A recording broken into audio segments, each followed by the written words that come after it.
when we last left off. Our intrepid heroes ended a session slightly earlier than maybe narratively would have been convenient because my power was about to go out, and now Merz isn't here, so that's great. But you made your assault on the Imperial prison ship. Using a powerful scroll, you forced it to take shelter in a harbor.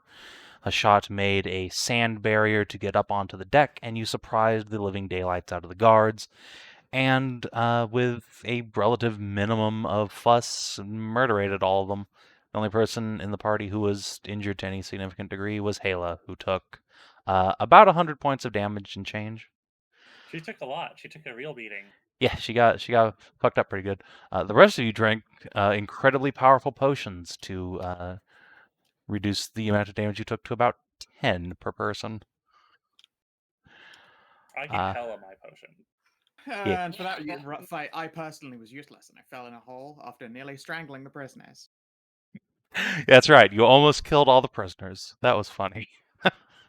The funny thing is, the boss was running to the lever to kill the prisoners when you just teleported past him and did it.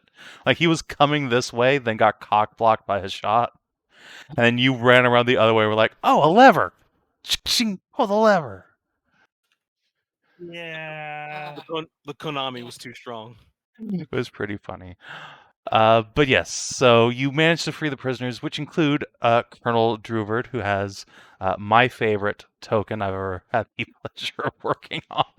It's really good, yeah. Unparalleled work, precision, engineering. Yep, the best, just the best. Hesteth, a hobgoblin merchant, the Imperials picked up, and a extremely naked, bald hobgoblin male who beheaded the Imperial intelligence officer with his own bare hands, and an ogre You say who beheaded, but from the sounds of it, I worried that he may have skull fucked the corpse. the world may never Yeah, know the answer to such absolutely. questions. Anyway, Absolutely did. and also there was an ogre down there, a philosopher, if you will. Yeah, he was very chill. He is extremely chill. He is just sitting on the deck in the lotus pose with his hands resting on his legs. And now, as Tarn brings his papa up, Rahit has had a few disagreements with the old man already, so she's perched up in the sails. Hedrah is sitting in Hashat's lap, getting petted on for all her many little injuries. And the other individual you released, a human by the looks of things, who commanded quite powerful magics and monastic martial arts, has given you his card, the Wizard of Stars, I believe it was, and then took a step off the edge of the ship and disappeared. That guy was really weird, and I think he might be some kind of... My assumption is demon, but, you know.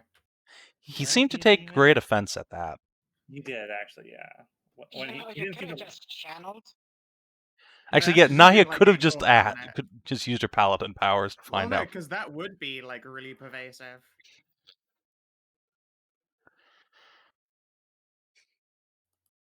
I was showed respect and restraint by not just rubbing paladin at him.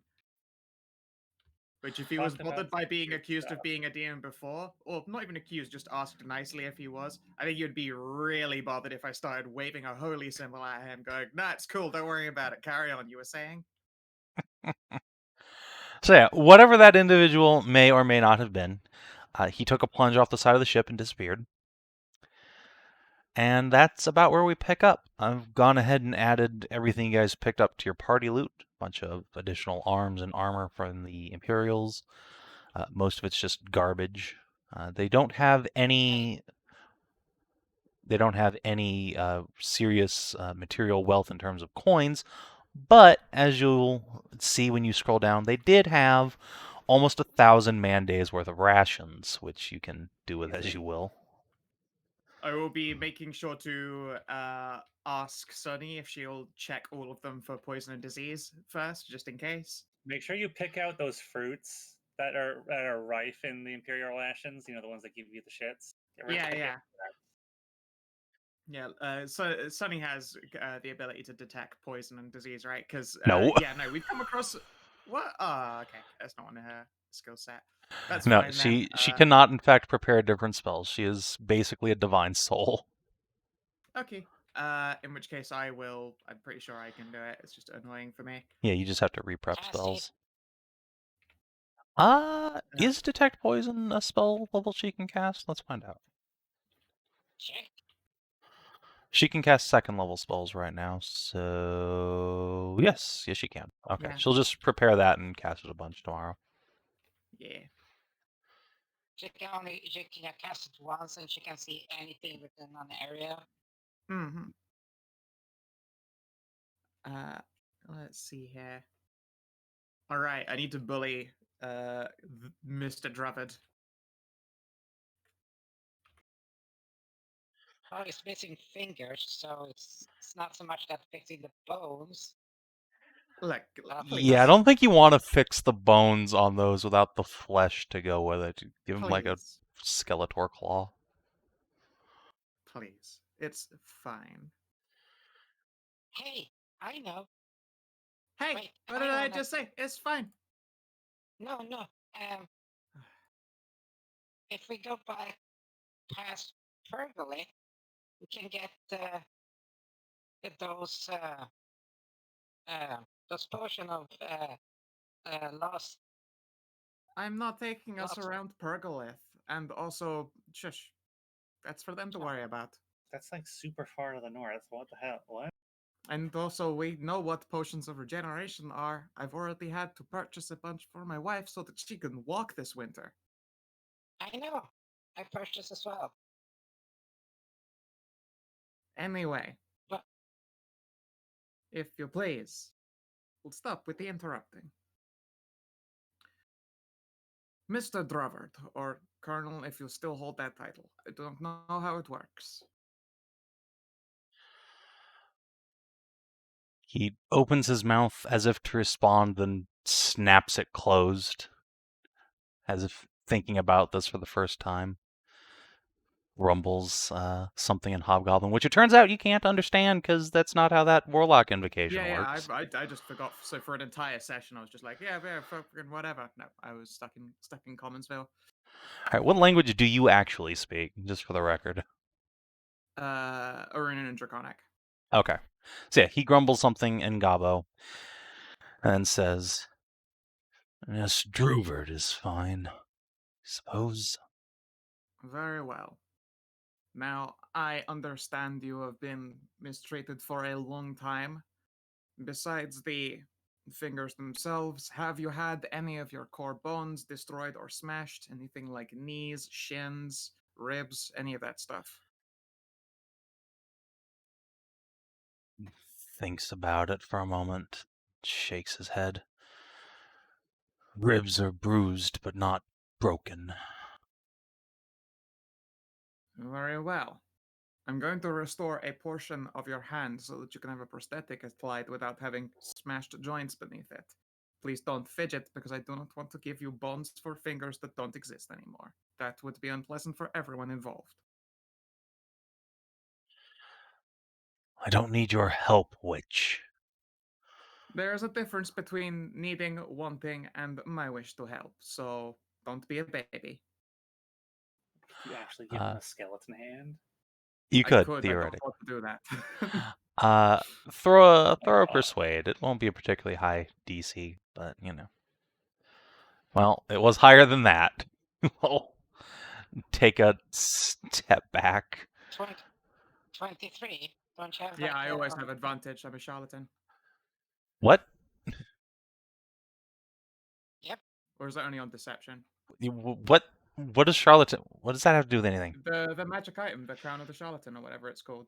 Charlatan circlet. Advantage on charisma checks. Okay, because the charlatan circlet is different from the charlatan background. Oh, sorry. Yes, they're my charlatan circlet. All right, let's go find out what that looks like. When you proficiency. attuned, you Oh, I increase your can proficiency spend- deception by 1 step. I have to spend hit points, hit die for it. Yes. So, Yeah. unfortunately, you need to I'm not gonna do spend that then. hit dice before. Yeah, you not only can't. that, I would need to spend 2. I only have 1 left. It's been a long day. Yeah. So, that Oh, well. is a failure. He will step back, shake his head. I've lived through a lot in my life. I'll recover in time. Question: would that be an advantage? Because I very much doubt Tarnavak would like not say, "Dad, stop being stubborn. Get your hand fixed." No. All right. Ton isn't here, and I'm gonna bank it. Fine, right. fair enough. Should the matter come where you would wish to have your bones desmashed, then let me know, or let Tarnavak know. He can have a cleric rub themselves on you instead. He's gonna As it go stands, be a just grumpy baby over make here. sure not to bleed all over the deck. This is his wife's ship now, after all.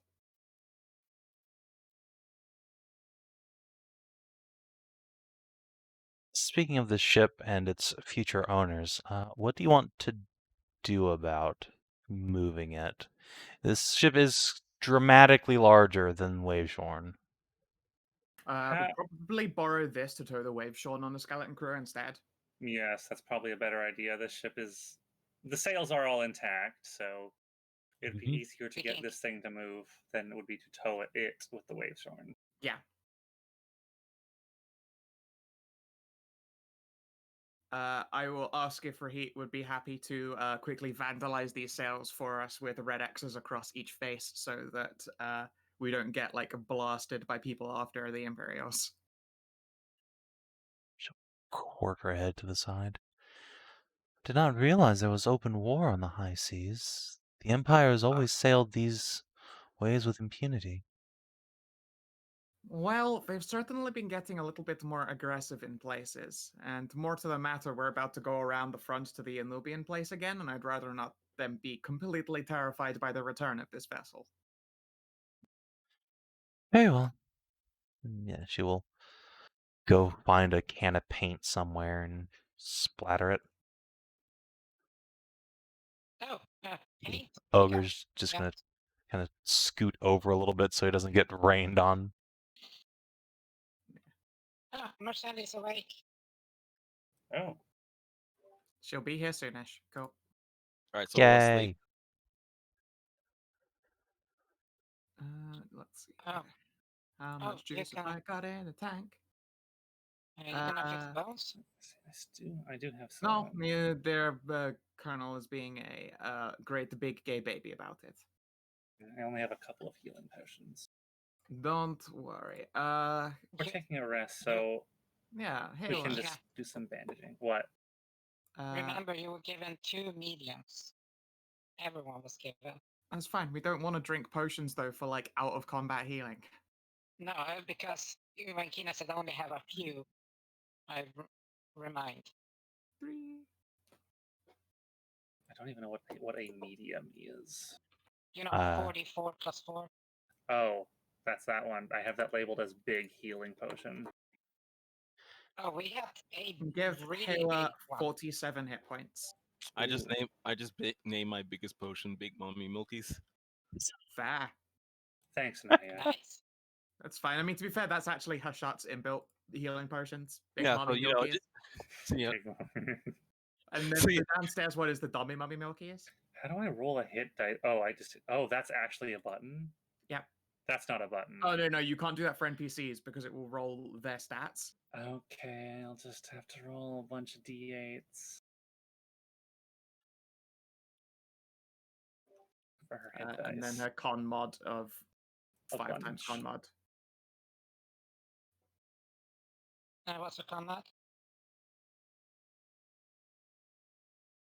Kina, What? what's her combat? 3. Cool. So 15 extra. Yeah. That all gets added in when you roll the hit dice, but yeah. Yeah, but So Kina you didn't can't pick add and it. you can't pick and choose for an NPC. They spend like literally all of them when you click the sheet, so you got to do it manually. That's Although not to the be right fair, handful. the just the 120 gets her about halfway. Yeah, she can just spend half and get there. Yeah. Cool. Alrighty. Alright then, let's fetch some of my crew and bring this bastard around. All right. Well, the storms died down, and you have a crew that, while it is basically the bare minimum size for a ship of this caliber, you do have Amazonian reinforcements. So over the course of the next day or so, about a day and a half, you can go all the way back across the island, fetch your crew, walk them all the way back here, rig up the ship, and sail it around the island and into the bay. I'll assume that while you're back in the Anubian village, you'll probably tell them what you're doing so they don't all flip their shit. Yeah. At the same time as well, make the offer that if they want to bounce off this island and live on mine, they're welcome. No, this is their home. Speaking There of you their go. home, Feels though, rarer, they have some ruder, shiny yes. new gallows built in the middle of the town. Uh, Aha. they don't have to really worry about that. Or I believe it's for all the hobgoblins. what hobgoblins? The prisoners you took from the fort. You did take several. Oh, right, we did take a couple of those. And remember, the Amazons captured all the non-combatant staff, all the cooks and support officers from the ship that had been setting up camp there. So yeah, you've probably got like 60 Imperial troops all told. All right, okay. Well, I don't care what happens with them. They're a bunch of slave takers. I'll wait till Merz. Yeah, I was gonna say wait till Merz is here because interrogation is a thing. Or Yeah. Try to change their mind or whatever. I'm content to let Merz arrive. If Merz has no particular interest in what happens to them, then yeah, they're just gonna get hung in droves. Yep. I do not mind either way. So yeah, we can kind of.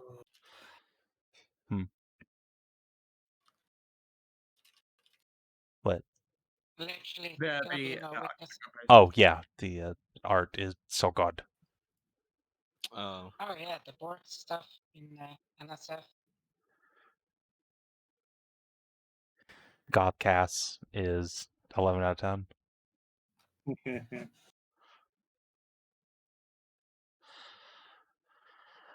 Yeah, so we can kind of skip past what happens to the prisoners for now. So you get your crew, get on the dreadnought, sail around the horn of the island, and back into the bay, where you can secure the ship, drop anchor, and have your crew begin preparations to rig the waves horn up to this to be towed along behind. As long as the weather stays as clear as it has been since the storm passed, you should be all right. You have, after all, already had experience towing ships. This is just that, but slightly bigger. Yeah, in this case, this thing is actually much better handling in these kinds of weathers anyway. Please, my ship is perfect. I will not have you decry the capabilities of the Waveshorn in comparison to any Imperial ship. Tough. Yeah, but here's the thing. This thing is thick and wide, so it's more stable. Look, Yes, you it don't have to is. tell me about the boats, but also every other boat but the Waveshorn is a little bitch. Tough. That is my baby back there. A boat is still a boat, and therefore it's Earth. So Halo will come up and pat you on the shoulder and say that your boat is big and strong, and we'll grow up and have magnificent children. Damn right. These guys comparing my boat to some Imperial fat boy. So disappointing. They have no taste. Hey, I've been on your ship as many hours as you have.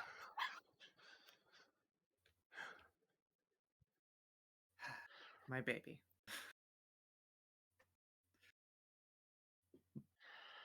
Very attached to my ship. If you were that attached, why did they smoke up so much of your cargo before, huh? Because her player was AFK and apparently could not stop a spontaneous party from nearly ruining me economically. Well, you could have stopped the fucking party, Kobold. No, it was Nobody fucking can. physically impossible. And also, I wasn't there to try.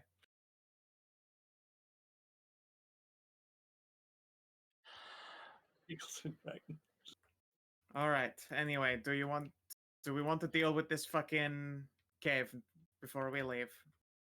Yeah, we have to. Like, they were willing to bring this thing, which is not a small one, into these waters this close because something. I would like this threat gone, essentially, for these people.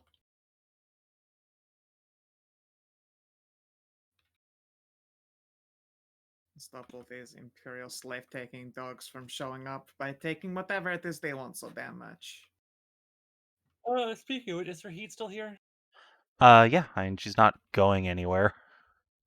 She has been given an offer to move to Nahia's island, and considering this Still with one her? is no longer Given a safe, bit. she is Eh. taking her up on it. When you guys go back to Wolfclaw Keep, she'll probably head on up to her. I think he got attacked by dog Oh, we... or What? called over. Why am I muted? God damn it! I don't know. okay. I didn't even hit It's the just key. a failure. It's just failing. Yeah, I was just failing. Anyway, I wasn't even muted on stream this time. Fucking whatever. Anyway, yeah, Rahit is still with you. She's gonna accompany you up to Wolfclaw Keep, and then while you guys do cave bullshit, she's just gonna go up to her tower and get her things. Shit. Sweet. Does she want to still come along then? Yeah, she will be coming with you off the island because this place is no longer safe. She'll on in the day or so you have to just kind of hang out. She'll mention the Imperials knocked down the door of her tower and ransacked the place quite thoroughly. It's Aw. a pretty severe wreck. Oh, baby. Fortunate. It's terrible. It You wanted is. to go. Well, I've been given an opportunity on Nahia's island. I think I will take it. I don't think I'll get a better offer anywhere else. I think you'll like some of my companions. One of them Oh, making we're very nice. the island it's... You guys are obviously comrades. It's different. One of which makes scrying the island itself physically impossible. And she can cast Temporary Become Bimbo for Head Empty Heart Full of Fun Times. Is that supposed to be a positive? Yeah, look, everyone needs a break from thinking too hard every now and again, surely. No. Well, never mind then. Regardless, we There's are not unscribable, so that's always nice. Does not work this hard to become as bright as I am, and capable of wizardry just to have my brain massaged smooth. Understandable. But look, if it's good enough for the Goddess of Death when she needs a, As soon as you start saying that, Vorn just pecked you in the ear. Whack! Sorry, Grave. Peck. No, grin and wrestle Burb. Who's a good Burb? Verb is strong. Winds of death continues pecking you until you drop this. Oh, alright, fine. I said It just- nothing. He just looks at Nahia and then looks at Rahit. Just says, what's wrong with being a smooth brain? So incandescently smooth. Oh yeah, also, bippity boopity bop. And I'm gonna tap you on the skull with the staff, Ursula. And You just cast hear- Smooth!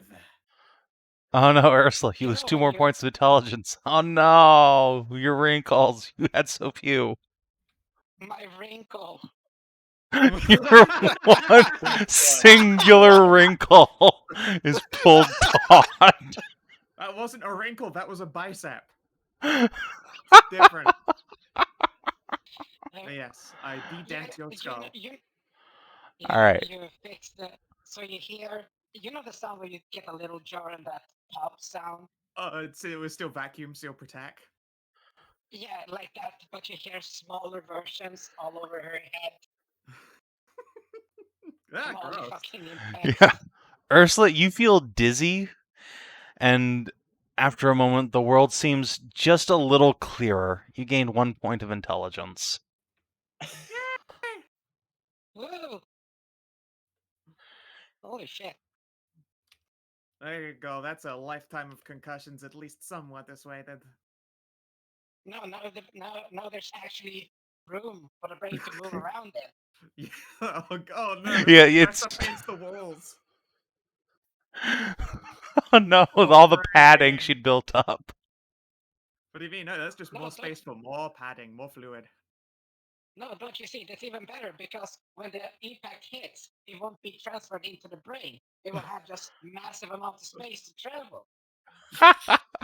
It's now a vacuum in there. You have become weaker to thunder damage though, because it will rattle around.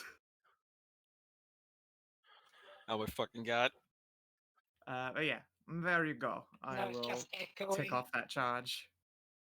Hopefully that feels okay. First time I've ever done a skullectomy. Well, I don't know. I feel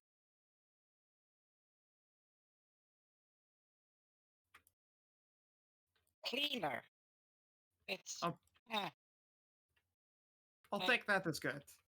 Similarly, if anyone yes, else... my thoughts are like they go like in more like like a straight line. Fair enough, fair enough. I will make the offer as well to anyone else on this ship if they have like old injuries, like bones that were broken and didn't set correctly. I can fix up 4 more people today, and well, until I start killing more dudes, and then I'll get more charges back. But 4 more. Well, you can just we got 60 fucking hobgoblins. I'm not going to. I feel like that's definitely going to be pulling me away from my chaotic good alignment if I start bludgeoning hobgoblins to 0 health just for charges on this staff. That seems like it's in poor form. I have a question. Why don't you ask an Anubian to just do it? No, I'm not hitting anyone for it. No, you're not hitting it. The Anubian is. No, they can't use my. It doesn't change it if I ask somebody else to hold the gun for me. No, not how... you give them the staff, they walk away, they beat somebody to death, you come back. I can't there just you go. fucking... They just take your gun, go kill somebody, come back. It's simple. It works.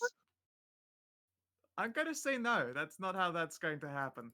No, absolutely not. Look, I like Hela's idea more. That's how Mafia works.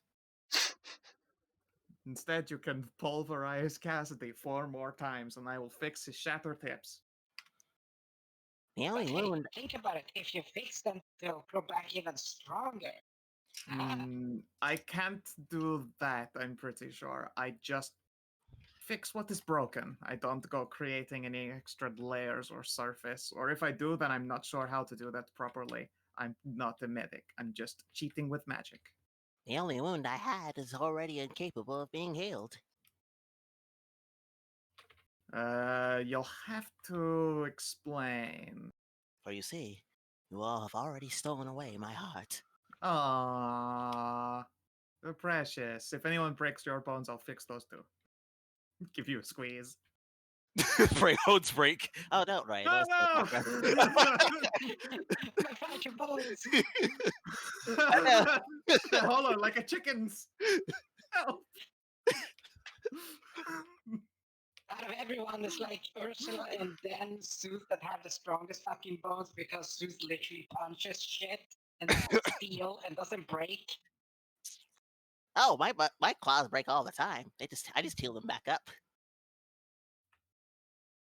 Breaking, peeling, same difference. See, my bones are like onions. They have layers. I think that sounds right. That sounds gross. No, I'm stopping this traitor ship posting. Yeah, he just reaches down and pinches your muzzle shut with 2 big fluffy paws. Yeah, I don't need to think about bones with layers. Anyway, yeah, offers there if anyone is hurt. I know we have a lot of gladiators. I would not be surprised if some of them have, gotten more than a few bones broken in their time. In this particular case, all of them have healed, so they are okay. They don't need any medical attention for right now. Well, healed is one thing. Healed properly is a different thing. Well, that's true, but in this case, they were fighting slaves, so they were kept in good enough condition. Fair enough. Yeah. Oh, All right. is there I any shall- older Nubians that have bone Yeah, I problems? suppose I could make the offer to the village if they've got any workers who got fucked up. As I say, I've got 4 charges of goodness, and I'm happy to spend them here. Yeah, if you offer to the villagers, at least one middle-aged Nubian male will step forward who's walking on a cane because he fucked up his leg trying to hunt down a boar, and it just about broke him in half. Would be much appreciative.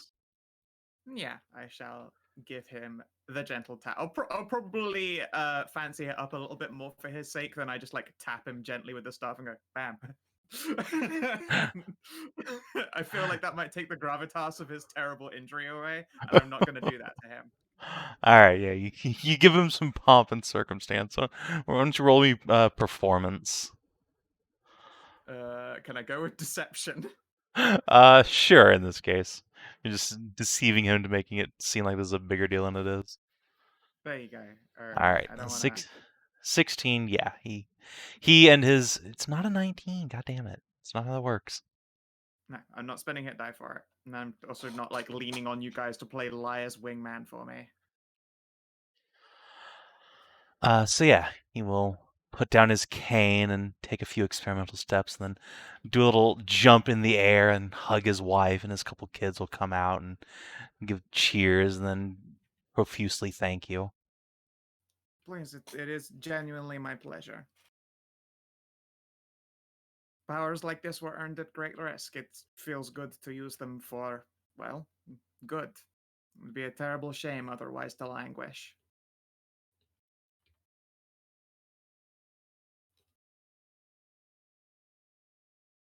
Yeah. So, once you have your ship sorted out and you've dispatched whatever healing and provisions need to be sorted, what's the plan? Cave quest, I guess? You guys cool with cave quest? Probably to sail over here, anchor the ships, No. and then... No? We can't. Why not? There's a fucking reef. Oh yeah, we'd bank on the reef. So we'll have to walk inland. Yeah. This entire island is filled with reef. There's 2 or 3 points you can get in here. Yeah. Rahit can tell you where those safe points are, but unfortunately, none of them are closer than just walking at this point. There's one little dock, right at the tip of her island, but at that point, you might as well just hoof it. Yeah. I can get there in a day. So don't worry. Oh wait, hey, wait a minute. Rahit wants to wait a second. Wait. Rahit wants to go back to her tower and get her shit, right? Yes. Yeah.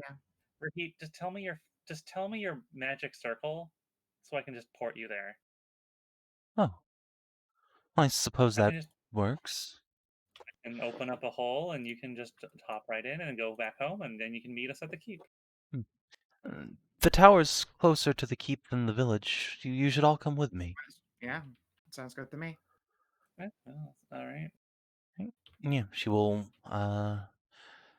pull out a big, sharp manticore claw and trace her runic sigil in the dirt for you. Okay, I will commit Are that the to Amazons gonna get to see the fucking Earth Maw? Yes, they are. Yes, they are.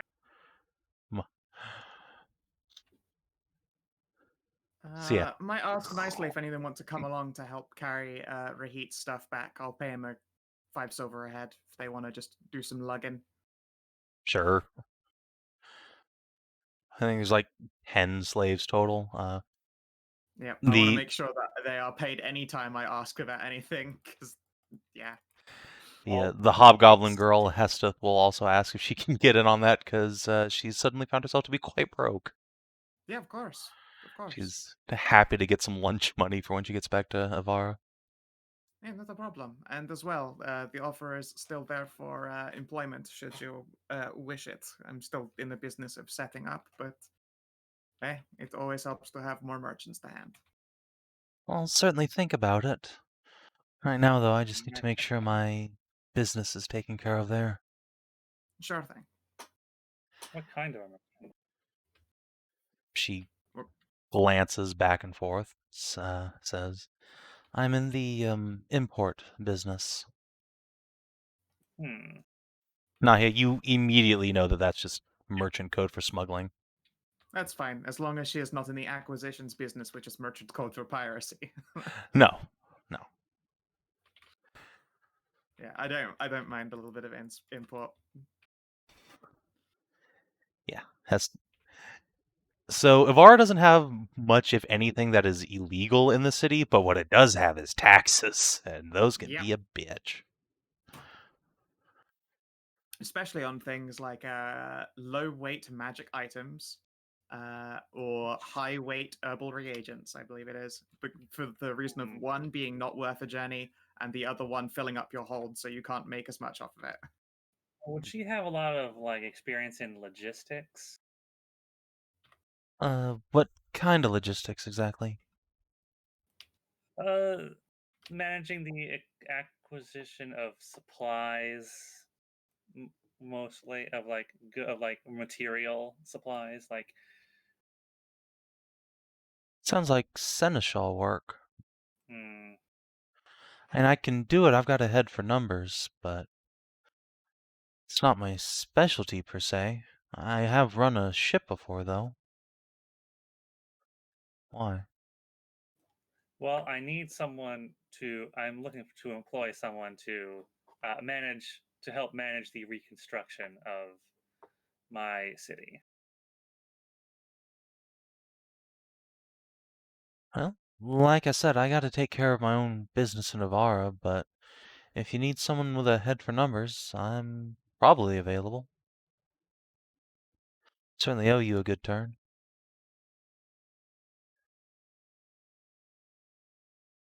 I will keep that in mind.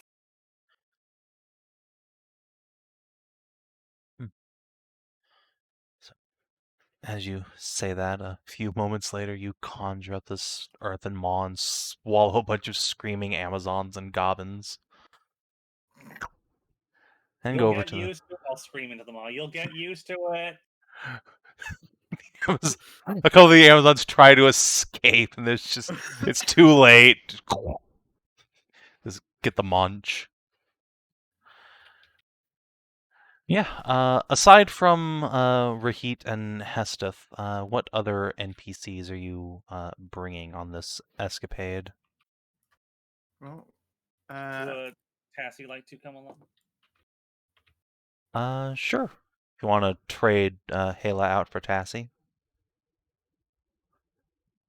I worry that Tassie's going to die in this dungeon.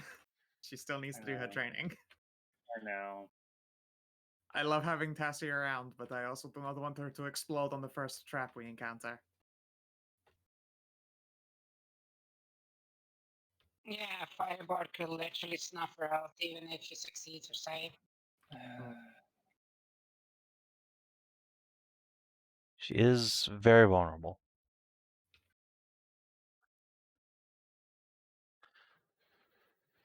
Bring your meat wife then. The meat wife. It's a good title. She probably would not mind it. She is happy to be Hashat's bed meat any day. Okay. Would she like to come anyway? I'm sure she could Yeah. heal us when we come stumbling out of this cave That's later. more what I meant. Yeah, like having her on standby to would be nice. All right, sure. She will come along. Yay. Any excuse to bring her along. I just want my Tassie with me. Aww. So sweet. She will hold one of your hands, and Halo will hold the other, and then you get eaten by a giant earthworm. To you, perfect romance. To them, nightmare. Nightmare incarnate. I know, to Tassie it's pretty nightmarish. Halo thinks this is metal as fuck. This is like a baby worm compared to where she's from. Yeah, I mean, it's called World Maw, which definitely sounds like a Norwegian death metal track. Fuck yeah. So yeah, you guys arrive in Rahit's tower. I believe you've been here before, but it's just a relatively wide, not particularly tall tower with like a big open We roof. have not been here before. Fairly. When we passed by the ship, Rahit came down to meet us, but we have never actually. Yeah. been Okay, there. yeah, you're right. You never went into the tower. You came up the shore right next to it, but never went inside. Yep. But yeah, okay. So you've seen it before from the outside. It's again kind of short to the ground, but very wide because Brigitte is Lorg. It has an open roof, kind of airy top floor where she can take off and land without having to muck around with like windows. However, much of the interior has been destroyed and burnt out. The door was battering rammed in. Her library is quite thoroughly destroyed. Somebody poured oil onto the floor and lit it up, so the teleportation circles on the like basement floor, and everything above that up to the airy, which is also stone, has been just hollowed out. Yeah, Rough. Heath will heave a That's a- big sigh and accept a hug. yeah, that is one hell of a home invasion. It was.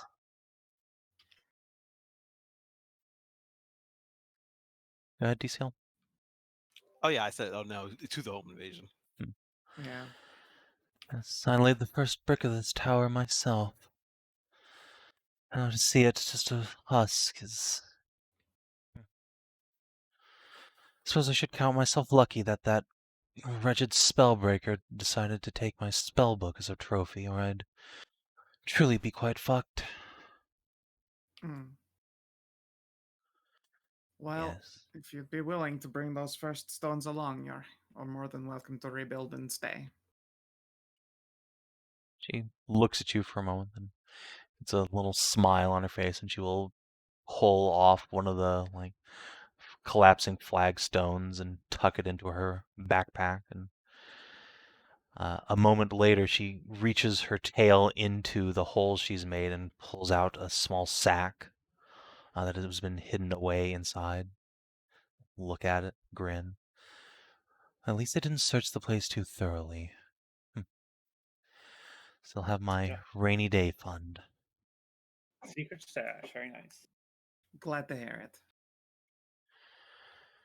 At the same time, any schematics and the reagents that are still intact, of course, pack them. Even if it's heavy shit, we have a whole bunch of big, strong, strapping girls here to help carry back a bunch of shit.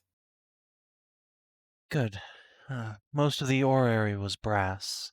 It should have survived the fire. Go along, girls. Let's see what's on the top floor. Yeah, I she guess will. for us, we've got the long walk. Well, not a long walk for you guys. It goes by remarkably fast. Before we leave, I had intended to ask Rahit something important. Sure. Just see if she pick her brain real quickly and see if she knows anything about something called Kronos. That's a good question. Apparently, they are an individual and are a her, but that is all I know. All right. Let me have her throw a check at that, and you can give her advantage with your Yeah. throbbing brain. I assume you're trained in Arcana, right? I am expertised in Arcana. Excellent. All right. Yeah.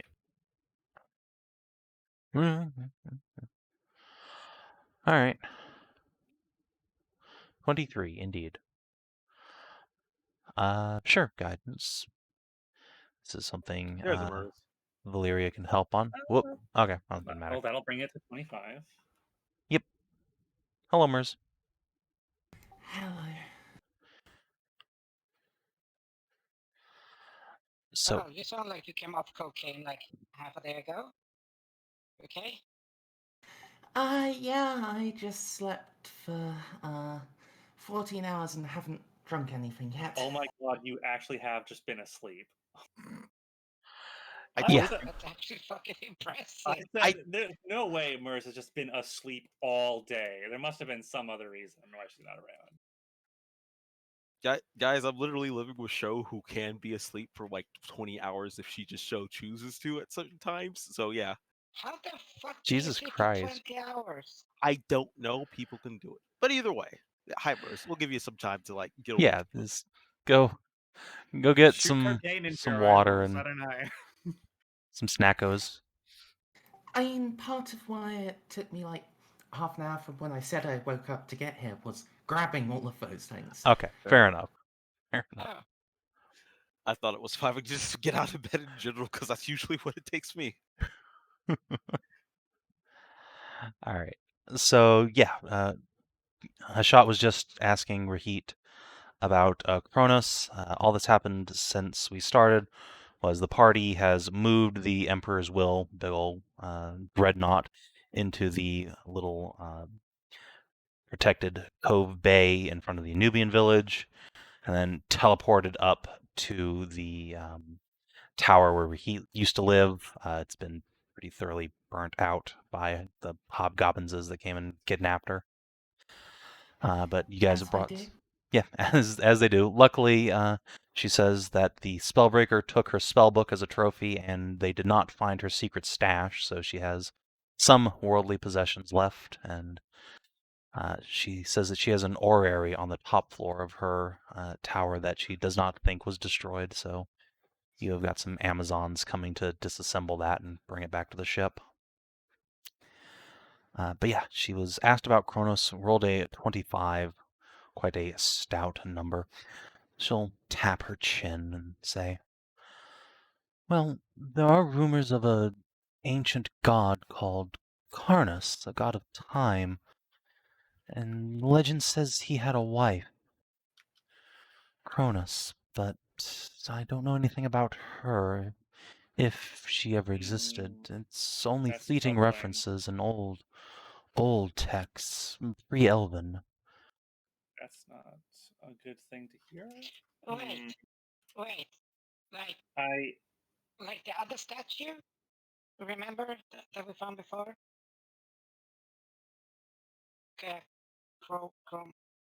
Cronus? Karnas, they're just talking about that. Yes, but remember there was a statue, the one furthest to the left there? that was the furthest to the left. You're talking about the Minothan Pantheon, right? Yeah, the one that Pantheon there that had. Sure. Let me just grab your tokens and pop us back over there because I've in fact saved that map. It's a convenient register of all the gods. Karnas, that was his name. Yes, that is who Rahit was talking about. Karnas, he god had of a time and tides.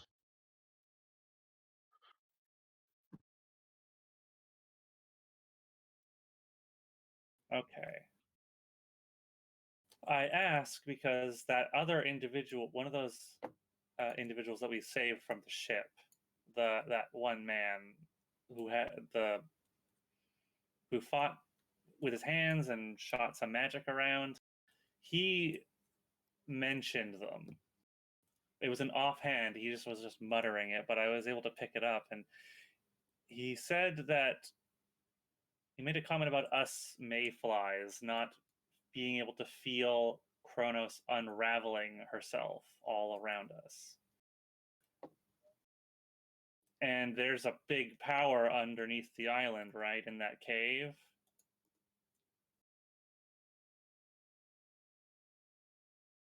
Is there a god sleeping on this island?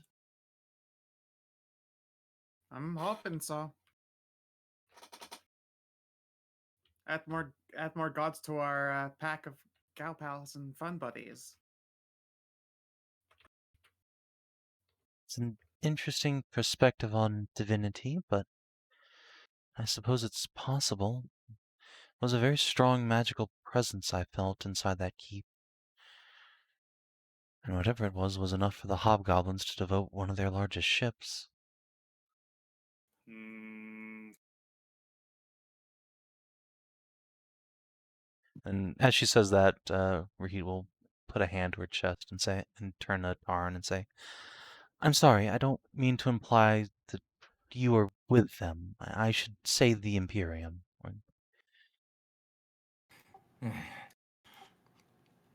I take no offense from it.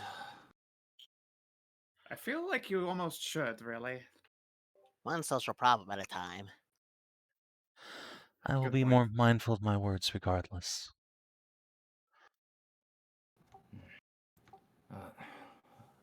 As well, it's not just the size of a vessel. This was an Imperial Guard operation. Capturing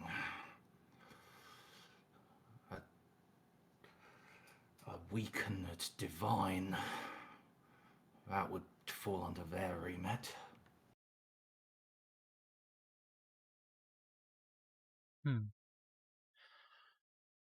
Well, if it is a divinity under there, perhaps I ought to come with you after all. No offense, Sure. but none of you are, spellcasters of my caliber. True. Although also, I don't think there's a god expert like us out there either. It's a shame Morgan's not around. Her eyes are always with us. And she'll boop the Boron on the beak. He'd be able to warn us if something exceptionally fucky is possible. Can she see through him or something? That. Morgan, if this was super dangerous, you would say something, right? You do. To be fair, I'm starting to wonder what counts as the scale as super dangerous for us. Mm. Okay. Hmm.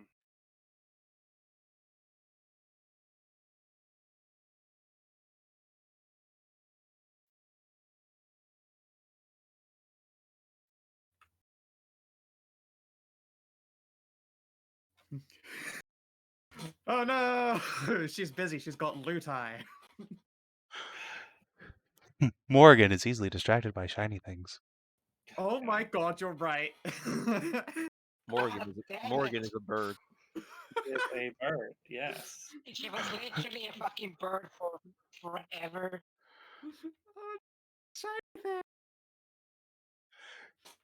Yeah, you just I'm you just sure it's left her on that fine. island to be a treasure gremlin for like a week. It's fine.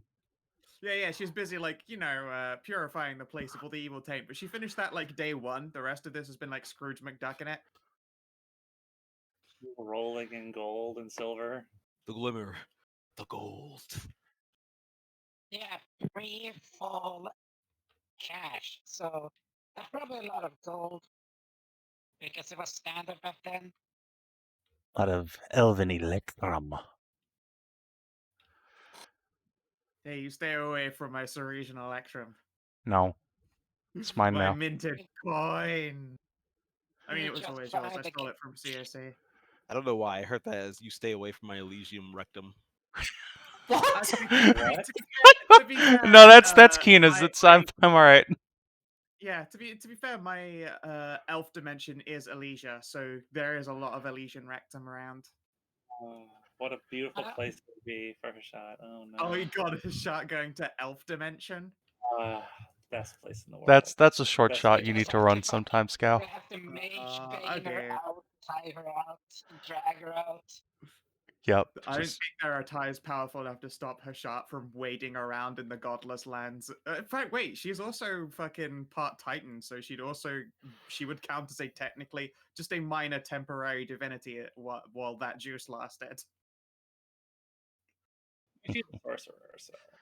Yeah, I mean, it would. You probably, admittedly, burn out. That's fine. But for that brief period, you'd get to feel like a god, which is pretty cool. Like a month, maybe.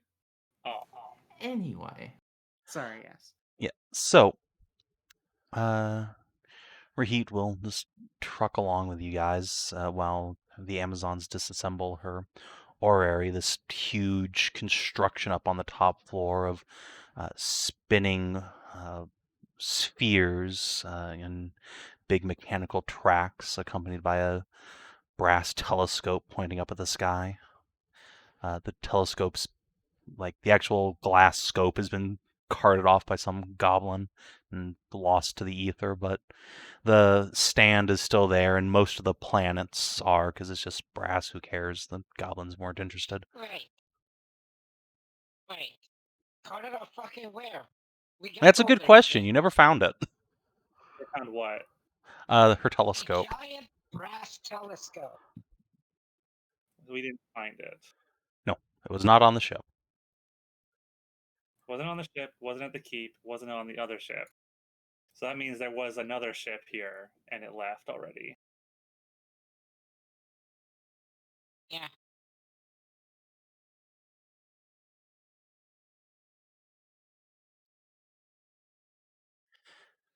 Oh shit. But hey, at least you have a bunch of, like, 100-pound brass planets you can cart off. It's a real There's shame, this though.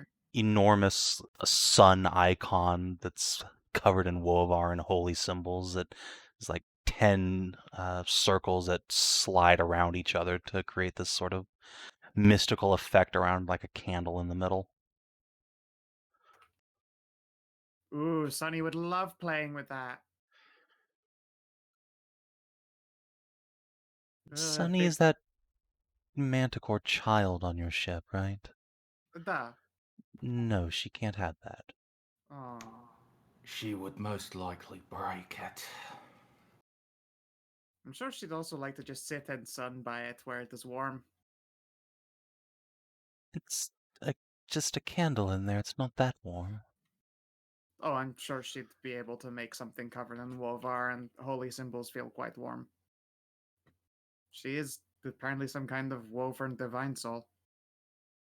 He squints for a moment, thinks about that. That might be interesting, actually. And she'll, like, pick up the Amazon who is carting this thing off and say, keep that away from Sunny. Just lock it away somewhere safe until I get back. I'll salute and be put back down, truck off. Yeah, that's probably bears inspecting later more personally. But for now, let's set off towards the keep, shall we? Bah. The mechanism of it is a very interesting part. But yeah, it being covered like head to toe in woven symbols and she being just a divine soul sork seems like that would probably juju this shit up. That's the power of magic and the divines. Just rub some fucking wizard on it and see what happens. Come on. You're a sage, Tarnavak. You know how it works at heart. Look deep within and you know this is the truth. I mean, yeah. That's also a good way to break things. Okay. Yeah, but breaking is learning sometimes. Shot, why are you trying to make a wall? It's 16 miles long. I am making plans. It's simple, Savin. So that she can make the Amazon Triblans pay for it. It cost nothing. No, never mind. I was gonna go for, like, a, to protect her land from the Picts joke, but all right, that works too. Well, no, it's to protect her land from the communists. I don't know if you've noticed. It's she's trying to make the communists move there. For some reason, the shot is really intent on getting a bunch of commies to come live in her kingdom. She's trying I to want move the communists. I want normal people to fucking move. So not the communist Oh, no. minotaurs. No, I want other minotaurs. I want regular, all normal ones. I want minotaurs, just not those minotaurs. Not the communist ones. They're the ones please. with the hammers and the sickles and the torches. That's just a. I have bad news for you. All minotaurs, unless they are protected by something like, stone sorcerer's bloodlines, as soon as they enter this continent, they are struck down in war by equality, division of labor, and the communist principle. Oh no, it's like communist puberty. Oh god. That's something in the air. Yeah. A fire of Makes bitches- unity. Makes bitches thick and turns minotaurs into communists.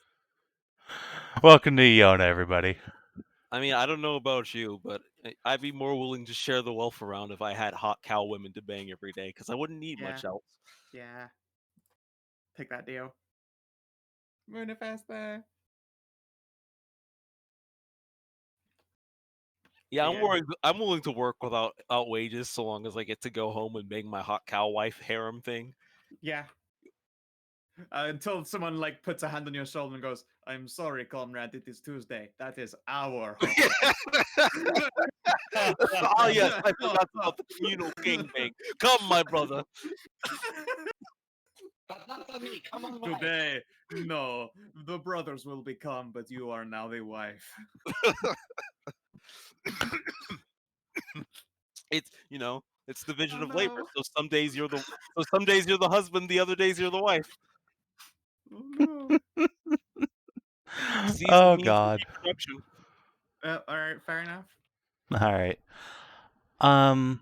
Would you guys please organize yourselves in a marching order going north as you approach this huge hole in the mountainside that you guys blew into it? I feel like you could have stopped it. Could you please organize yourselves? Just stop the statement. Yes. There. Just. Could you please? God damn it. Just wanted to ask, did a long rest happen since boat? Yes. Oh god. It's been a day. Yes. Yes. Cool. Oh, my precious. My hit die. My juices. I'm so pure and rich. Okay, so there we go. I'm just fucking loaded with spunk. Is it a 2x2 column or? Yeah, 2x2 will work here. Right. I'm just gonna move Reheat to the back where it's safe. Yeah, stick wizard there. Yeah, why Wizard has and the- Cleric can why head up the has the- rear. I thought Tassie's just hanging out, so she doesn't get blown Oh out. yeah, that's fair. Yeah. Oh yeah, why is Hesteth coming? Yeah. All right, Please she's just- gonna hang out here with her like Oh, model do you want to of a single continent on Iona that she's carrying back. Good luck, guys. Oh, they're just gonna have a nice time. They're gonna have a little cookout. Yeah, exactly. Hesteth is one of the Hobgoblin prisoner slaves that they made. Turns out that she was a smuggler, or as she would put it, an import specialist merchant. And while coming down here to the tower to collect a bunch of Reheat stuff, I offered like 5 silver a head if anyone wants to help lug things. And she was like, "Yeah, I'm broke. I'll take you up on that." She has lunch money now. Yay. An easy 55 silver. Just thrown away to have people do manual labor and walk. All right. Fair enough. Before anyone freaks out, no, there is not supposed to be dynamic lighting on this map. Move you guys over. So you squeeze through this hole and quite quickly find that there is carved stone steps just maybe 10 feet past the entrance, and where the explosive earth magic tore through it, columns were blasted down and torn to pieces, scattering debris across what might once have been a grand chamber, though the earth has come through the walls for the most part now, making them uneven and jagged. Those of you who have the ability to use magic, including Szooth and God, what fucking Nahia, you all sense something off in this tomb. It was perhaps at worst a feeling of unease outside, but as you enter the place, everything feels like there's worms crawling all over your skin. Oh, I'm comfortable. Is this what he meant? Oh god. Szooth bask in his people's tradition of warm bathing. Worm bath. That's It's great grody. for kobolds. It's great for kobolds because after you can just eat the bath. I'm gonna say eat the kobold. I mean that happens, but that's other people. Kobold. What's wrong, Nahia? This place feels pretty terrible. Deeply unsettling on a very personal level. And I assume because you can't feel it, it's only the other spellcastery magic nerds. Oh, so like Death Island? Different. Death Island felt evil for evil's sake. This place just feels wrong. Yeah, I don't like this feeling at all. And that's another possible reason for the Empire to be after it. Fuck up wizards. Aye.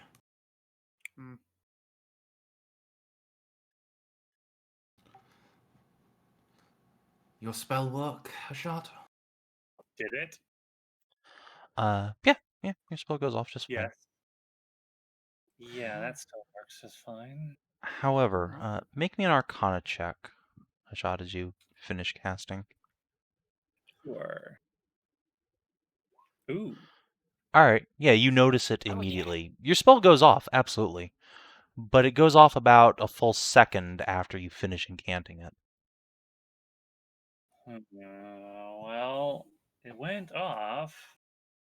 I mean, it completed, but there was a delay before it actually went off. Like, after I finished, there was about a second where nothing happened, and then. So it was like slowed or just took its time? Sort of. It just. This Vujade. Could this be the Chronos unraveling which they spoke of? Something here is affecting magic. Oh, I have a question. Is like Kronos a name or does it actually mean something? I think it's a name. It's a person or an individual.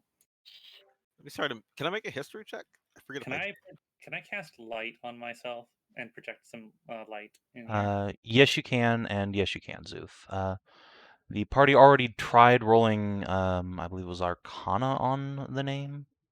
They came up largely short. But at 25? Well, that's Yeah, a big but one. it was a great roll, but it also didn't give us much to go on at all. Can I also do a history check since I didn't get a chance to assist? Sure.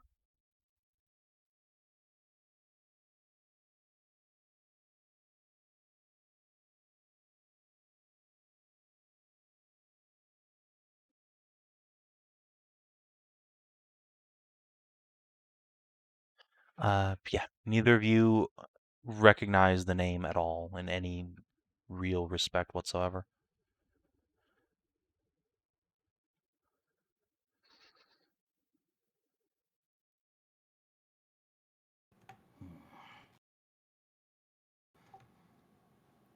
I'm getting a bad feeling.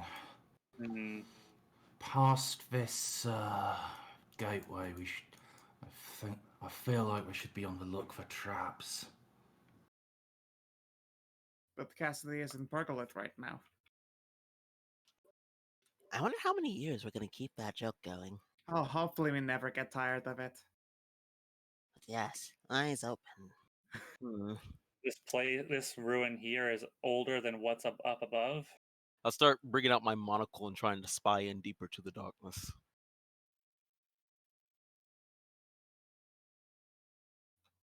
All right. Let's see, Szooth, how far can you see right now? A mile. Yes. That that that little scope is insane. All right, hold on. Yeah. Let me just give you 999, 999. Actually, I'll just leave that at 60. Boop. There you go. I don't think your scope actually increases your dark vision range. It just means within that range you can see everything as if it was right in front of you. That is a good point. Yes, that is Yeah, how that you works. have Thank you. a mile eye view, but you still have dark vision X number feet. All right. Uh, So Nahia stops to take a look around, search for traps. You don't see any mechanical traps, but you do notice that there's something oozy coming out of the wall right in front of you. Hear this puddle, here it's coming out. At first you think it might just be mold, but as Hashat's light spell and Hela's tail come around it, you can see it glistening slightly, and when Hashat's big ass fuck. foot falls, it wobbles slightly. What's your ass for gelatinous cubes, motherfuckers? Oh, right. Hmm. oh, well, gelatinous cube. Like, gets folded stick. No, As does much anyone as have any having it. science sandwiches? Reheat will Yeah. put a hand up and say, I wouldn't worry about gelatinous cubes. This temple is, or whatever it is, it looks like a temple, has been sealed for gods know how long. Ooze of that size couldn't survive on the diet of insects. You'll be looking for smaller creatures. What is this Less cubes slime then, but puddings, oozes, and normal slimes might be possible, right? Yes, gray oozes could survive on a diet of small rats and cave insects, though they wouldn't be of any Oh, isn't that appreciable the ones that eat size. metal? They have caustic properties, yes. Gonna chuck a tail flame, just a little produce flame, and chuck it in there just to check and see if it's flammable. All right, yeah, you do, and the ooze just goes up in a big pile of smoke. Okay. It dies.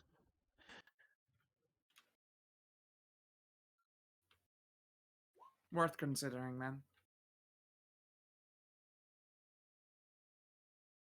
I like the idea that at our level they're just sort of cave nuisances. Yeah, if you were the B team, these like gray oozes could fuck your day up. You are not the B team. You don't really need to worry about them. Hey, Tom, you can take this shield. No need. I'm not so worried about them injuring me, just the inconvenience of the money. Yeah, Oh, look, just lots of pots. Tom. It's me. Take the shield. Whatever. Let's see here. I'm So, seeing some tables. Nahia, you go into the room. What's your passive perception? With Voron on my shoulder, it is a 19. Okay, so you step into the room. You look around. There's something off about all these big, like, clay amphora sitting up against the walls here. And as you get inside, you see, or rather sense, what it might be. There is an acrid scent coming out of them, which, as a cleric of death, or rather a paladin of the grave, you recognize quickly as being embalming fluid. Very I was gonna old, say, is that formaldehyde? basically. And on these tables in here are strange instruments, the likes of which you have never seen before, but a few of the players have seen The Mummy or similar media. These would be the tools used to desiccate a body, pull the brain out the nose, prepare it for mummification. Pleasant. Okay, I have a question. Wait, I have an idea. Oh wait, sorry. Do your stuff first. Yes, we I move was on. going to ask, is anyone familiar with people whose at least old customs might have been ritual embalming, or I don't know, ritual torture, maybe, judging by the look of some of these things. Okay, this time we'll make sure to actually give the assistance to Tarnavak for the history check. Thank you. Can And there be a since- guidance on that? Nate? Kina? Okay, a 20. Not as such. No.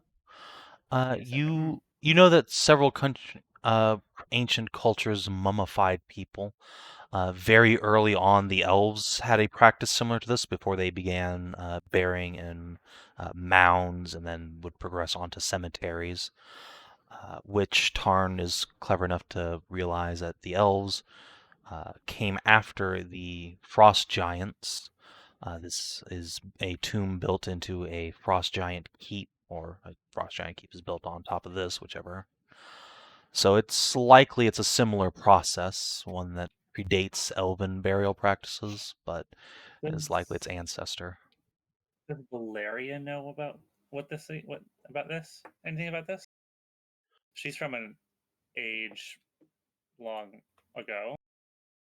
You feel the sensation of a shaking head. No, the frost giants were in retreat long before I was born.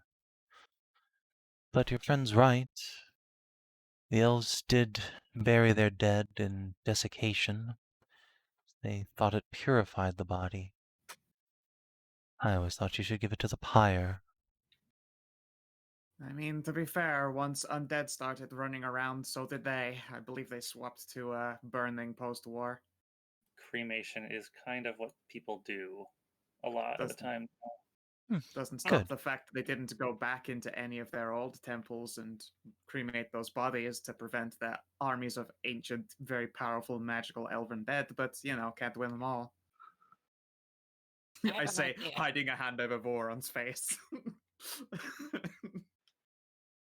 Heck. I'm just gonna light a torch here. Alright, let me go get Torch Senpai real quick. Is it something you're going to carry around with you, or...? I'm gonna yeet it. Okay. Then I will I'm just... gonna yeet it ahead so it can shine some light ahead, so Alright. in case there's something ahead. Boop. There you go. That was very far, but okay. Alright, yeah, you can poke the puddle, a, like, CR 1/2 gray ooze dies. So, grody, hissy sound. Do you think we're going to end up seeing some zombies? Skeletons? Absolutely not. I don't like them. Oh, I'm just gonna take this and wait, is that a closed door or open door? It is closed. Okay. Hold. Holding. Hey, Save. Hi. Hi, how's it going? Sorry, I'll let Tarn do the thing. Just didn't want to get too strung out.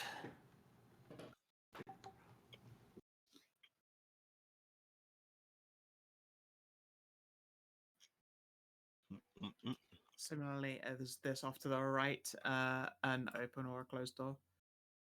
Yeah, all the doors are currently closed, but as you approach, you can see that these doors are made of wood on the side, and they're ratty with age. Breathe too hard on them, and they'll probably collapse. This is Dark Souls. This is where you expect them to immediately have an enemy waiting and wait for Yeah, them. I was going to say, if I stare too closely at the door, a hollow is going to burst out with a torch and nail me.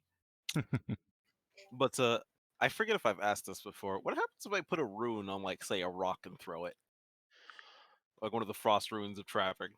That does not work. It needs to be on a solid surface. And a rock's a solid surface. Well, I know what you mean. I'm being a shit. I know. If you had a different kind of rune, you could do that, but this particular rune is something that needs to be stepped on and activated. Ah, I see. It is a simp. Yes, yes, it is. It is a tier 3 subscriber, please. Do you even have any of those? No. I don't know, actually. I don't really look at my subscriber numbers because No, they make me I sad. don't want to actually. No, actually, do they that don't. I just evil to myself. I don't actually know how to see any of that shit. I don't care that much. I thought you meant like if you had anybody you sub to for tier 3s. I was like, Oh God, no. yeah, No. I was just like, I think Scow is the only person I actually pay money to on Twitch. Otherwise, I just use my free Amazon Twitch subscription, which you can give me for free to give me $2.50. If you have an Amazon Prime account, I appreciate it. Thank you very much. All right, one All sec. right. Hide all your GM notes. Let's see here. Savin, one of my favorite people on Twitch. Subscription included with Prime. All right, screen is paused. When did it go down to $2.50? Well, you see, you pay a $5 sub, but the streamer only it's $2.50. Yeah, we don't get shit. We are big dicks. I mean, to be fair though, it's a Prime subscription that we like using, which is just giving Jeff Bezos' money half back to Jeff Bezos and then half to a streamer. Yeah. You can't say no to free Bezos bucks. They're like a monopoly currency. Emphasis on the monopoly. But Yeah. Second. Let me just step a little bit forward. just step a little bit closer. I see stuff. Before I go any further, I'm going to reach down and I'm going to draw a rune of stone secrets and see if there's any creatures within 30 feet of me that are touching the ground. Okay. You detect no creatures of substantial size. There are little tiny insects and worms and shit and mice running all over the place, but nothing of, say, medium size or larger. I don't feel anything so far. Oh, that's promising at least. So, everyone who isn't Nahia, Hala, Hashat, no, you can move her. That's fine. The rest of you who are out here in the middle, you see Hashat come out of this door. Oh, well, I guess we just don't care about the rules of time and space anymore. Yeah, Hashat has just finished investigating that room. She comes out. What's the thing to say to disbelieve? Intelligence saving throw. Yikes. Well, I guess I have to try. If it is an illusion, you have no reason to believe that it is. Would adding 5 from saving phase make this a success? Do you want to use your saving phase? Does fake a shot count as an ally for saving face? Maybe. I don't know how disbelieving works, so I don't know what the normal So- DCs would be like. So, It depends. So normally for an illusion, it would be the spellcaster's spell save DC, or failing that, just a DC 20 for like weird ambient magic illusions, if such a thing were to occur. alright, so if this was a spellcaster, that would probably do it, because Yep. that'd be 17, but I think I'm gonna proc my Indomitable first, just because. Hey. Wow, it actually hopefully does something. All right. would you like to spend your saving face on this as well, or because that'll bring it over the ambient 20, or would you like to just assume that this is not like a 19th level spellcaster? I get to know if I fail or not first. Oh, fair enough. You have not beat any DC because there is no DC. Hashat waves. Szooth will go in and then see if he comes back out as well. All right. Szooth, you go in and you find Hashat doing... Hashat, what are you doing? I'm just looking around, just like All right, poking yeah. at stuff. I'm not drawing runes on the ground. I don't see or sense anything in this room, really. Hashat's cruising around. All right. Nahia, as you go over here, you are confronted by Rahit squeezing Oof. through the door here.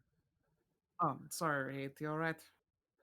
Szooth just kind of goes back over here to the door and is like looking rapidly at the doubles he is seeing.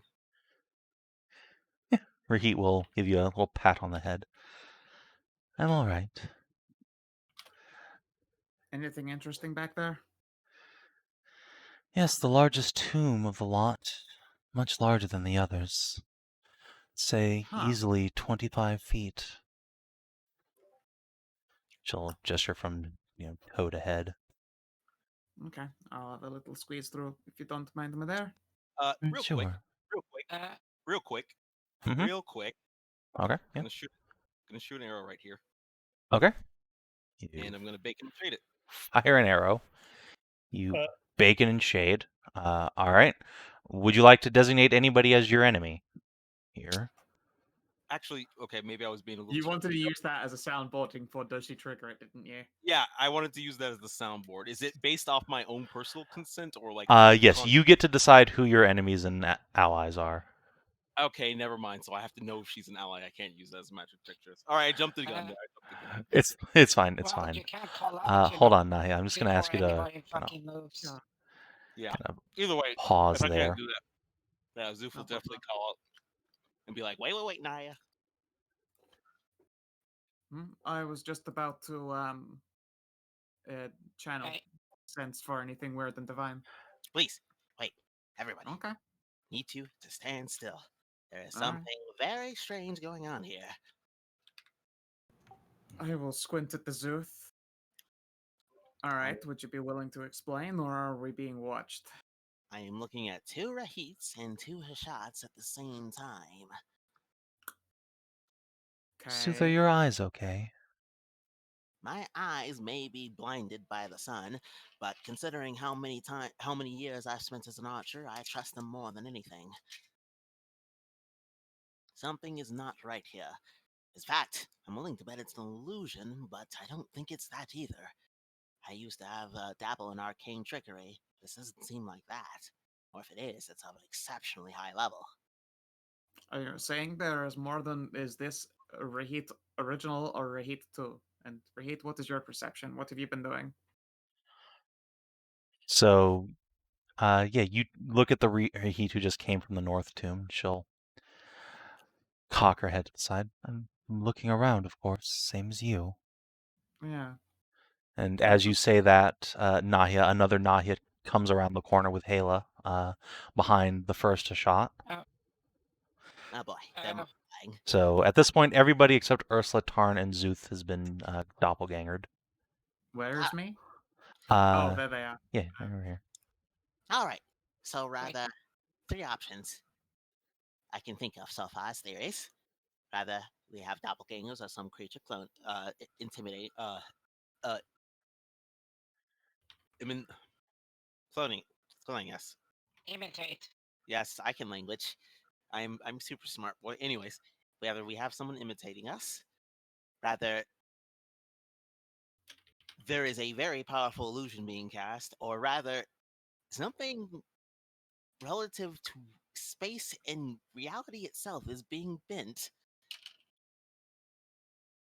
You said this place felt wrong. Not evilly wrong, but wrong as in not following the rules or what it should be. Yes, Nahia? I guess maybe. Is the Nahia you can see doing this with their hair? I look back. Are they doing a thing with their hair? Yeah, she has her hair tied up. Yeah, yeah. Looks very Okay. pretty, by the way. Oh, Although thanks. Szooth, a second ago, Nahia was not doing that. She had her hair down. Oh. Okay. Nahia, can you do me a favor? Do you have a cantrip or something you can cast? Say perhaps like light.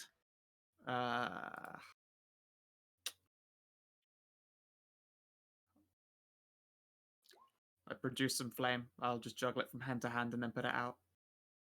I will look over to the other Nahia.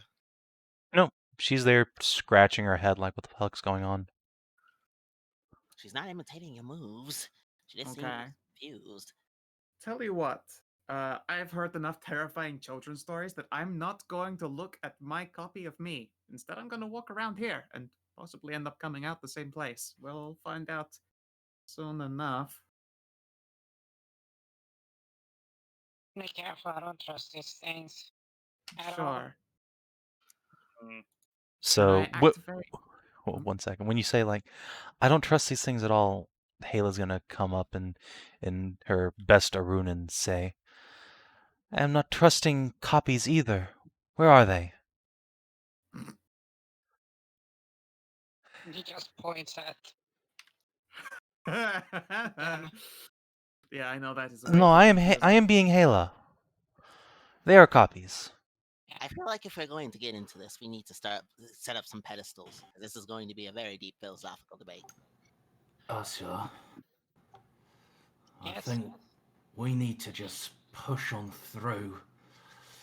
Whatever's causing this, I'd expect to be in a central chamber.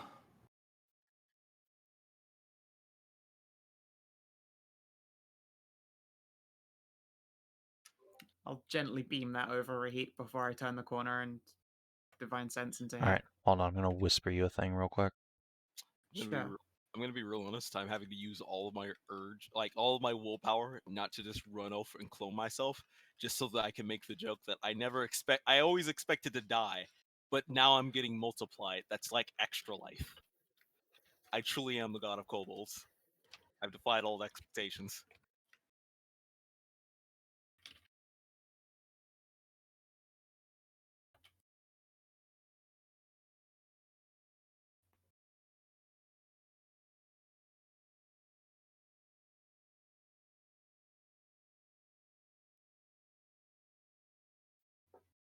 Okay, a quick BRB. Did I have myself muted, or was that? Yeah, I got bio. 1 sec. Okay.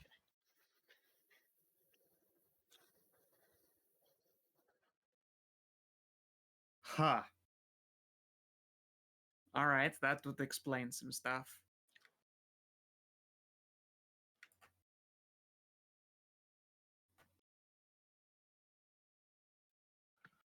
Suddenly really nervous about being a Paladin of Ancients.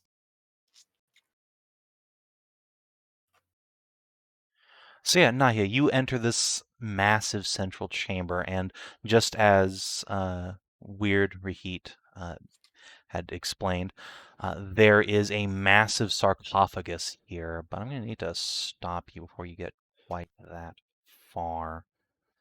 Sure. I probably would have been aiming to go around the puddle, so over here as opposed to there. Sure.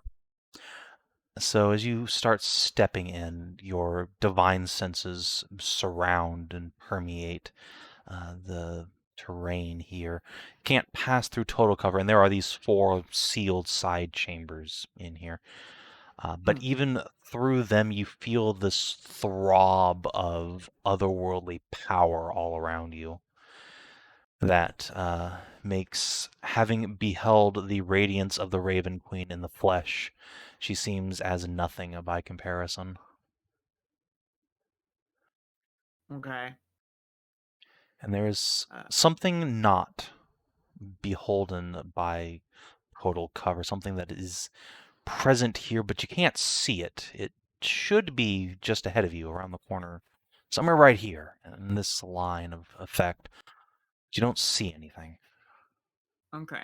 I'm going to turn off Divine Sense so I don't fucking stun myself as Okay. I approach, because I'm not an idiot. Okay, I mean, yeah, fair enough. Wait, is Nahia going ahead of us? Oh yeah, Nahia's way ahead of you guys. She's in the main chamber now. Yeah, because Scout just keeps talking and doing things.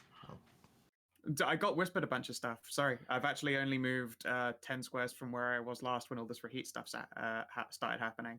Yeah, she's done basically the effect equivalent of a move act or a double move action. So she's entered this chamber. Yeah, and I am stopped here while things are going on for you guys. Yeah, and so other reheat is gonna come over here to Hashat. She's gonna lean in and whisper. Is Nahia feeling okay? He's asking strange questions, and now Szooth is talking about doubles. Getting concerned. Well, I do remember leaving you back in the other room, and you came up and then you came out of that passageway. So as you're saying that, Szooth? Reheat Prime is going to lean down to Ursula and side-eye Hashat and Hala. Say, is Szooth feeling alright? Those look like our friends. Maybe they just looped around. I'm telling you what I see. Then Yeah. they would have said they looped around. I asked them straight up. Is this something magical? Come on, Ursula. Are you with me or not? Yeah, we're gonna just we're gonna move away from these people this way. Okay. They're your party, so they're just going to follow you. So we're just gonna go to the Oh, we're main going chamber up? then, I see. No. You people stay there. Go back. Alright. Hashat, what do you say when you're told to stay back? You and Nahia too, you're there. These are your characters. Look, I'm sure you think something weird is going on, but we're hardly going to get to the bottom of it by standing back here. Yes, but when it's going on at the same time, you know I'm not the best at things, but this is what I consider fucky. You know, all right, fine. When my sense of fucky is going off, it's something bad. Yeah. All right, okay. I'll take a seat and have a drink. I don't like the idea of you going off on your own, but if you insist, Hashat knows our Ursula is extremely durable, so she will give. Actually, both of you are extremely durable. Coin. You know who isn't durable? She'll give Tarnavak her Earth and Aegis. Okay. Tarnavak, you have Earth and Aegis now. Congratulations. Okay. So can you tell the ones that you know in there to go with wherever Nahia went?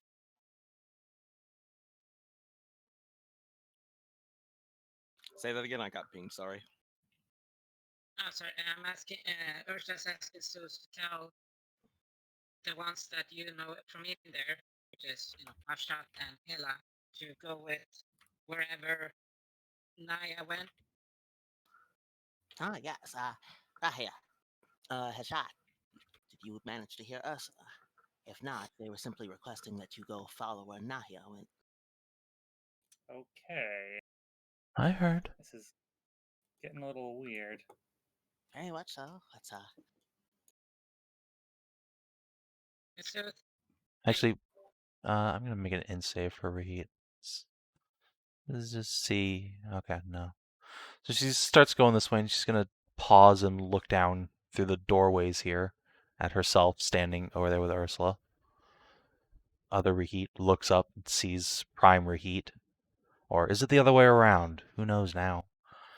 They look at each other, blink in confusion, and then they disappear. Uh-oh. Uh-oh. Uh-oh? Continuing on. Szooth says, trying to his hardest to play this move as to not cause panic. So, as A bare moment after Rahit disappears, Rahit appears through the front door and says, "Have you seen the architecture in this place? It looks pre-First Kingdom. Very interesting stuff." Yes, God, it's you frost said. giant base modifications. Okay. The Nahia down here is going to slowly pull her hood down and cover her face. Well, I suppose I had my belief in life and death destroyed, and then my religion destroyed. I guess now it's time to destroy my concept of time and space. What? A Okay. shot in the main room. Be like, should I cover my eyes or something? Can you nice folks just go this and stand here a little bit away? Pretty please. Yeah. Sounds something real fucky's going on now. From over Yeah, here, I'm going. I'm Hashat, confused. Hedrah, are either of you coming? Just wait, which one of you said that? Top, North Nahia. Nahia, well, Prime, maybe Okay, Prime. sure. Yeah, we're coming. Yeah, I don't want to approach this alone. Naya Secundo. All right, hold on. Tarn, when you get to these doors, these still are closed and they are massive slabs of stone. When you give them a push, they resist you still. Oh, those ones are closed, and those ones are actually sturdy. Okay. Okay, I'm asking Naya Secundo if she also can, scoot in and be in a fucking, just to be safe. No, I tell you what, I'm going to sit here with my eyes closed, and I'm going to listen very carefully and try not to disappear. So, I'm not moving anywhere. You have fun. And, I mean, I'll obviously move if there's danger. Just scream if you need me. Okay, athletics. Hold on. It's just going to be raw strength if you're just going to Dark Souls these doors open. Also, Rahit's very confused. Why would that not be? Why would that not be athletics? Because that's how the rules work, actually. Ah, really? Athletics is for feats of athleticism. Strength is for What? raw strength. I think you're talking out your ass here. Not actually. What? But okay, give me There's two. a fine line between the two of those things. Yeah, if you have some leverage, like if you start using a crowbar, you could use your proficiency. Right now, though, if you're just gonna just put your back into it, that's gonna be raw strength. A crowbar, you say? Yeah, if you have a And crowbar, we do have those. then yes, if you would like to use your crowbars, you can upgrade these to athletics checks. I got a +8 on that.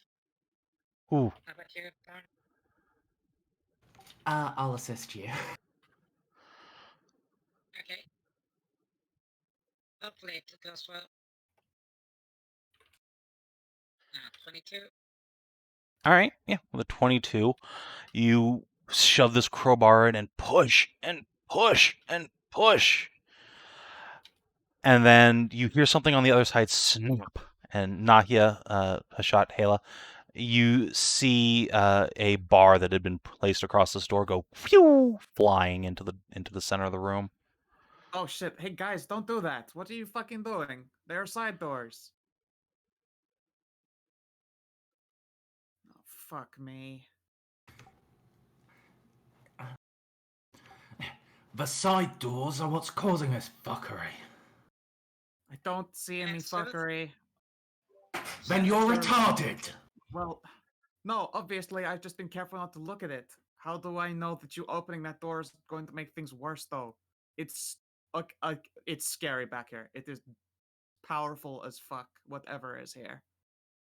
Are you Szooth, 100% sure you? you should be breaking things? All right, hold on 1 second while I whisper something.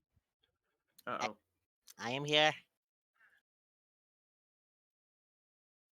And I am staying where I am until I figure out if I should move or not.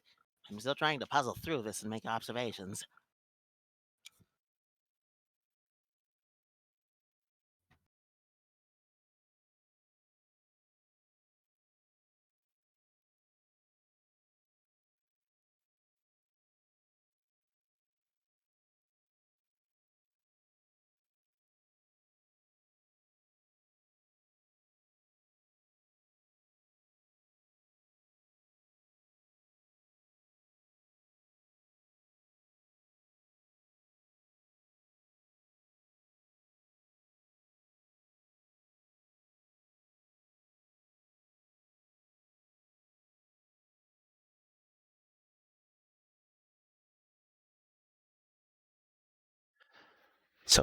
Nahia, the bar on the door has been blasted inward. Your friends are about to open it. What would you like to do? I'm gonna go really still. Guys, please don't open the door. This is a day of mourning for our prince. I'm just gonna look alongside at Hashat and just eyes are wide. Just do the slow finger shushy motion.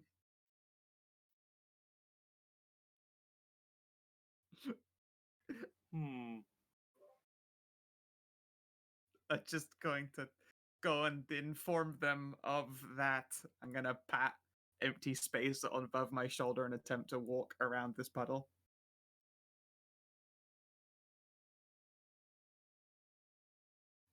Does it let me, or am I held in place? Oh yeah, you can move. Walk down to this puddle. Is there something wrong with the puddle? Huh? Oh no, it's just a gooey. Oh,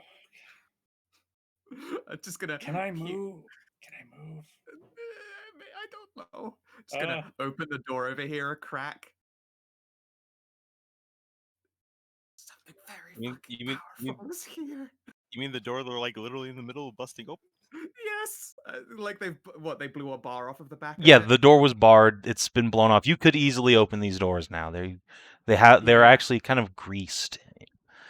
Yes, I just open it up like a polite crack and stick my head out.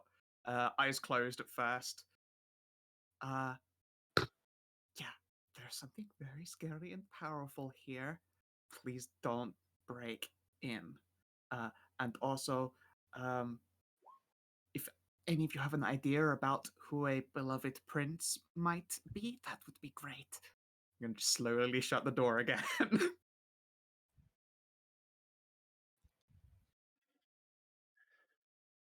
He's gonna glance at Tarnavak. Do you have any idea what she's on about? Walk away again. Whoa, indeed, our beloved prince. Would Hold on, I'm just gonna let the others. I'm just gonna wait here and think. Shot is supremely uncomfortable. Yeah, Szooth, Tarn, Ursula. What do you do as the doors just gently closed in your face again? That sounds like we maybe should go around. I turn. Do you wish for assistance on a history check? Sure.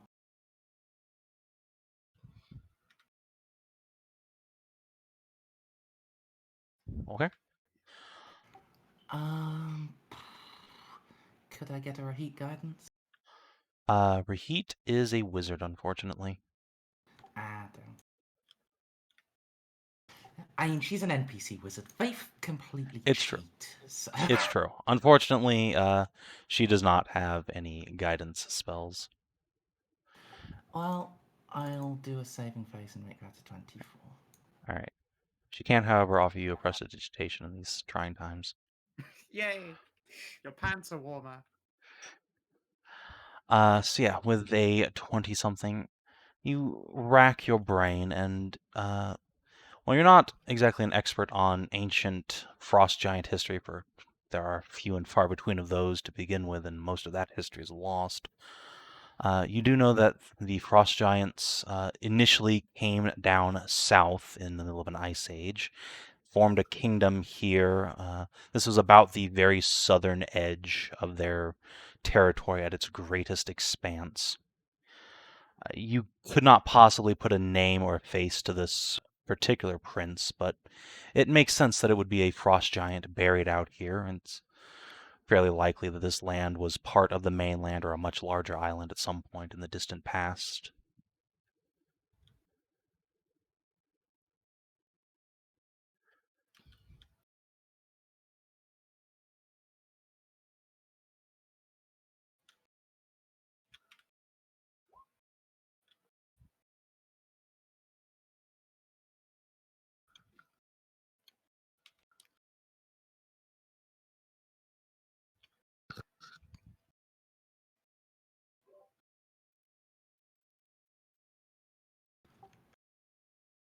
I mean, I'll tell people that, but yeah, I was muted. Sorry, fuck. I I do. Well, I might have an idea. I was in a key position to, well, observe what happens around. I think so long as the two different versions don't acknowledge each other, maybe there won't be a reset? If that's truly what that had just happened?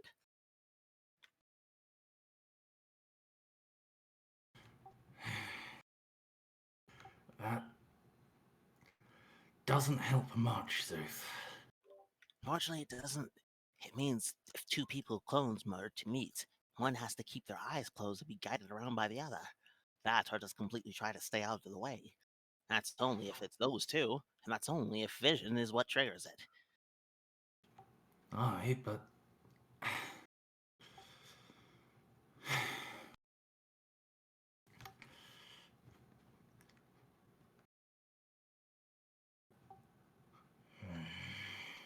Well, I think you're right. I'm only going off of what I feel and theorize. I don't really have any evidence. you're right in that, but that doesn't. It doesn't That help. helps us protect ourselves while we do what we have to, but it doesn't help know what we do have to. Indeed. However, still, we need to at least try to protect ourselves if we're to figure this out. I think we might be trapped in here forever if we keep resetting and not knowing. Aye.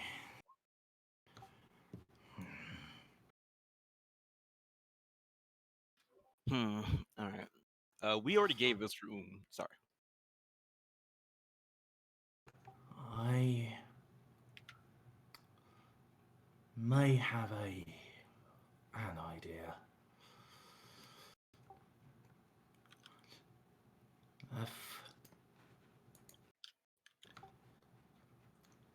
If that Nahia says this is a day of mourning, then there's something going on in there.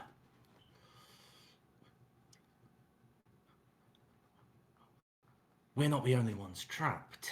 It's what's something in there must be as well. I think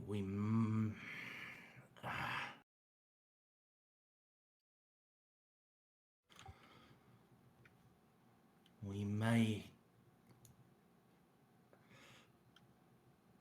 have to try to recreate the original day of burial to change it.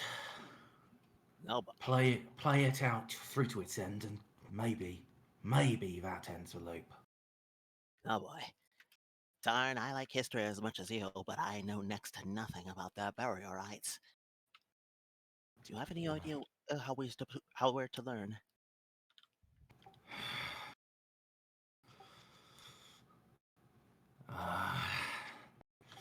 Yeah, that's where I run out of ideas.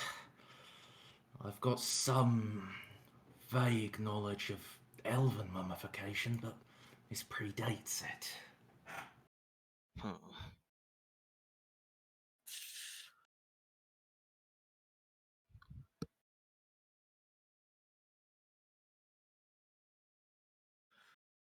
Said it was a day of mourning for their Well, beloved we prince. can talk and move at the same time. They're probably gonna need us in there. Right now. No, I don't want to go through either of the side routes. Not yet. For now, let's go back to that embalming chamber. Indeed, if we can't figure out what the process is, the best thing to do is to tackle it like a historian and learn from the environment itself. I just say through the doors. If you're in there, group up and don't move around too much.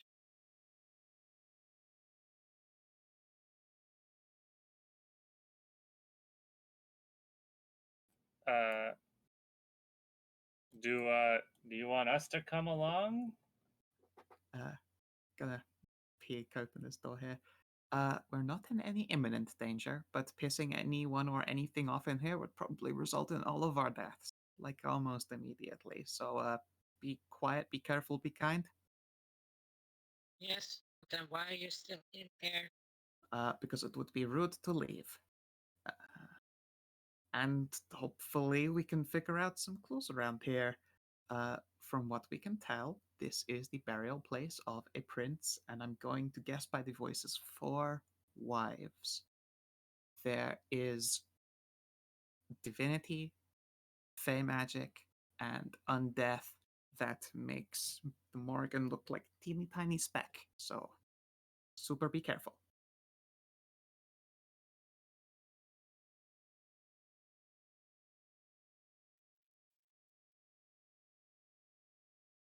And then I'm gonna gently close the door again. So while you do that, Tarn, Szooth, you have re-entered the mortification room. There is embalming fluid here. There are the ritual tools for mummification. There might once have been the bandages to wrap somebody off, but they've all rotted away.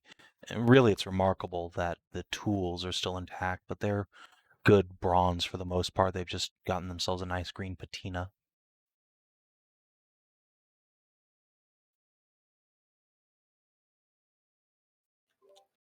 Save it is, as we all know, gay for bronze. Such a strange custom. Imagine a time when they actually tried to preserve and protect the bodies of their dead. Hmm.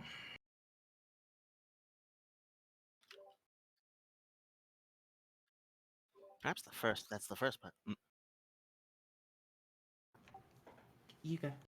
Perhaps that's the first part where we should attack this from. If this is supposed to be a ritual of showing respect and, I assume, preservation,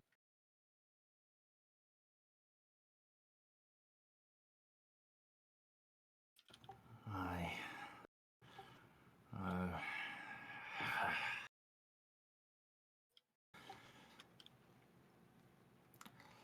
fear we are lacking bodies.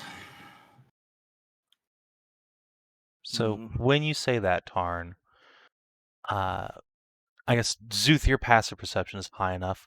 You see just for a moment where he twitches her head over towards the three doppelgangers. Glance over there, glances back, doesn't say anything. I kind of give her a pitying look, like I know what he's thinking of, but just don't say anything.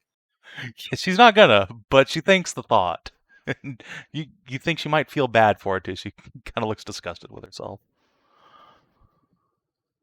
But yes, I guess the first thing to do would be to at least thoroughly investigate the embalming tools and see what we can learn off of them. Okay. So I will pick up and video game inspect the embalming tools. I assume I have artifact assist, so Yes. it did. There we go.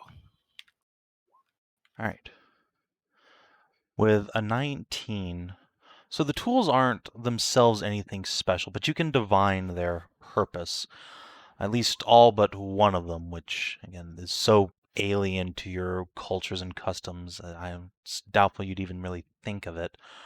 But we would recognize one of these tools as something that would go up the nose to pull the brain meats out through there. Actually, we know a brain remover. Have you ever seen that? Yeah, we saw her. We saw her pull the fucking brain. My employee. No, she used her finger. She went up there. Right, she used fingies. Yeah, she gave a most unholy nose picking. This is like a very long, slender, grasping tool. But the other ones seem fairly standard medically speaking. There's knives and suturing equipment. You're fairly certain after looking through that the internal organs are removed, possibly the tongue and the eyes. At least one of these looks like a scooper you would see a torturer use on eyes, which is a gross process in and of itself. But the real breakthrough comes in when you look into the embalming fluid, which is in these amphoras all around you.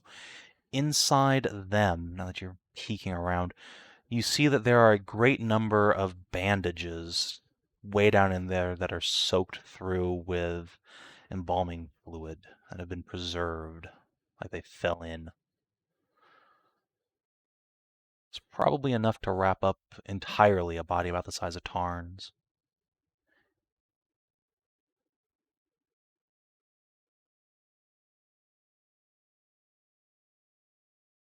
Hmm.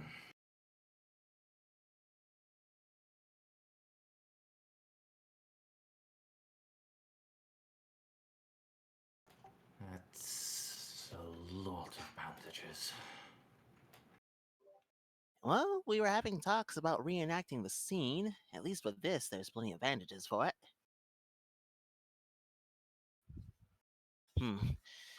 Looks like they could fit around you. Hashat or Nahia are out of the question. What do you mean out of the question? We're right out here. No, don't worry about it. I mean, as long as we don't see ourselves on the other side of the door, we can help you still, you know? We're here. Fair enough. We're just doing history nerd stuff right now. True. All right, we're no good for history nerd stuff, but if you need the bodies to fill roles for a grave procession, I mean, you're talking to a paladin of motherhood and life with a bird of the grave wandering around on our shoulder. Hopefully, we're able to help. Yeah, So hold on one second. As you're saying that, Nahia, Tarn is going to peek around the corner here and inform you that no, he's fine. He doesn't need any help. There's nothing of particular note. He'll be back with you in a minute. Oh, okay. Oh, huh. Yeah. okay. The main Now do you difficult. see? This is great. The main difficulty is the extra inches you've got on me. Yeah, bandages won't cover a woman of your height. Oh, right, fair. Or mass. And Hashat will make a chest gesture. It is true. She does have massive memories. Surely there's enough bandaging there for giants, not for people our size. If anything, there should be extra, right? Nope, there's only enough for someone about Tarn's height. You could take or remove a couple inches or put a bust on or some hips, but basically human average size. Sorry, are you familiar with Tarnavak? Sorry, I mean not human average. Tarn average, I guess. Yeah, you're a big boy now, but you're still smaller than Nahia and I believe Hala. Exactly how tall are you again, Tarn? I'm sorry, you're like 7'6" now. 7'5". 7'5". Okay. So you could also do Hala. I guess she's a little bit shorter than you, but it would definitely be a better fit on you for sure. You could also do Ursula, I suppose, and just have extra. Maybe Ursula and Szooth. If you want to stack them on top of each other. Yes, it's actually just a dwarf and a kobold in a murder coat. Remember, this place predates the giants. This was built by whoever dwelled the southern lands before their migration. Right. Although that's not to say that their person of migration isn't of themselves, how best to put it? Like, who's to say their prince is native? Well, it's an angle, but they are talking about a beloved prince. Fortunately, we'll have to work on some assumptions until given evidence otherwise. True, I wouldn't expect the Conqueror to be thought of as beloved. This place is older than the Frost Giant ruin up above. This place could be from an even older civilization. We don't know what they even look like. All right, this embalming fluid. Can I do an investigation on the embalming fluid? What would you like to learn about it? DCL, Yes. could I suggest you would maybe want to do like an herbalism or an alchemy rather than another investigation on it? That makes sense. Hmm. They are both the same score, unfortunately. Or can I use wisdom for this? Again, what are you trying to learn from them? You've already found the rags. Like, I mean, if the rags is the embalming fluid important at all? Yes, it's important for embalming, for sure. They have allowed these bandages to be preserved for good Lord knows how long. And indeed, you just know as an herbalist and alchemist that this embalming fluid should not have survived this long. Like, it should have evaporated a bajillion years ago, but it's still here. Seems fresh-ish. Huh. Well, it seems fresh. I would assume, considering the state of everything else in the temple, that this means it needs to be used.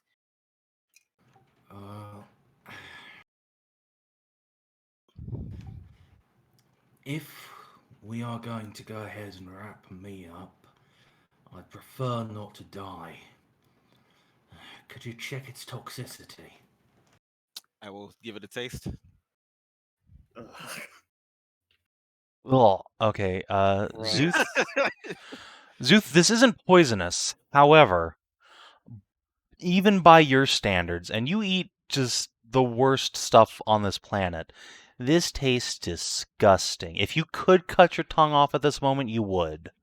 So, But luckily, before you can do anything drastic, you have a big gobbo there to restrain you.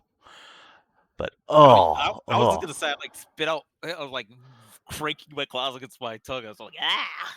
yeah. Holy Sathia's butt scales. I don't think I've ever eaten anything that tastes that bad. And that's I like saying that. something. Yeah, he's also eaten Holy Sathia's butt scales, to be fair. Man. I don't know if that's all embalming fluid or not. Yeah, well, it's not really toxic as far as I can tell. It just tastes bad. So don't get any near your lips.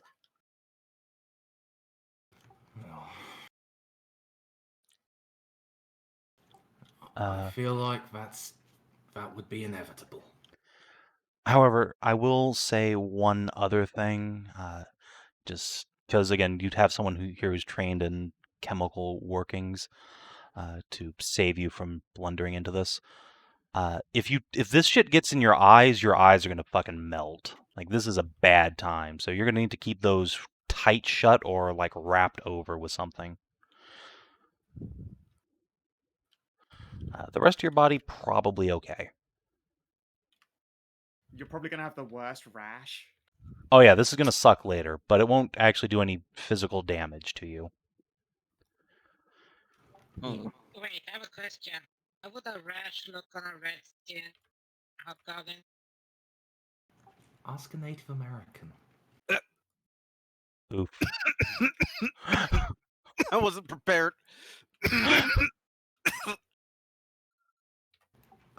Taking a drink. Very, very seriously, but Hobgoblin standard color is so obviously inspired by Native Americans. I know, I just wasn't expecting the call out.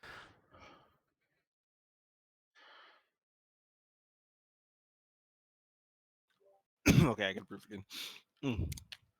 Yeah, maybe I should just carry embalming fluid around to pocket sand in people's eyes in combat.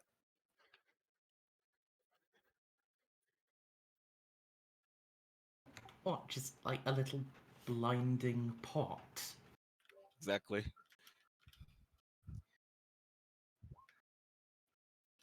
It's great. Szooth would even make sure to be able to use it because he never eat it. It tastes too bad. Anyways, right.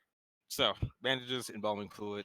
Still got to try to figure out what exactly the ritual is, which I assume if there's no text here, it would just involve going to other rooms and trying to study. Is there convenient writing on the bandages? No, the bandages have no markings on them themselves. Yep, it is. Seems like that means it is. What am I trying to say? Explore o'clock.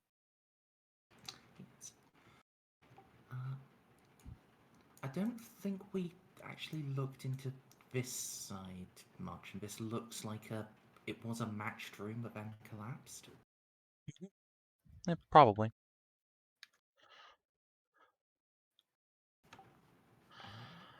I will assist on an investigate if you want to do that, DCL. Mm. Up. Hey. All right. So you spend a few minutes looking through the rubble here. You don't find anything of material value, but as you look through the stone here, you see discoloration marks on the stone of the floor that look awfully like bloodstains. Very ancient, though. Huh. I'll look around. What are all those objects down there? Those amphora are also full of embalming fluid, though that has gone rancid with time. There's just the scent of it and some chemical residue up the interiors of the amphoras. No actual fluid remains inside.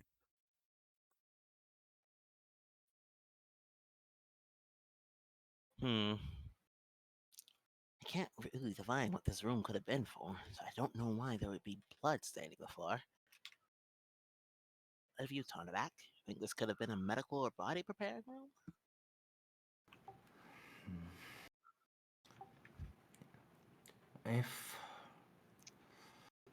Well, in the elven tradition, I know they drained all of the blood out and replaced it with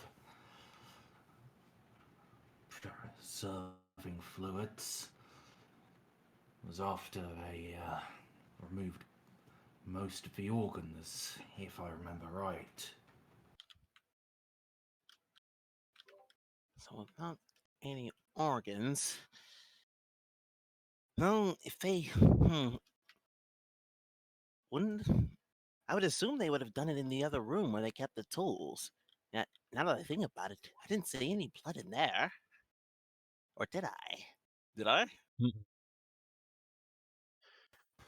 Maybe just me misremembering. They might have changed out the blood before. No. That way around makes more sense. Drain the blood, replace it with embalming fluid, and then remove the organs. That way, they could. Yes. Then they could put the organs in the little jar things. No, you're making sense. Indeed, especially with all the embalming fluid that, used to be around here. So I suppose this is a room one's supposed to start in. Maybe we only need to metaphorically represent you being bled and preserved. Hopefully that would be enough.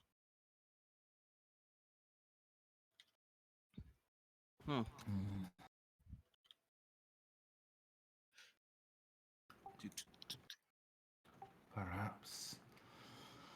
Well, I have a question for you. Folks down here. Yeah. Tarn and Szooth. You think we can think about all this outside? Because if the longer we stay in here, the bigger the chance of something weird going on. The thing is, we need to look at the chambers, figure out what they did in each of them. Once we've done our preliminary, then sure. Okay, I will convey. So, hold on. Ursula, as you go up to the door, Ursula, you peek out of the door here and call down to your friends that you've found an open grave over this way, and there's still a corpse inside it, and you return to investigating that.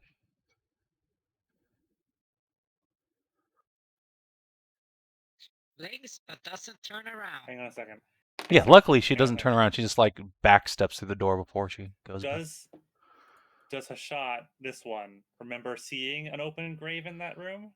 No, the shot that's in the central chamber remembers, because you did see that. The shot who's outside went the other way, so she did not see anything.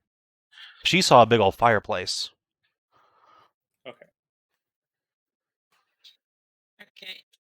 I will gently ask into the main chamber if they can't hear me. Try to keep the voice low and respectful.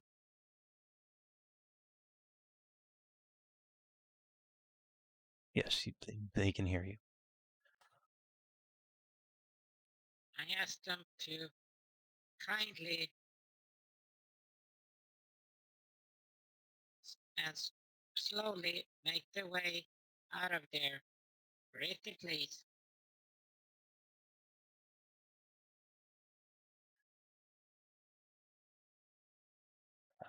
Nahia, a shot. You hear your friend ask. Sorry, what was the question? She's asking if we would very carefully and quietly leave the area. These ones? The ones down here? No, the one's Or- up here. Still She's there opened is. the door a little bit. Hashat will look at Nahia. I don't know, like, so this grave has moved as far as we're concerned, right?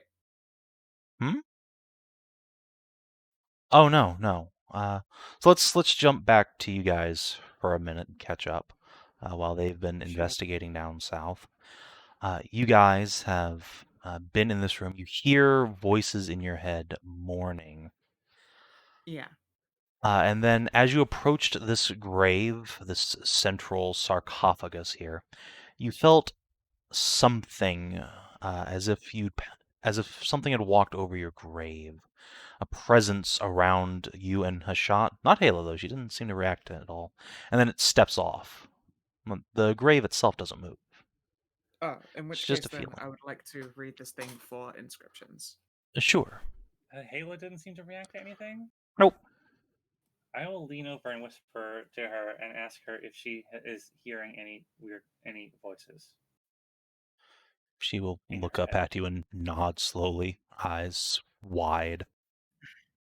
Okay. Yeah, she is responsibly terrified of this whole situation too. Okay. I'll just stay calm and like, okay, so she's also hearing. It's not just me and Nahia. Just making sure. Yeah. All right. So on the tomb there is an inscription that says, and yeah, it's in some dialect of Giantish, but it's very, very old. You recognize that, but not anything specific about it, unless you want to make an intelligence check and try and place it. Unfortunately, I can't, because I can understand all the things I'm reading. I can't Hmm. actually. What is it? delineate myself. Giant. You Oh, I do can speak read that. Giant, I believe. I can read Oh, and that's a speak good that. point. Yeah, yeah, you can delineate. Okay, let me see.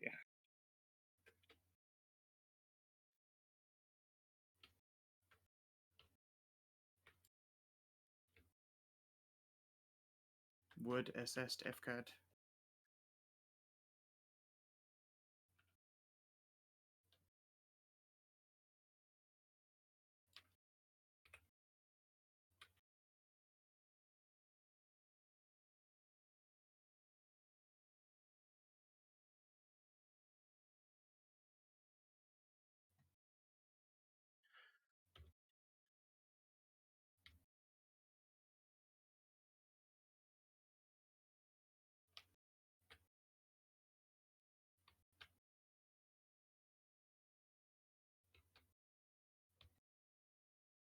And then everything went very quiet.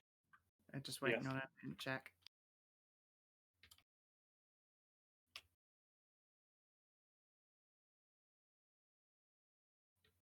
You gonna make that at any point, Kina? Oh, I'm sorry. I thought you were going to whisper me what the writing was. No, I was waiting No, for that figure it out. intelligence check. Yeah. So this is a very, very old form of Giantish. One that's it's like to you Old English is to us, so like pre-Chaucer, like boy. Beowulf shit. You can get some idea of what it says, but the real question is, what the fuck is this stuff? So yeah, go ahead and roll your guidance. This is something Valeria can help you with, though she's also not familiar with this dialect intrinsically. Okay, with over a 20.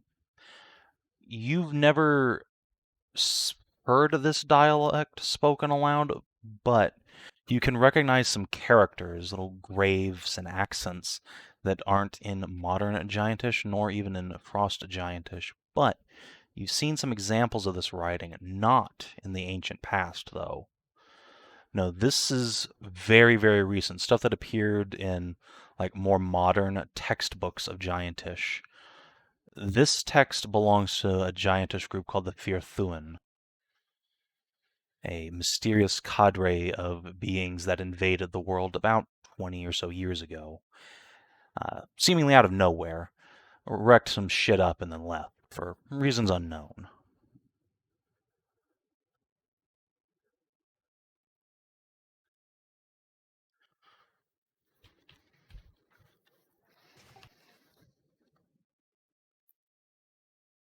Hmm. All right.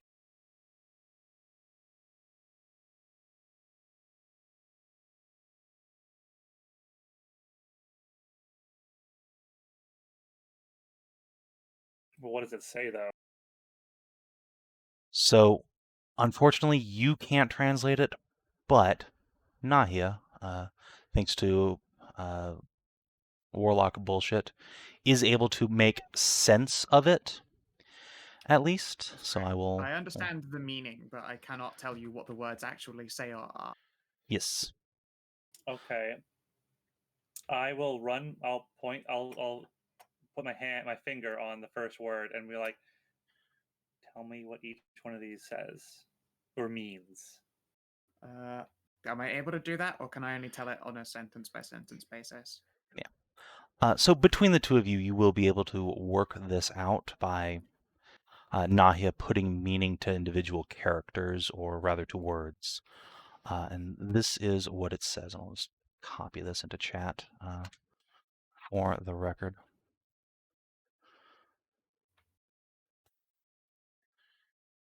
Boop. We're literally in fucking emo tabs too. Yeah. We need to get the fuck out of here. It says proudly, I have named cities near beyond counting, but possess no house of my own. I have surveyed highest mountain and lowest vale, but narrow lone tree called my own. I beheld the vastness of the seas and all the lakes, yet never tasted a fish. Well, let's give this motherfucker a fish. Delicious fish. I pull out a salted fish. All right, you pull out a Is fish. it a riddle?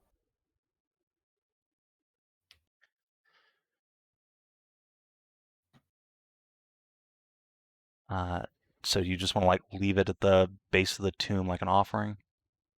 I feel like I can add it to the offerings besides the alcohol and gold. Sure. All right, you can put down a salty fish. And about this time when you've put the The fish. Imperials go in here and fuck shit up. I don't want them to do that, dude. No, then there'd be like 50 Imperials or 0 Imperials. It's hard to say. So yeah, you put the fish down, and then at this point, Ursula's like open the door and whispers to you. Head on over. We're trying to figure some stuff out here. What have you got?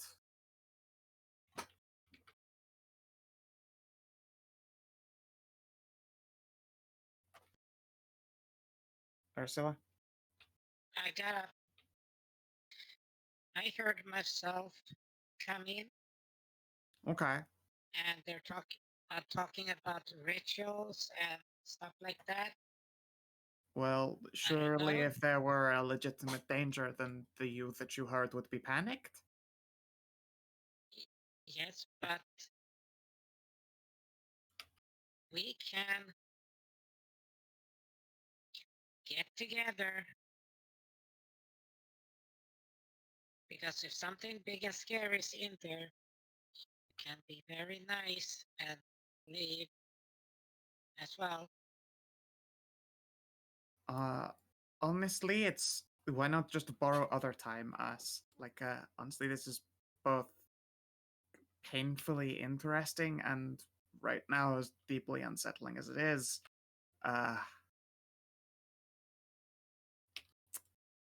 Yeah, I don't feel good about leaving. I don't know really how to tell you more about that. Nothing's physically forcing us to stay. It just feels like it would be a bad idea now that we've approached the grave. Then why did you approach it in the first place? To read it, don't be a dick. Yeah, in fact, recite this to the others. See if they can, again, if this is any help to them. I have named the cities near beyond counting, but possess no house of my own. I have surveyed highest mountain and lowest vale, but ne'er a lone tree called my own. I beheld the vastness of the seas and all the lakes, yet never tasted a fish. Would you rather I wrote this down for you? Well, it sounds like you're talking about the cloud, but that's just me. That or It's water, entirely who knows? possible. Yeah, no, there's definitely something of a measure of either poetry or riddle about it.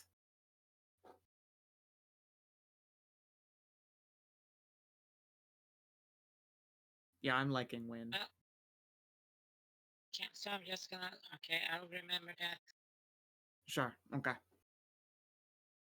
Yeah, my thought is Okay, wind, but but still, I'm not sure. you should really try to get out of there. Wait a second. I'll come if there's a need to. It'll be fine.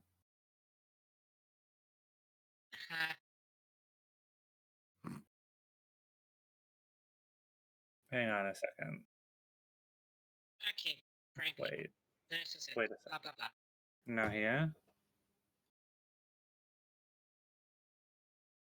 This place is really, really, really, really old. And there's something godlike right there. Yeah? So I- you're saying I should sit on it and set it No. back? Oh, okay. Yeah. I'm saying, what if exactly? And you guys mentioned something about the wind. What if there's a primordial in here? Ah, this might be the domain of wind. Maybe. Well. Now that is interesting. Earth, fire, water, and air. Hey, you're a Titan. We'll probably want our friends to come along if that's the case. I wonder what they're up to still. Valera was a goddess, though. These guys are talking about these spirits are talking about a prince. That's true, but at the same time, Valera could have had a dick. Can I just briefly interrupt here? Yeah, absolutely.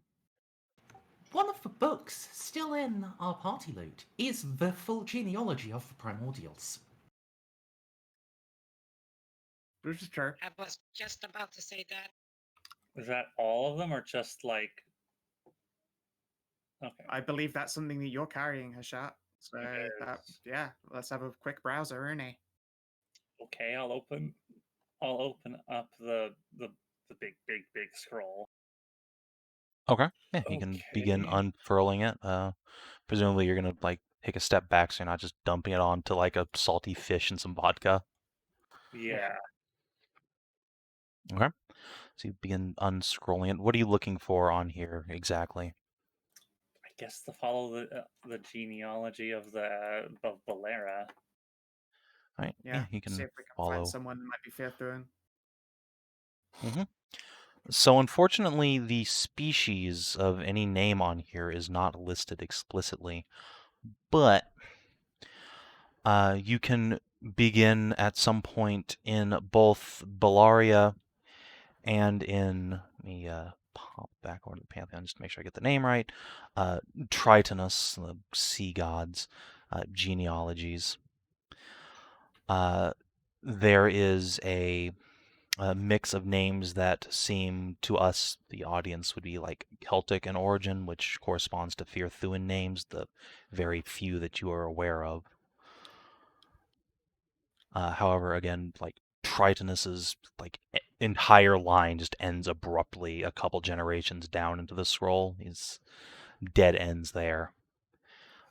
Bellaria, the goddess of the skies, continues apace for quite a while. But the Firthuan branch is maybe 2 generations deep and then cuts off with question marks. They seem to have, the scholars don't know who these people were and can't find any traces of them. They might not have even known they were Firthuan. Just the names. Let's say the names of the first two. Okay. So give me an intelligence check. If you, in fact, Hashat, you can add your proficiency bonus to this because you're proficient with the giantess language. Okay. I'll give you my inspiration. Okay. So I'll just treat this as if I was trained in an intelligence check, you said? Yeah.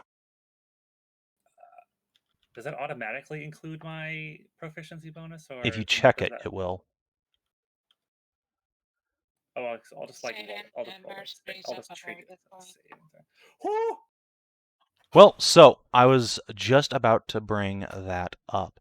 So you look through these names, and the very last name on this list is a name that reads as Arlen if you pronounce it in modern Giantish. However, the Firthuan characters you would know would have a strange accent mark on there, so that it could be either Arlen or Arlene. Gender, it could go either way, and there's no specification in the scroll. Above that, the only generation is a name that reads as Avalon. So, boop. Avala. It actually sounds like a familiar, like we've heard it before. I mean, we've seen an Avalon before. I can't remember who the fuck he was. It might have just been a hand-in name. The sword saint. That's Arcalon. Archon, yeah. That's Arc. So yeah, do you want to intone either of these names? Let's intone the first and then the second. So if we get the first one wrong, at least we're announcing the father before the son, so to speak. Okay. Sorry, that second part. Could you run that by me again? So there are two names, Mhm. and we can intone technically both of them. We'll start with the oldest of the two names, like the first generation, then the second. So at least if we're getting it wrong, then we're announcing it in the order of the father before the son. Okay. Which way do you want to pronounce the second name? Arlen or Arlene? Well, they're talking about it. And you're saying it could go either way for either intonation? If you pronounce it like a Firthuan name, it would be Arlene. If you pronounce it like a modern Giantish name, it would be Arlen. Let's go with This Arlene then. This place is super old, so I would definitely go towards the older dialect. Yeah. Hey, wouldn't it, if you accented that way, be Arlane? Yes, sorry, my bad. It's Arlen or Arlane. Yeah, let's go with Arlane then, since that's the Firthuan. Okay. So you speak aloud, Avalon. Nothing happens physically, but there is a muting of the whales, as if they are giving you room to speak here. And then you speak Arlane, and there is a crack of power through the room. But before we get back to you, let's go talk to the other guys. Let me twist those balls a little, and you guys just hold tight. So it's like needing to pee real bad. Back in the room where you're not about to be murdered by a horrible giant from the ancient primordial past. So you guys have examined these rooms. Ursula has failed to convince your friends to come out of the morning room. What would you like to do? I mean, there sure are 2 more rooms in here to examine. There are. Where would you like to There are start? some other companions to take with you. I guess let's look in here. Can we go with you? Yeah, down to help. Well, whatever's meant there's 2 of you. If you're the evil clones, you've had plenty enough time to try to jump us. True, although you've not yet been vulnerable. How about this? If we do turn out to be evil, we agree to kill you last.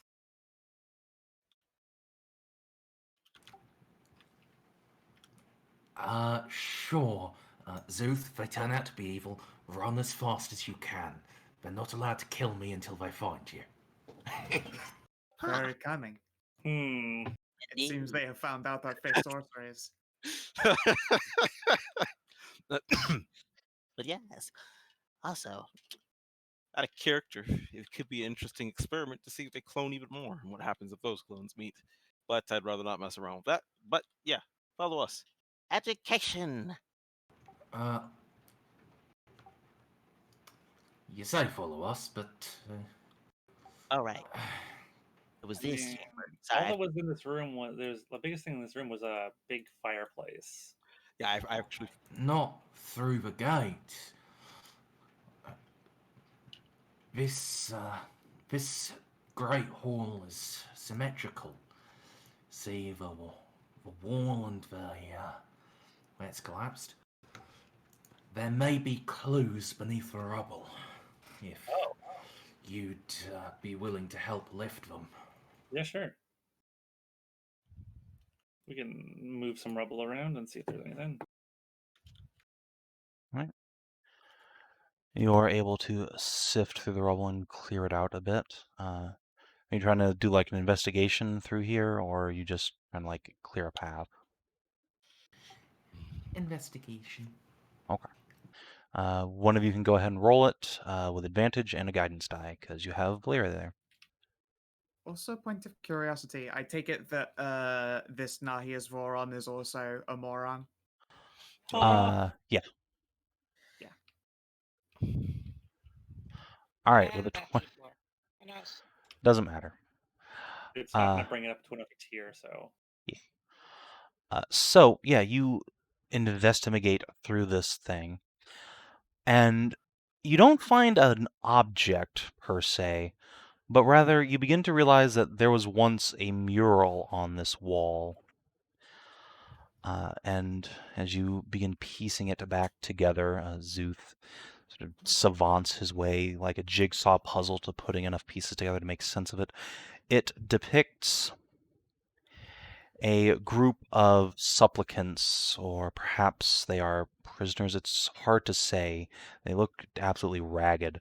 They are approaching a great fire and throwing their belongings into it.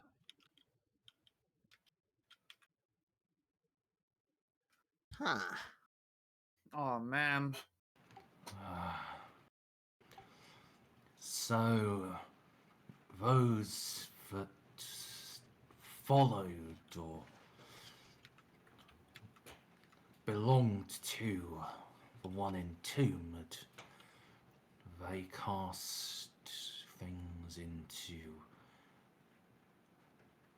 You said there was a fireplace in this next chamber, right?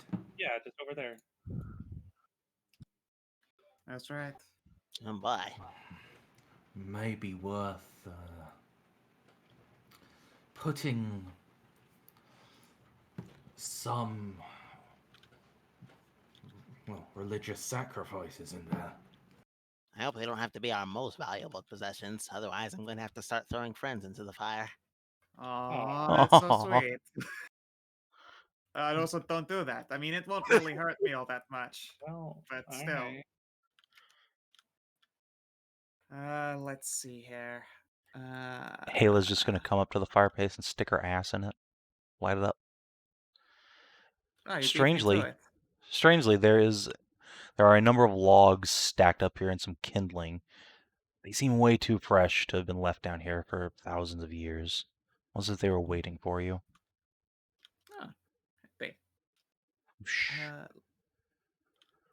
I know what I will put in. I walk around the corner. I do something.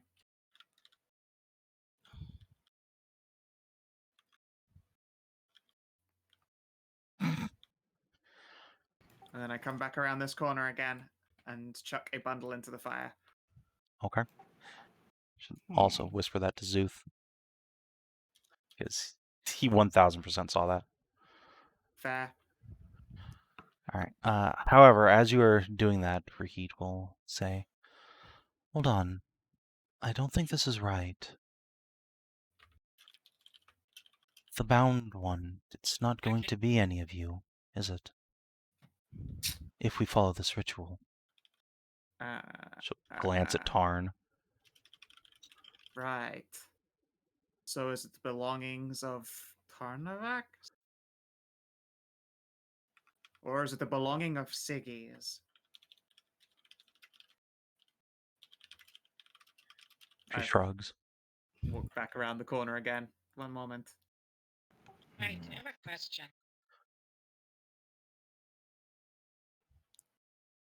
Are you sure these are not just sacrifices for somebody? So if you throw yourself in there, stuff in the would count as, sacrifice stuff? Seems more like purification to me. Could you describe the fresco again? So it's a number of individuals. It's hard to say exactly what role they are. They look ragged and like they're sobbing and weeping, and they are throwing their possessions into a fire. Looks like a group of 4 of them in this particular case. 4 individuals, that is.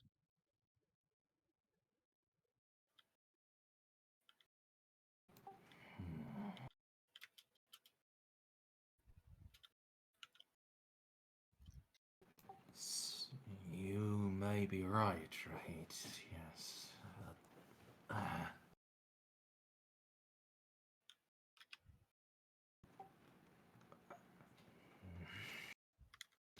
What would you suggest instead, then?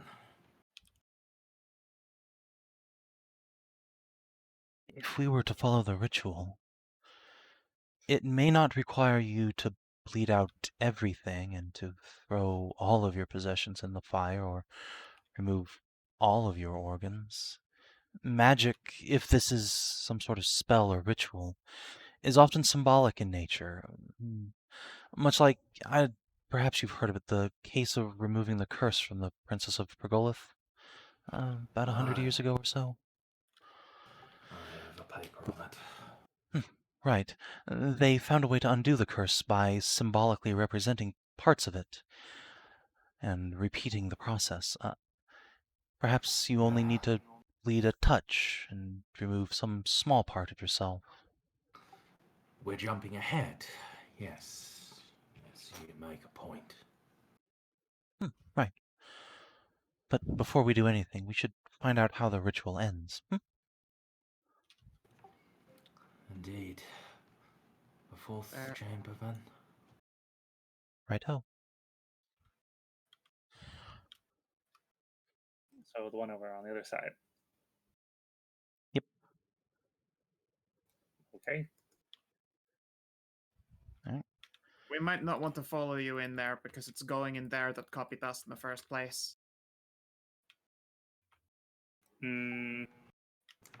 I didn't go in and I heard my own voice.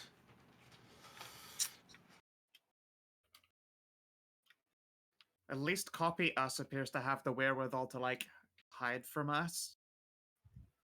Or, I guess, copy me, copy you guys have the wherewithal to hide from copy yous.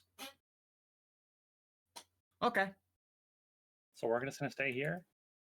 Well, it seems like it's okay to follow. And also, it might be interesting if there's a copy of a copy. It might be then that we'll need to look at each other so that we can disappear, but real first, as you call her, first Nahia. Although I think personally, I'm first Nahia. Oh, wow, that gave me. Sorry, I got vision from copy. Yeah, that's fine. Yeah, there's just another Ursula hanging out by the fireplace, stoking the wood. Hmm. She goes off and disappears.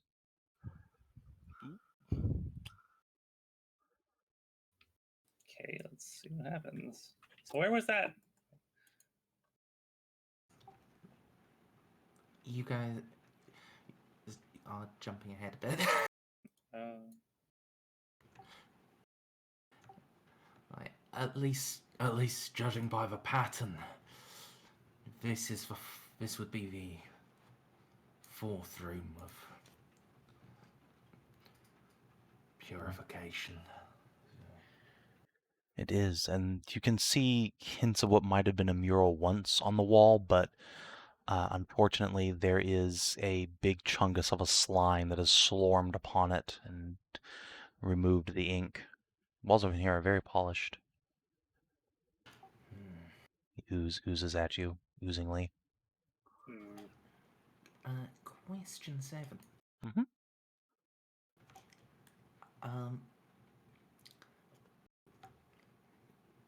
In theory, if Fuse was killed, could we do mending on that to restore at least parts of it?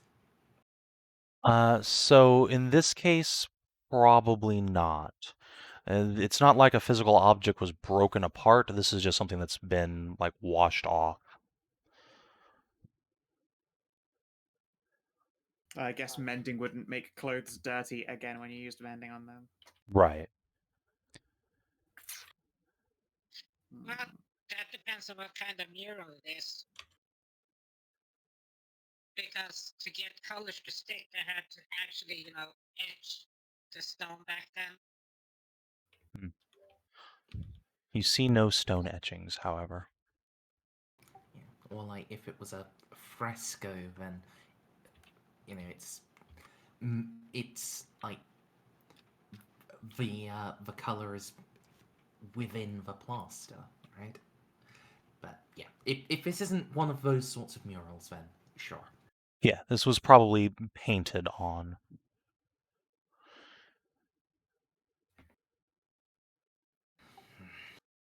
Wait, painted on? Like Egyptian painted on or like Roman? Hard to say. Whatever it is, it's been washed off Oh, almost completely. okay. Okay, out of character. Okay, people, 50-50. There's probably a fucking mummy down here. Hedrah. What do you mean 50-50? What do you mean 50-50? Have you? Please tell me that this is like you having Ursula brain turned on that's made it take this long for you to say it. 2 hours ago, when we found embalming fluid, I was like, "Oh fuck me." Yes, I know, but see, no, I mean not mummification. I mean mummy the fucking monster. Yeah. Yes. And literally all of the rest of us thought that as soon as we saw, the brain tweezers. Okay, good thing. Actually, all I thought about I was just hoping I was hoping that it wasn't. I was just sitting here hoping it wasn't. Yeah, but hoping it isn't, that's when we think it's 50-50. Yeah, and here's the thing though, if there's probably fucking mummies, there's like a deep side. In this case, it's literally like fucking mummy lord. I really hope it's not a mummy lord. RCR? Yeah, no, I mean, a mummy lord is expected. It's why we've been really careful and really nice, because I don't want to piss off a mummy lord, really. Alright, so, but yeah, back to things. So, the paint has been washed off. Is there any, like, impression or chiseling into the wall, anything? Nothing that would give you enough of a picture to figure out what was on it at one point. Well, there are all of these pots and stuff, so can we try to investigate those? See what's in them, what they might be for. Sure. You don't need to roll for this, it's fairly obvious. These amphora were full of wine at one point, and Szooth can do a little sniffy sniff in there and confirm that pretty much immediately. But again, they've all dried out to just residue in there. Except for a single amphora in the very back corner. It seems strangely full, almost to the lip. Slish slosh, slish slosh.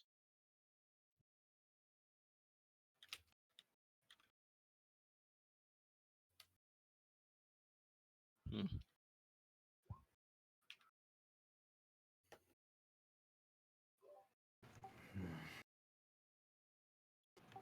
Szooth, could you check this for poison? Hopefully this tastes better than fluid. I'm bumbling fluid. But yeah, Szooth will check. It is a rich red wine. Ooh, much more tasty. Oh, wait, if anything, Like rich as in like well maintained and like really tasty. Like, is it weird? I'm not enough of a wine guy. Is it? I assume it would be really weird to be finding good tasting wine in the middle of a crypt. Yes, it normally turns to vinegar. Okay, Yes. so I was right in that assumption. So yeah, Szooth will be like, actually, this wine tastes way too good. Way too well preserved.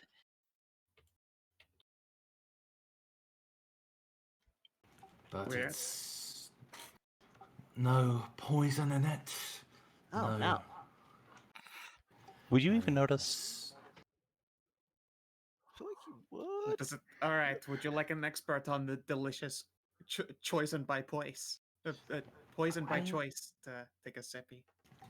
I would hope that, Szooth could do more to detect poison than just drink taste it, it. given that I- he does actually have a fucking kit. It's more fun to say I'm just a taste tester. No, I mean like just from tasting it, because like a good poison you wouldn't taste it, and Zeus also immune to poison, so he wouldn't have any effect.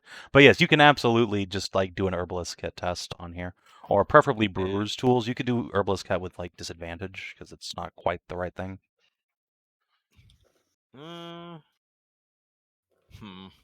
Would I have brewer's tools proficiency? I don't have that written down. Then no. I've done. Okay. Unfortunate. Okay. You don't detect anything off with the wine. In fact, it has faint hints of some sort of herb in it. Tasted quite delicious. Nope, too tasty. If anything for me. Can't I imagine it being wonder if the poison. last stage is getting fucked up.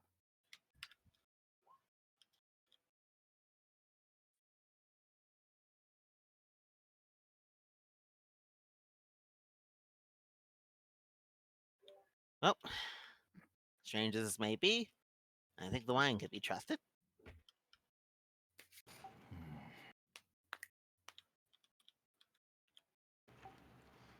Alright. That's good. Well, I suppose it's so if we want to imitate the ritual. Things are a little strange. For now, let's take a look in this adjoining room.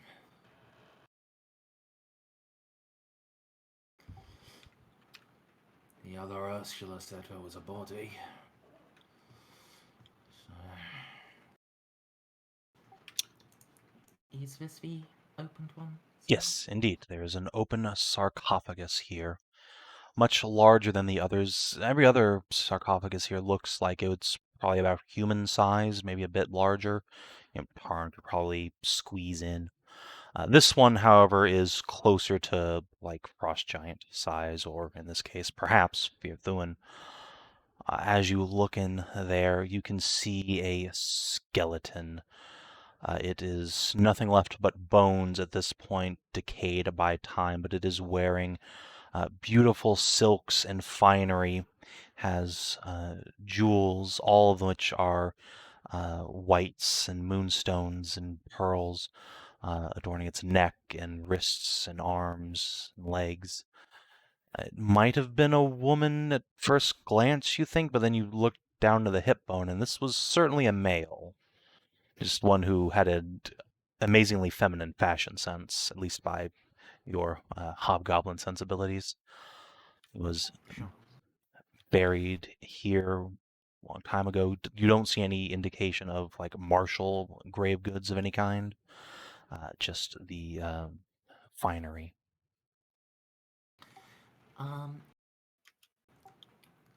So,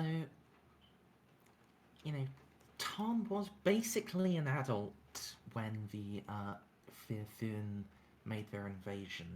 So, does this look in any way similar to stuff they wore? So no one ever had a chance to see Firthuan outside of their war regalia, in which case they primarily wore like thick leathers and hides from strange beasts no one could identify, and wielded great axes and commanded like radiant blue flames. This is extremely incongruous with the depiction of Firthuan you've seen.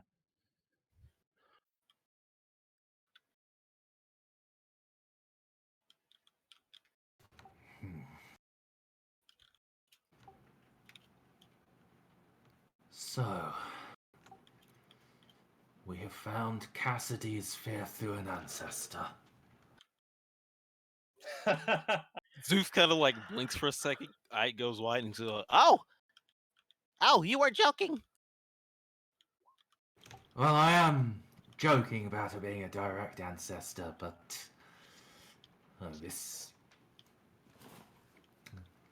is some effeminate nobleman. Oh,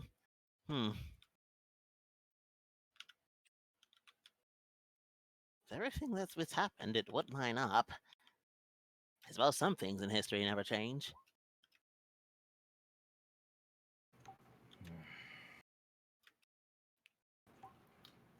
I low-key will love it if the reason we've been struggling so much with like the naming conventions and depictions and all that is just because this is like history's first transgender as recognized.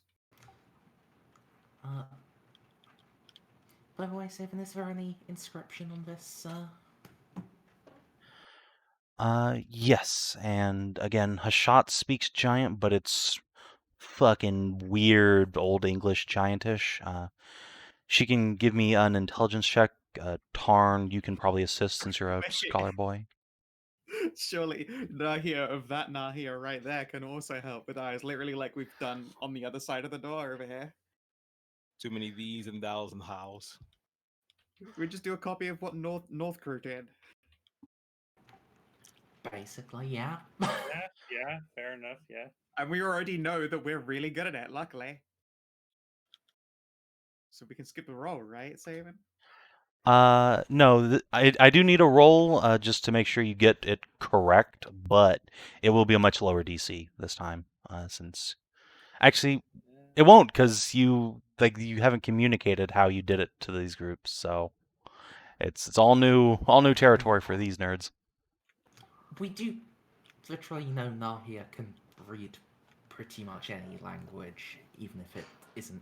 Oh yeah, I mean you're just not getting a bonus from the other group of you guys having done this before. That's what I'm saying. But yes, can we bring Doppel Nahia over for this? Scout Sorry, wands. I just hadn't moved my token over. That's just my bad. So, am I rolling with the proficiency again? Because I know the giantish language. Yep. Did you say that I had an advantage from turning Yeah, myself? you have someone helping you, and you have guidance. Do the whole shebang. All right, Which 24. one? This inscription does not, thankfully, have a riddle. Instead, it has a name, and for a second, you're pretty sure that can't be right. That's wrong. You must What, be the name? reading it right,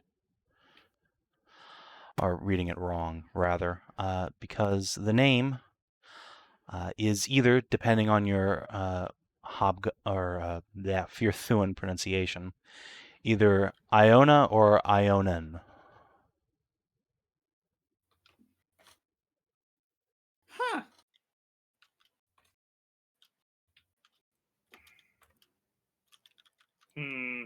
That doesn't sound right.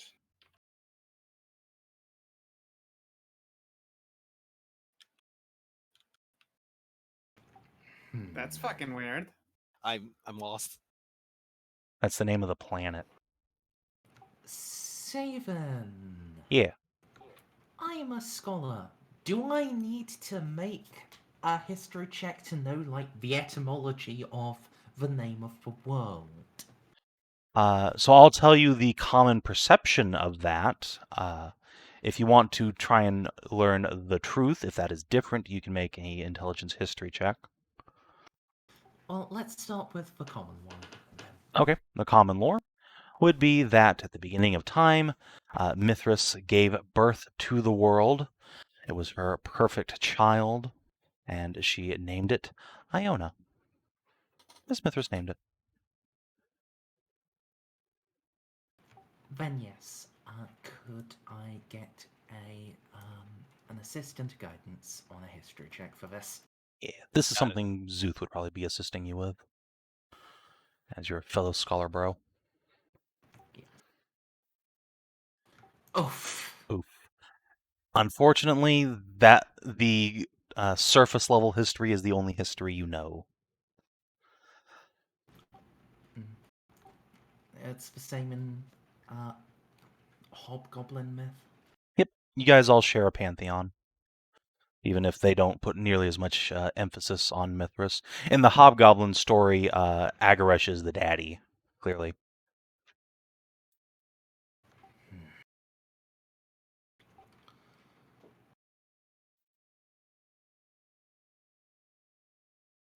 Yeah, could Rahit make her own roll? Sure, she'll come in here. Hopefully I don't duplicate myself again. Let's see. Well, at least you can have a system guide. Sure. Boop. Alright, give me another d4. Alright, 26. So she will spend a moment thinking, swishing her tail, which conjures up a bit of a dust cloud. Oh, I was just gonna say, conjures a bit of aphrodisiac. I mean, that too, but Fucking luckily that's in the famous. other direction. Ionas, Ionan, Iona. Those don't sound like Firthuan names, for one thing. And again, it's hard to tell for sure. As to the origin of the name, it's definitely celestial, I'll tell you that much.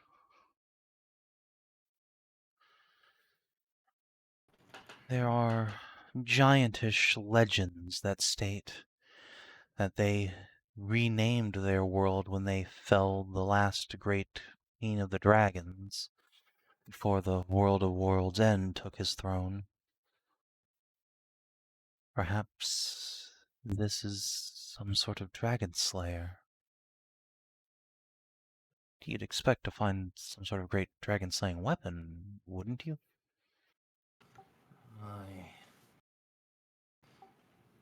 If it was a military victory. This garb would think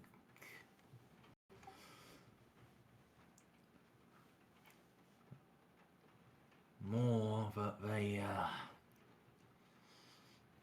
laid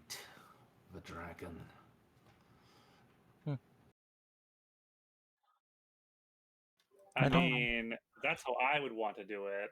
Oh my god, we found history's first recorded bard. Of course, the Sword of Kings. It was in your pants. It's been there all along. Oh my. We all call swords swords because we used to call that for penis. And that's what you used to slay dragons with. True facts. But no, It makes too much sense. shitposting aside, actually kind of still believe that might I have was been going to say shit posting. That sounds like reality. yeah, like that. He'll just shrug. Hard to say. We would need an ancient frost giant to tell us more.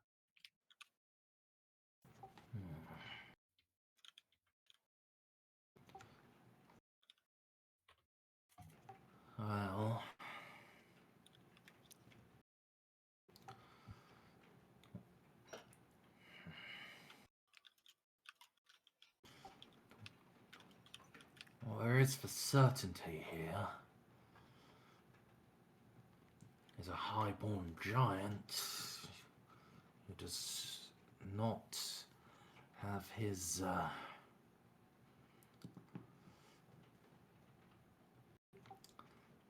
well, if he was properly embalmed when he came here, it has rotted away.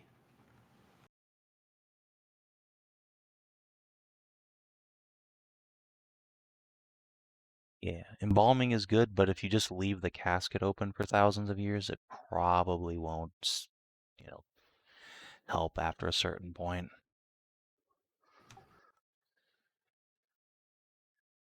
Then again, maybe a Shadow Ursula opened that up. Hard to say.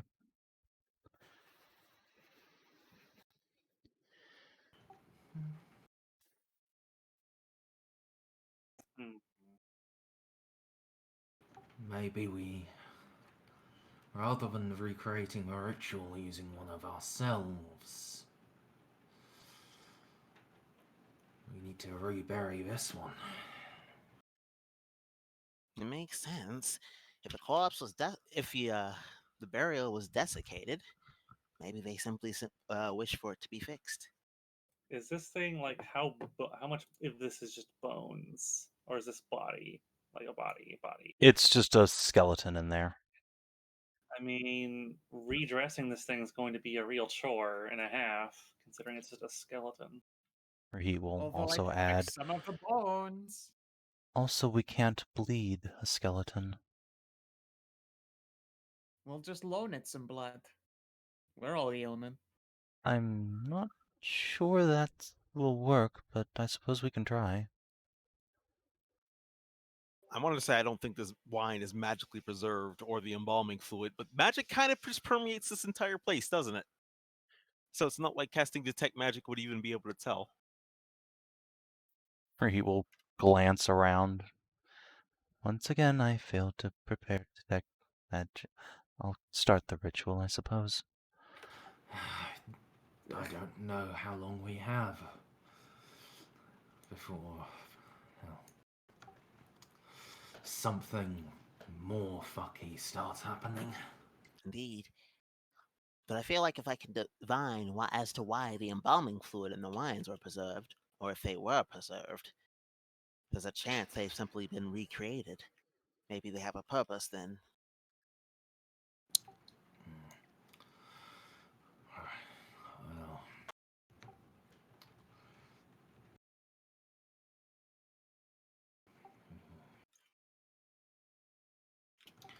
Well, right, start the ritual.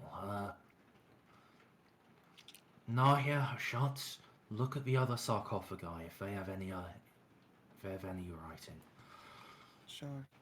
I'm going to pass a word to the other us's about Prince Iona or Hyonan.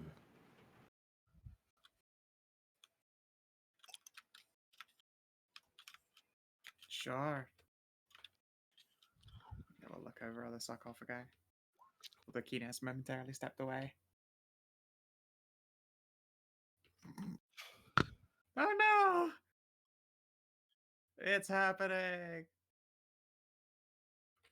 So as you examine these other sarcophagi, it quickly becomes apparent that while 4 of these are sealed up and likely have bodies inside them, the 4 on the same wall as Iona/Ionan's tomb are empty, and all of those sarcophagus lids are slightly ajar, as if they are waiting to be filled.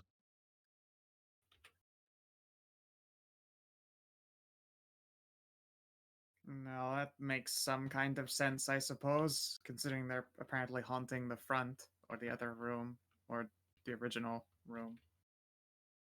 Ugh.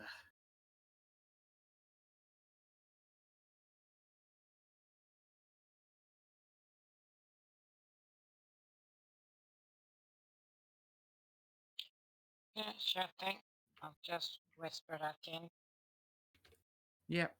Yeah, we'll hear it. Like, oh, interesting. I'm now starting to wonder if this, our prince here is, or this grave burial site is evidence of some of the land's first recorded transgenders. Yeah, quaint. I don't like that picture, Savin. What picture? I don't know what she's talking about, Savin. Just carry on. Everything is perfectly fine. I don't like this portrait, Charlie. Its smug aura mocks me. What?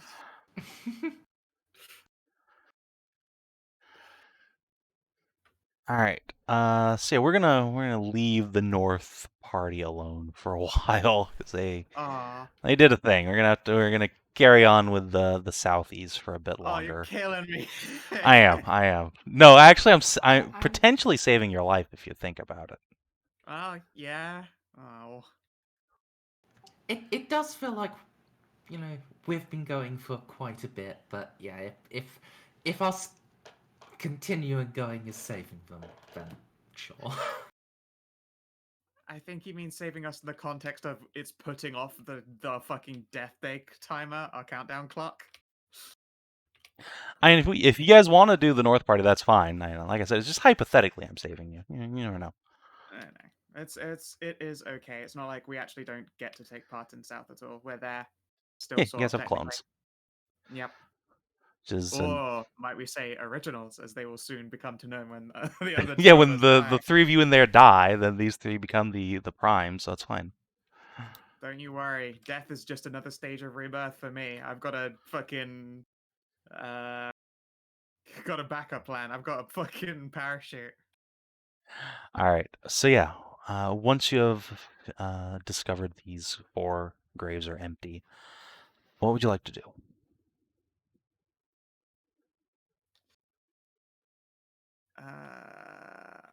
Oh yeah, we'd also probably pass on to Ursula when she goes to check with North Group the information we learned about names, and then realize that it looks like we must have pulled that trick on South Side, or our clone's dead. Congratulations, yay us.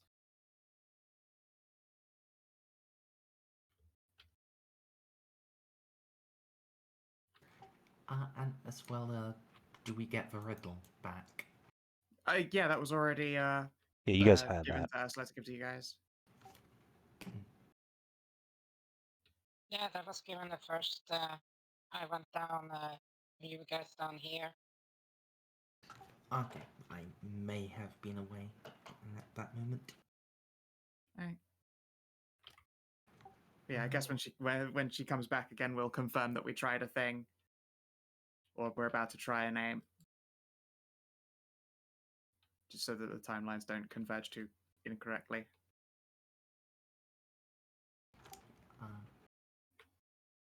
I will ask for things that Szooth is just mechanically better at.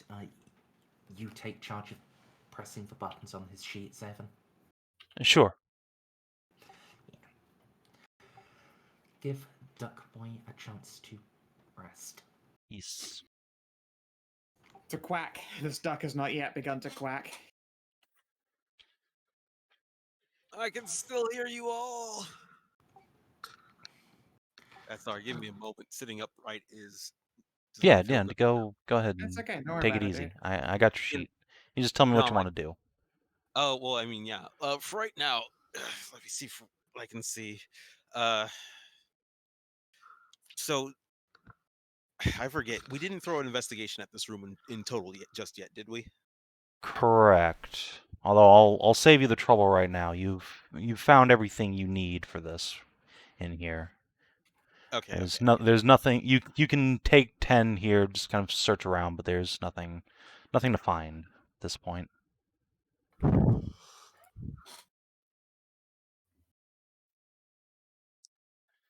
Hmm.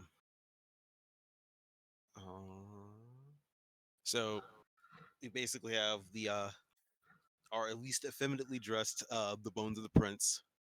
We have the embalming fluids, or I guess just in general, and then the wrappings, and we have the wine, and then we Mhm. have the fireplace And the bleed room. and the bleed room.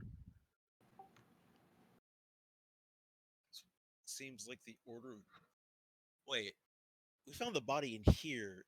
Is this supposed to be the burial site? I assume that would be northward. This seems to be a burial site. Perhaps you're right. They were mentioned multiple names. Perhaps above is the prince's father, the king. Hmm. But if such was the case, why would Nahia get some information or an inscription or whatever she did about a prince from the North Room rather than this one? A fine question.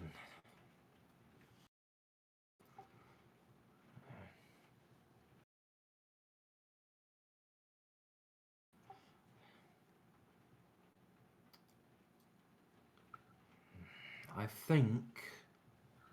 Now. You said those four were empty, yes? Indeed, without a body. That was what you said, right, Savin? Mm-hmm. We've got some empty 4 crypts. open graves you could fill. I think it may not be the burial of the prince we need to recreate, but 4 wives. Do we have? I mean, sure, there's Ursula and me, but do we have enough people short enough for that? We only have so many bandages. Like Rahid said, it's more symbolic. You don't need to lay in there properly, you don't need to take it all up and get yourself fully inside, just bleed, be clad in bandages, cast aside worldly possessions, and then drink from the cup of death.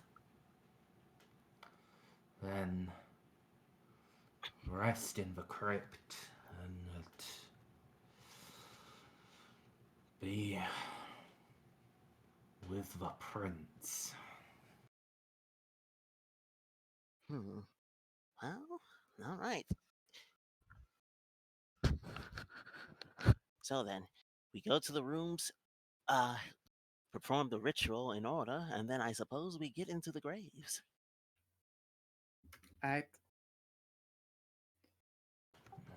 You will glance at Hashat and say, "Seems we lucked out at least." Oh, lucky you guys. But you don't get any free wine. Which Hashat? Wait, which? Down here. South. You too Okay. big to go in a grave. Haha. All right. Can you talk us through this then when you play head priest? How's that talk? Hold on. Szooth, you're male, right? I mean, Right now, I think. Last I checked. I have to make sure. I think we may need to change that briefly. Ooh, Hashat will reach into her bag. I got stuff for that. You realize I can just do that naturally, yes? Yeah, Yeah, but but that surely we need takes that. time. Yeah, but we need that shit right now. It does just take it happen right away. I will pull out one of these gender-changing mushroom potions from the list that we got from the lizards. Stole from the lizard. I mean, if you want me to drink the potion, I'll drink the potion. I am nothing if not one for recreational use. But how long would it take you to do the kobold thing? Pretty much instantly. Usually it's almost an automatic response to a lack of males around the area. By the time you actually notice that you're female, well, it's time to mate. Szooth, I have bad Ah. news for you. You're surrounded by hot babes. You are like locked in as a male. Well, bottoms up. Yeah, your body is sending you like nonstop fuck chemicals. It's time. You should be bending Hela over and just filling her with little tiny salamanders. What are you doing? Assuming that kobold instincts for sexual reproduction are aggressive. As if they are not an Right now, entire you should race. be groveling, cowering, and begging. That for the might be opportunity the to pheromone be cloud attacked. from Rahit's tail talking, to be fair. Yeah. As if they are not an entire race of just actual bottoms. Yeah. If you weren't surrounded by manticore fuck venom, you'd probably want Hela to crush you. And Nahia. Speaking of which, bottoms up. Chug. Congratulations, you're a girl kobold now. Nobody sees any difference. Yep, definitely took a hold. If you say so. Alright. I'm gonna make a perception. No, We're gonna have to, I we're gonna mean, if gender you him like a say chick. it did. We're gonna have to gender him like a chicklet. You lift him up, you give his ass a squeeze, and check his cloaca. You roll a nat 20 and you see his eyelashes slightly longer. Oh, I know what happened. Someone apparently, they use a different highlighter for drawing your blush on because you're a kobold and are incapable of blushing naturally. Hold on, let me just where's the gayest pink I can find here? How about that? There you go. There you go. Welcome aboard, Xena. All right, High Priest Tarnavak, you want to talk us through getting fucked up like this and sticking us in a grave? So I'm guessing Hela, Nahia, Xena and Xena, and Ursula. We'll need Ursula to agree as well. Or, Hashat, do you have a shrinking potion? I drank that when we went. I drank that as part of the Suncrest infiltration. Ah,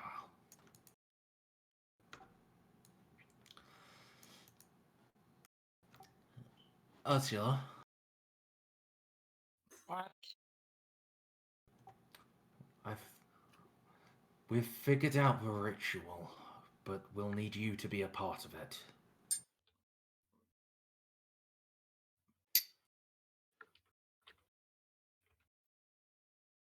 I'm not gonna have to have sex with any of you guys. None of the stales indicate that.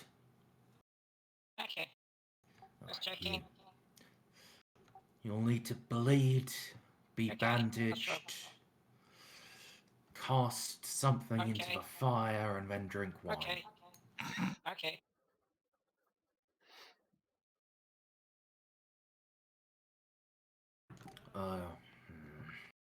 Like, dude, I'm with you to like overthrow the fucking empire. Of course I'm with you for this shit.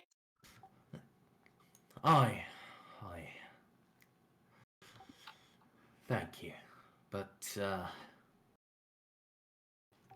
one part of this that I am a little uncertain of is if the bandaging alone will be enough, or if, well, Well, I have a question. You all talked about symbolism and all that. Why do you need to bandage everything? no. we don't. You misunderstood me. But the chamber for bandaging is also the chamber for the removal of the organ. I mean, I can cut my tail off again. I'll just bleed a whole load. Well, What are the rest of you looking like for kidney cow? Look, I have a very hard-working kidneys and an incredibly hard-working liver. well, I can ponder, Tail? ponder, No, not my tail. ponder. You know, Mine it doesn't has to grow be a back. part of you, right? Hmm. There are two different chambers, though. One for the removal of the blood, one for the rest of the embalming, which includes the removal of organs and then the bandaging. Okay. So I have to give blood and then give a piece. Okay. Oh, I'm not going to like this one bit, but let's do this thing. I wonder if you could keep it simple, like things with nails and such. It may be that, just for the symbolism, your hair may be enough. At least a Oh, couple of locks. oh, I was about Okay. to rip out a tooth. Ow. Ow. No, I tell you what, and also on this side note, if I ever do die, I need you to go up to a place and not ask any weird questions, okay? Okay.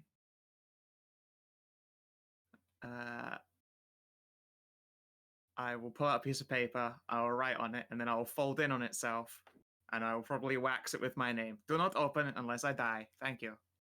Tarnavak, enjoy. Are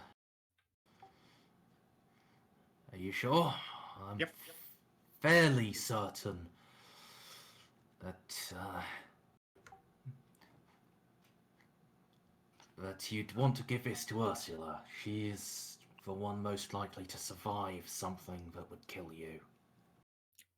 Let's put it this way.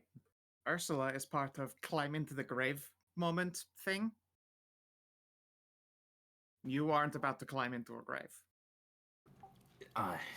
Fair. You can hand it off to Ursula later if it feels like a lot more pressure, but at this moment in time, you hang on to it. Very well. Thank you. Now, Hashat. Yeah. You speak Giantish, yes? I am going to need some phrases translated. Sure. Or perhaps I can tell you what to say and you take the role of High Priest. These aren't likely to be the same things they said in ancient times, but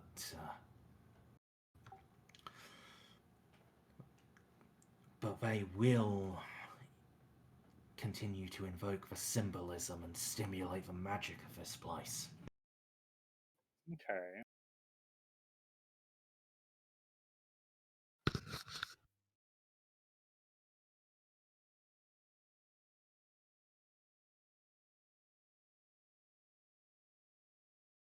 Well, let's see if I can do some translations then.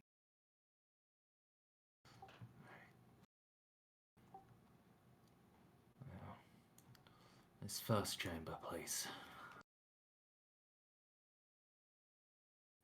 This one? Indeed. Let's see what we got. Hashat, I need you for the ritualistic language. They're the ones that need to go inside. Oh.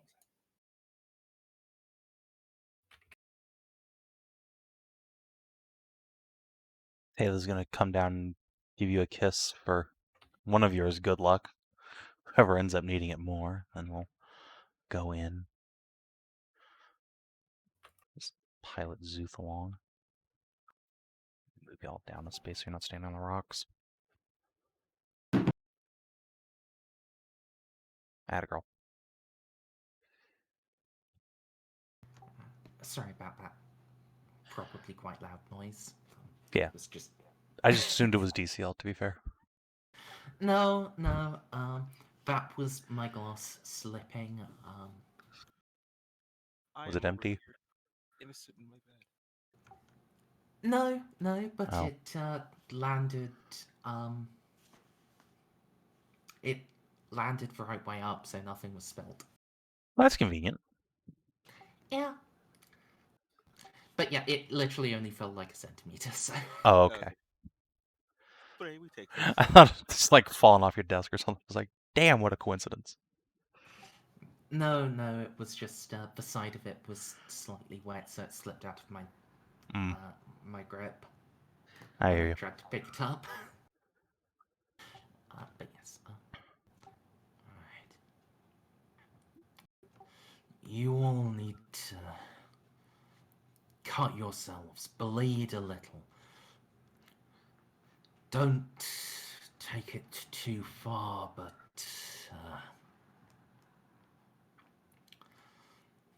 there needs to be enough blood that it'll stain the floor. Now, Hashat, while they do that, words for this would be something like, as our prince bled for us, we bleed for him. Our blood in the memory of his sacrifices.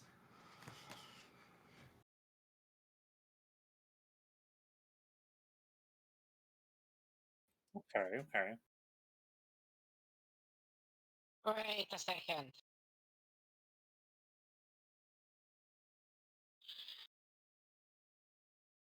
Iona, the Slayer of Layer of Dragons. Yes. Didn't the fucking frost giants kill and eat Sanitria?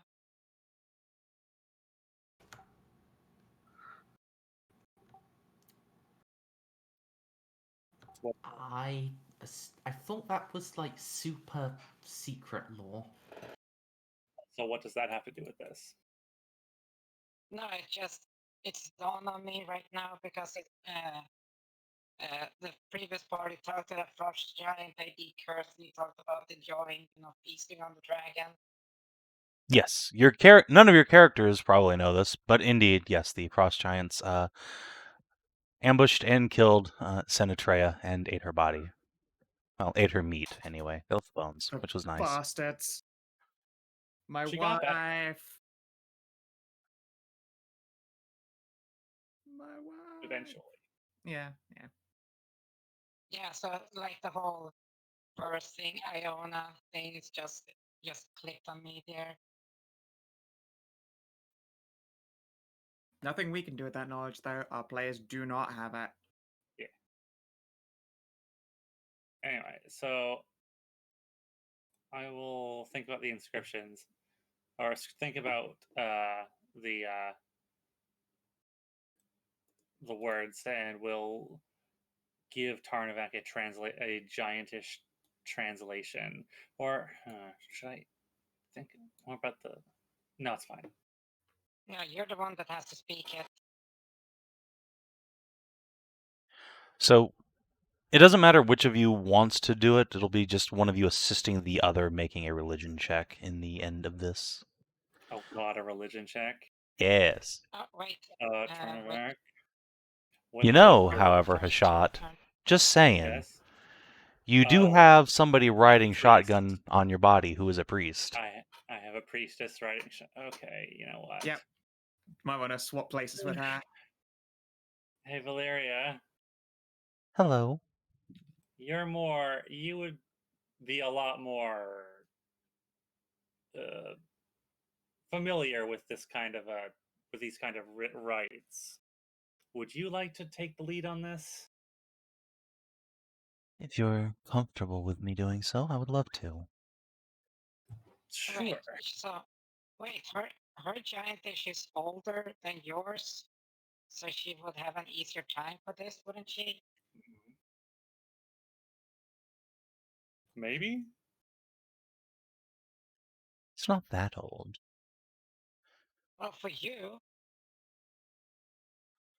The difference between Minoth and the Frost Giants is still thousands of years. well, it's less thousands of years. It's a wait, it's Only one, the ish. yeah, it's less time from Minotha to Frost Giant than it is from Minothan to today. No.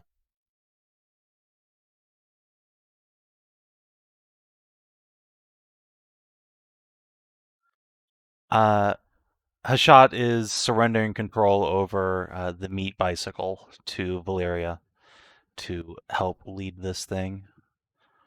She's an actual priest. Yeah, so it's going to Yeah, be roll a a religion check. Will inevitably just be a religion check at the end of what we're doing. So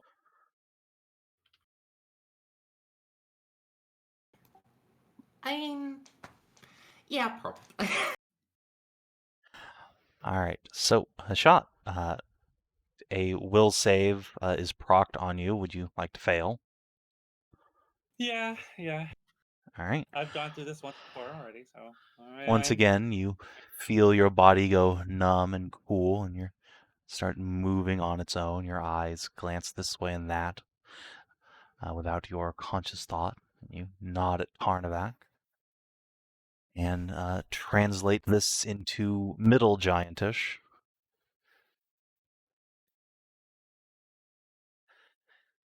You can move on to the next room.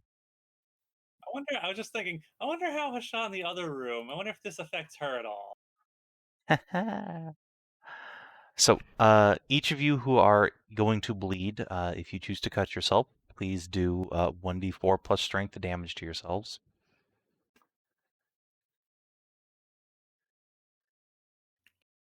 I'll just roll that for Szooth. Oh no, scared to shoot.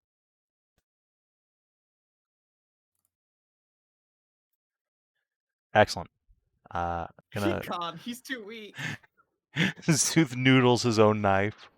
Okay. I assume it's like minimum one. Yeah. surely. Ow. All right. Nahia does the whole draw dagger across palm thing, just squirts blood everywhere. But fucking Ursula does too. Oof. All right. I'll just roll for Hala. She has a 4 strength.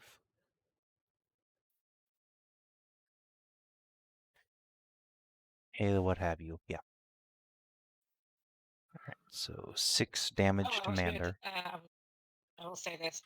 Ursula just looks at you with the whole palm cutting and just turns her hands around and just cuts on top where the vein is and just lets it bleed out. Just looks at you weird. Sploot.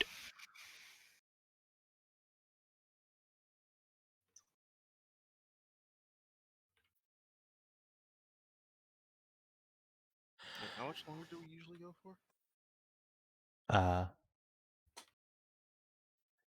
Not This is- much longer, but Yeah, Yeah. just finish up this ritual. Yeah, I would have finished the ritual. I was just, if we were about to do a fight. No, I'm not. I would not start a fight at this particular juncture.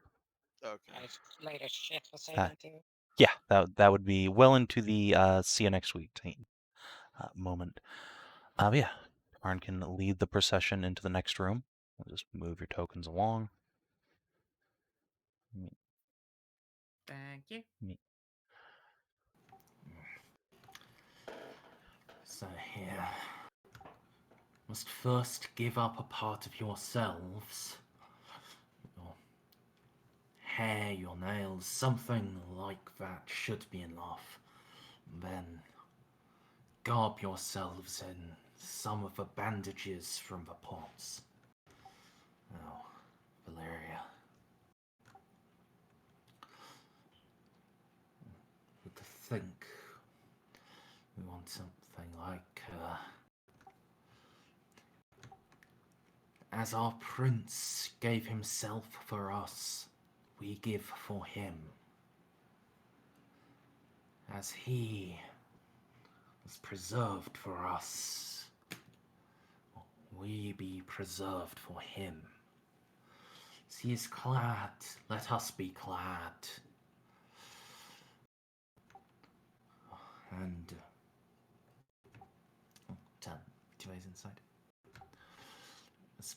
Anoint yourselves with the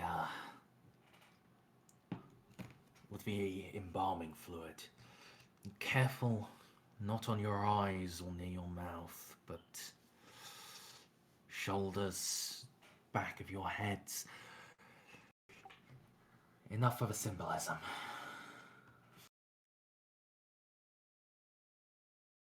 Are you going to use the bandages or just the fluids? You should do both. All right. So there's not enough bandage to go around for 4 people. I'll They wrap a do coil not around need- my neck. Yeah, they aren't supposed to do a full bandaging, just a bit. All right. So where would you like to bandage yourselves? Just around the neck, like forearm. Nahia? Forearm. Okay. Forearm. I wish to bandage myself. How about what if each of you bandaged a different part of your body, like like legs, arms, chest, head, Well, meant to neck. symbolize an entire Sure. person? Good idea. I've already started the Yeah. neck. I'll just wrap up the rest of the way and leave my eyes peeking out. I'll just do Well, my I'll take my forearms down like the forearms. All right. So we got neck, You should- leg, arm, and Szooth. What are you bandaging? I'm Chest. bandaging my eyes. Oh God. No. No. We already got the head. I think you need to be torso. No, okay. I'll band the Yeah, chest. you're literally the smallest torso. Like you need like 8 turn and you're done. Wouldn't that mean he'd be dissatisfied with my torso? Is that supposed to be his wives? Maybe we should bandage aspects we consider good about ourselves. Fine, you can do head, I'll do tits. Szooth will wrap around his muzzle. All right. Don't get it in your Roar, roar, roar. Szooth full thumbs up.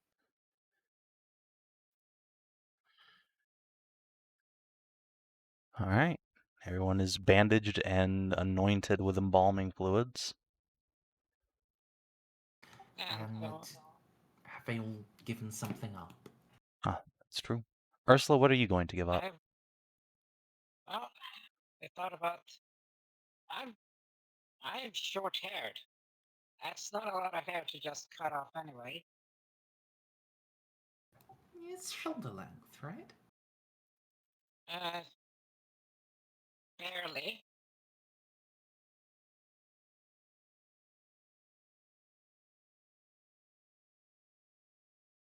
So, no, it's longer than I remembered. Oh, okay. That's longer. Well, I will actually give it a proper piece. So I will, much like if you make a hole in your ear, if you let it be, and properly take care, it will grow close. So I will cut a piece of her own ear, Ow. like make a jack into it. All right. Do the D4 plus strength damage to yourself. All right. And yeah, you can put a little bit of bare ear in there. Nahia. Yeah. She's already said. Oh, sorry. I missed it. Yeah, I went with like shave a whole half of my head. Oh, nice. All right, and Szooth, what part of yourself will you leave behind here? Yeah, come on, let me at that juicy tail. I mean, yeah, like, I'm just gonna chop away the tail again. All right, I'll just roll the damage on you real quick. It's not going to be much considering your noodliness. Yeah, just like 3 points. It's fine. And yeah, you can slice your tail off again. Again? Again, remember. Yeah, this I is not did the first. It got fed to a shark. She thought it was delicious. Yeah, Szooth only has like a little Oh, nubbins that's of a tail right now because it's still been growing back. That was only like a week ago. Right. So yeah, right. slice. Ow. I think it's been longer than a week because we went down and then back up. Well, no, it's only maybe at the outside 10 days. But yeah, either way, it takes a while for a tail to grow back. So it's still That's little fine. nubbins. Yeah, I think it's enough. It's more than anyone else has left behind by a significant body size margin. What do you mean? I had such long locks. Yeah, but that wasn't flesh. It's true, it was not flesh. Flesh. But my wife liked to brushy it. Sure, it's an emotional loss. Speaking of which, to the next room. Just grab you all. All right. In here, I need to cast something into the flames.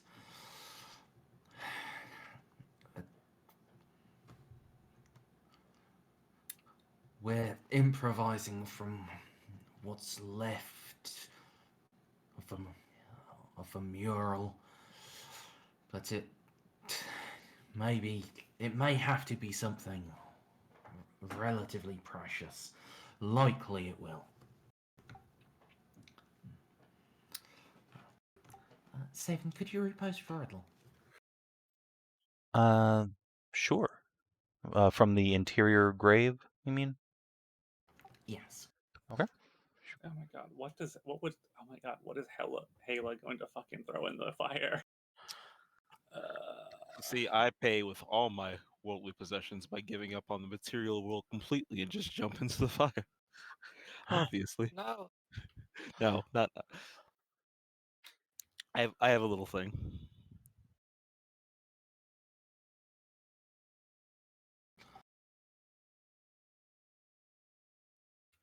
Oh, I'll never forgive myself for this. Well, I hope the spirits like to get high. Who throws it in the backpack? No. Oh god. Don't hotbox the tube. Yeah, no, still joking. Okay, no. If I was waiting for someone else to go, but yeah, Szooth will go in. He'll pull up. I do have to get the ritual words. Oh, right, we're waiting for the riddle. We're waiting for the riddle. That's what was happening. Yeah, I mean, it's been posted now, so. Alright, Valerian. As our prince was pure, let us be pure. Let our attachments be washed away by cleansing flame.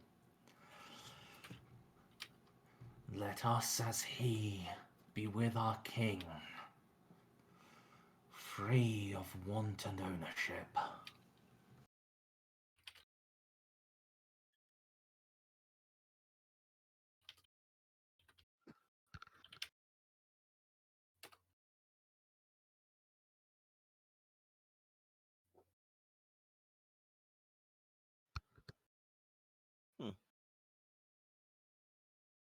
All right.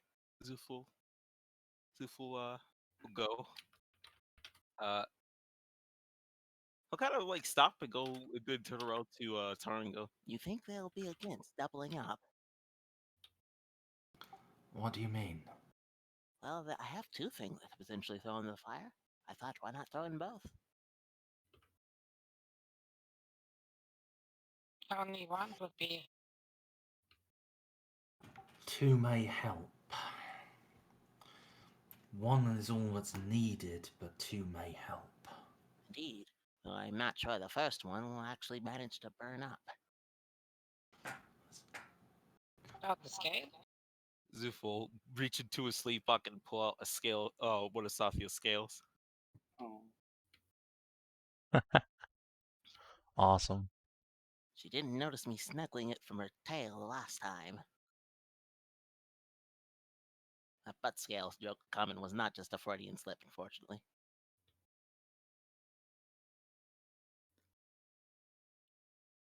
Wait, what am I talking about? This world is blessed not to have Freud.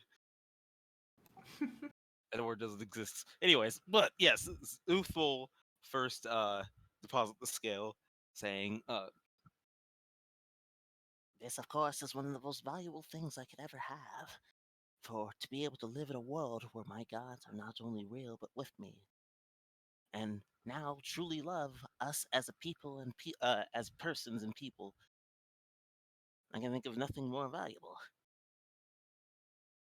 then Szooth will put that in the flames, and I very doubt that the scale is going to go up in flames. So in case that doesn't It count, combusts immediately. Szooth's just okay. Whoa. Szooth like steps back, well, like, Whoa! Okay. Alright. Dealing with magical rituals, we definitely know we're on the right path then.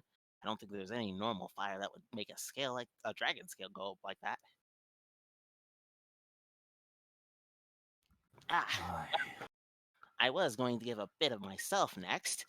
Kobolds oftentimes do not believe in ownership, and thus the most valuable thing they can give is themselves to the community as a whole, but I think the scale took. Still, Szooth will just throw in one of his scales and call it done. Whoosh.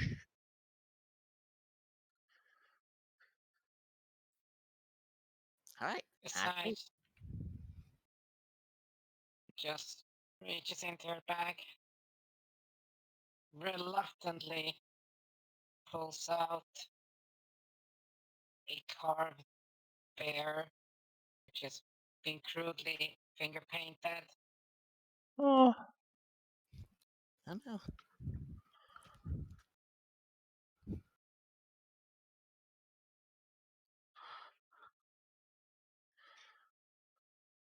I was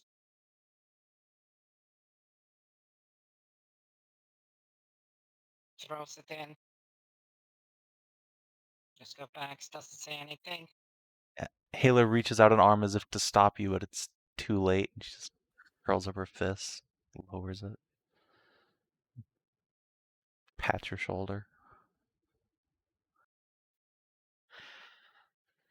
And Nahia,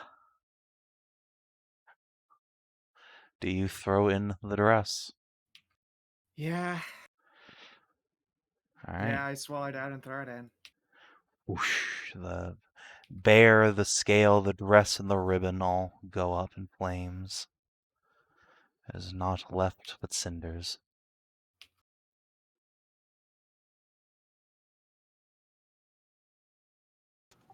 One last chamber. Good, I could use a drink. Valeria.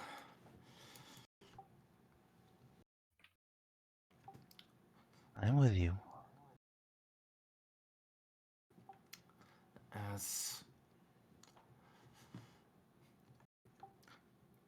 As we drank with our prince of the cup of life,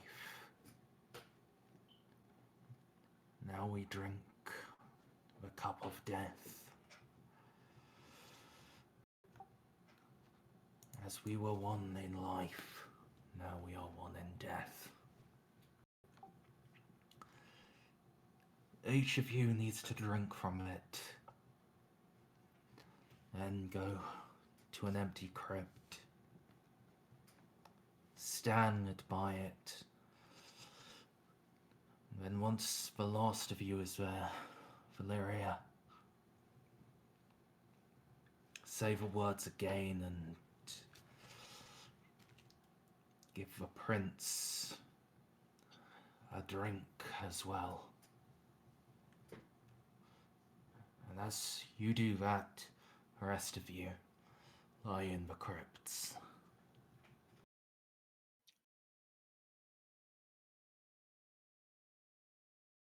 Ah, Well, Szooth has never had problems with tight and closed confines.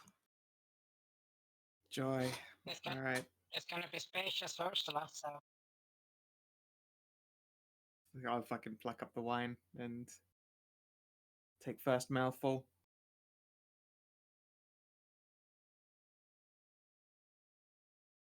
Ugh. Pass that down to little Cena. It is actually delicious. Oh, well, that is small comfort. I'll be one of Voron, you'll have these to sit over there. right here. Yeah. All right. Does anyone refuse to partake of the chalice? I wish not to touch the cum chalice. It's too late for that, my friend. Szooth will drink next. All right. Szooth drinks, goes to a grave, and climbs in. Oh, sorry.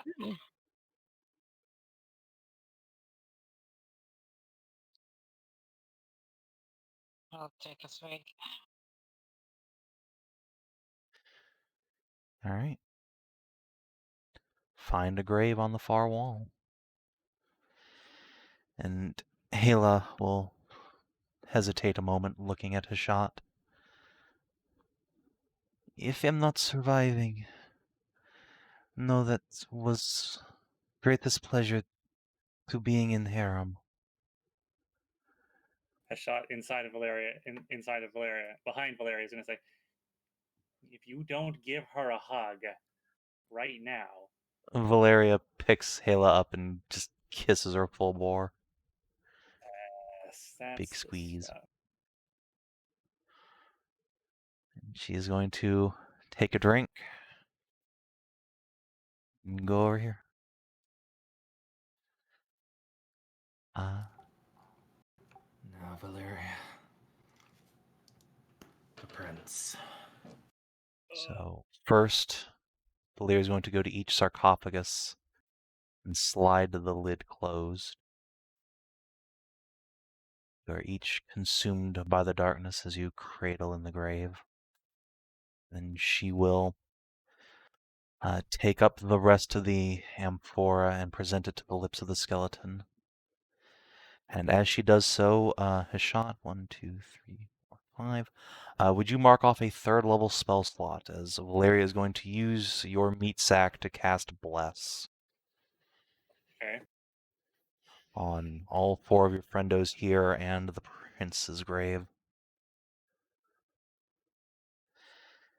And it's a good thing, too, because would everyone inside a grave please make a Constitution saving throw?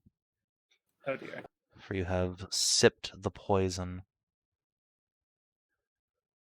Well, if it's a poison, then it's. Yeah, Szooth is actually Let's fine. get advantage. You, Get advantage on that. yeah, you have advantage, and you have Bless.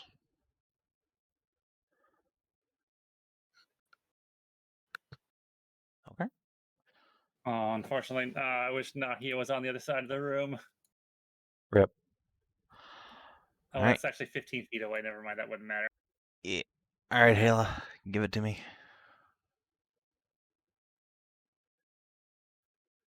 Oh, she's so constitute. Thank fuck.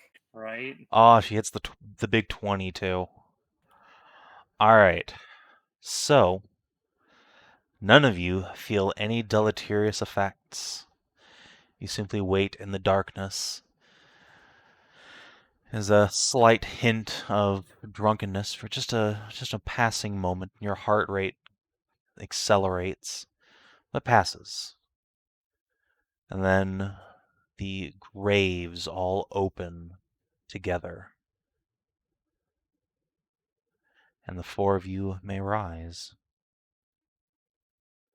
When they step up out of the graves, all 4 of your friends are covered head to toe in black silken burial shrouds and wrapped in mummy-like bandages. Full body coverings. Your armor is stacked neatly beside you in your grave, as is your weapons and other gear. And you look very much the part of a dead man or woman. I suppose all women in this case, now that Szooth is Xena. Except that your hands are bound at the wrists by thick, knotted bandages.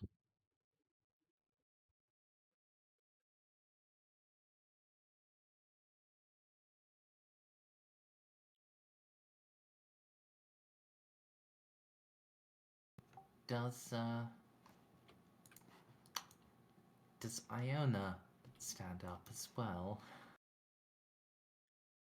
Thankfully, no. The skeleton remains in its grave for now. Thank fuck. Phew. Yeah, Valeria, as you stand, will repeat the giantess invocation. And the two side doors, you feel a pressure in the air around them pop, as if you are allowed to go north.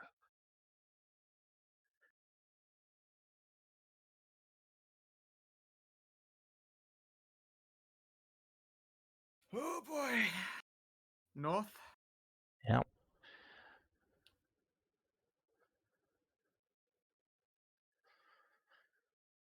Right, so your face is also bandaged for Nahia? Yep. All of you look like mummies. Covering eyes as well? There's just like the tiniest slit in the eyes for you to see, and these bandages aren't like soaked in formaldehyde, so they're not like burning you. They're old. Take care. Past that doorway, your others are. I will just keep my head down as we walk.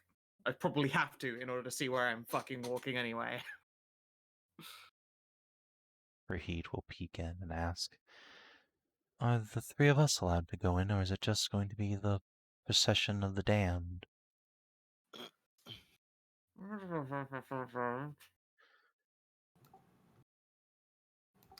I would not risk it. All right. It just Most. makes the book. Sorry, go ahead. Just points to her backpack and just makes the motion like some with shrug. And just points at the rest of y'all. Grab their stuff. That there's potions in her backpack and stuff in case it's needed.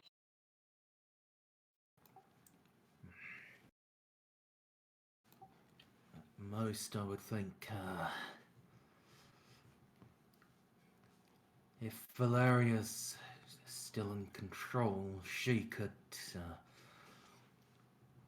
bring Hashat through, but has the ritualist, but no. You and I are heat. You should stay back. I was not purified as they were. I don't think it's wise. Okay, so I We biggins should wait by the door. just say to Helia and Nahia to keep eyes down.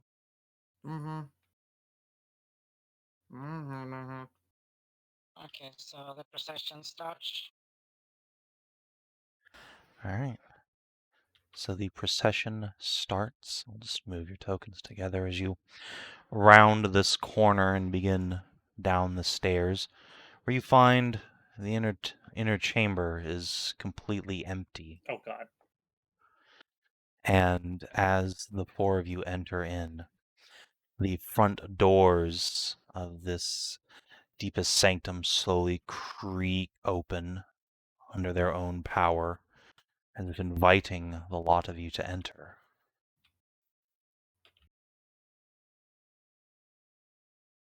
Yeah, at least we got our shit over there, so just That's well, what's a I shot. guess our We'll look at him and like, and we'll look back at Tarnavak like, hey, wait a minute, didn't the other me go in there?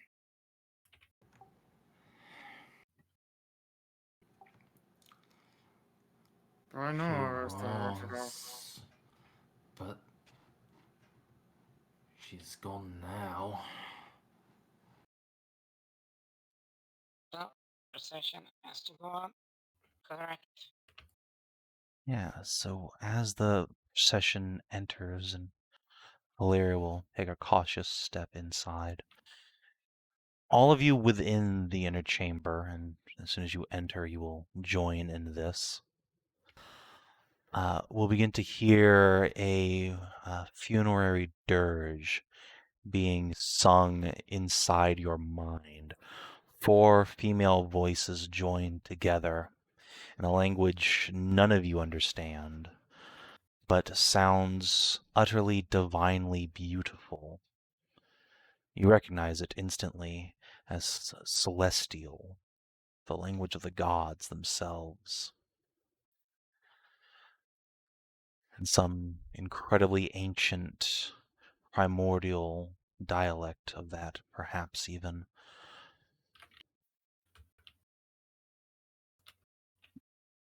The words escape you. There is an emotion that carries it, one of deep mourning and sorrow, but also fear. A fear for oneself, a certainty of one's own demise.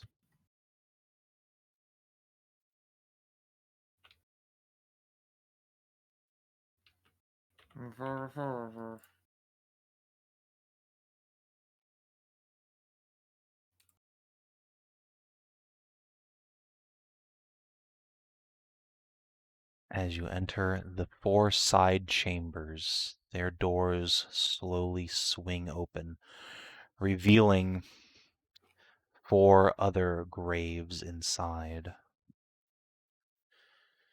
And from within step 4 ghostly figures, treading out of this crypt of concubines. Women with ghostly blue skin and translucent golden hair flowing behind them. Halos in the shape of moons crest their brows. Like you, they are bound in rags and bandages and burial veils. They have makeup on their eyes, barely visible beneath, as if mimicking tears, and their hands are bound at the wrists. At a glance, you are sure that they were not buried fully willingly.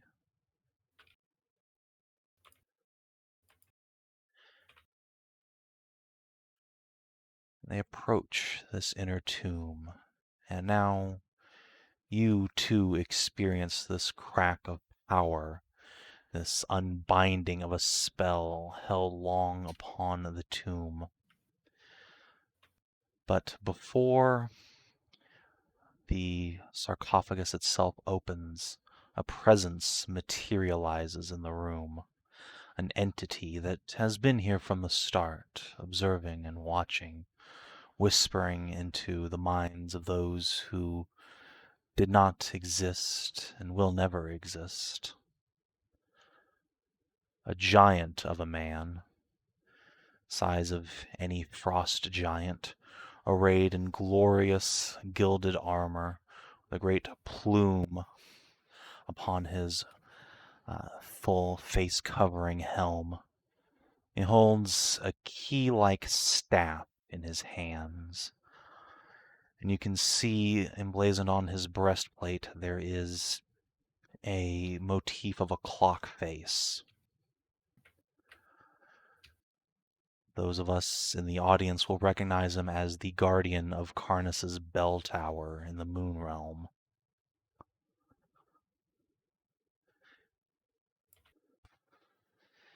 He looks Kick upon... that bitch's ass. You did. Huh.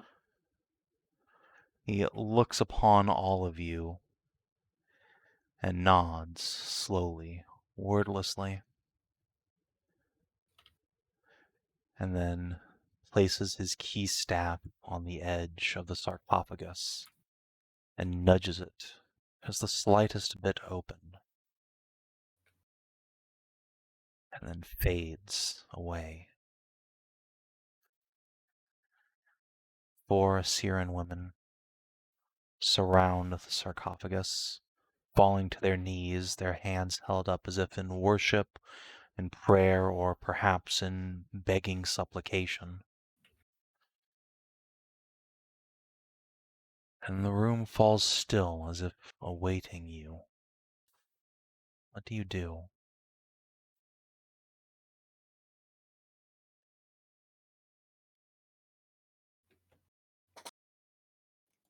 Alright, so they look like they want us to open it. That No, seemed to be an it's- invitation from the King of Keys. Yeah, I'm going to take Sure. a position behind the Cicerone, and then I guess step through them to get to a corner of this thing. Is this like a backing wall, or am I actually able to reach this back corner myself? You can reach there. There's enough gap between the sarcophagus and the wall. Okay, I'll then I will meet you walk next through. to the mirror. Those of you that are bound, you should, I think, mimic them for a moment. I'll get down and mimic the action of their supplication before grabbing the corner of this thing, I guess. Can't hurt. Well, if we can get, then we can literally mirror.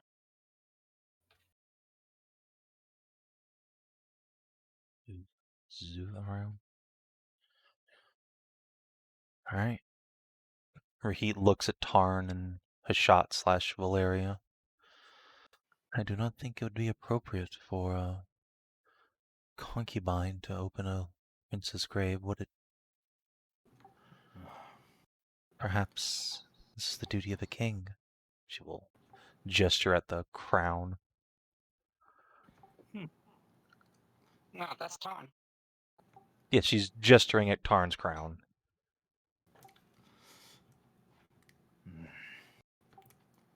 First of his name. An emperor, the queen of her race beside him.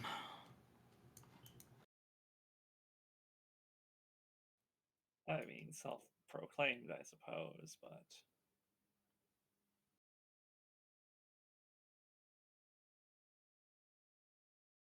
I do have the artifacts at least. So I mean, can't really get in there though. Go ahead, King Dragon. Yeah. I'll give you assistance. I mean, we don't know what it is, but Oh, is there any roll required to open this? At this point, no. The King of Keys has crowbarred it open. The spell has been broken. While it is certainly heavy, you two have a combined strength of, I think, a 40. So there's yeah. 38. fair enough. Still, there is no stopping you should you wish to open the tomb. So I guess I'll just ask for a final confirmation. Would you like to open the grave of Prince Arlan? Well, it seems like he's given us the invitation to do so. Do it, Percy. How'd you wouldn't? So, yeah. Um,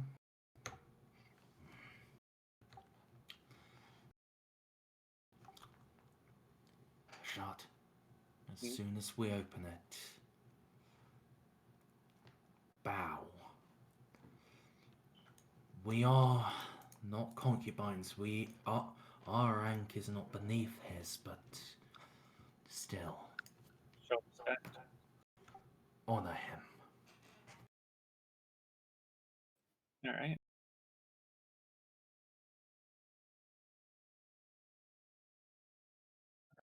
So you push the sarcophagus open, heave down this titanic slab of marbled stone, and find inside naught but a shard of polished mirrored glass.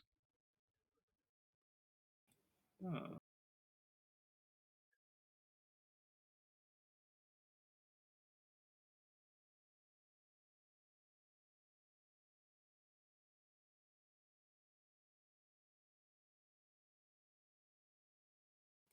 I guess we'll pick it up.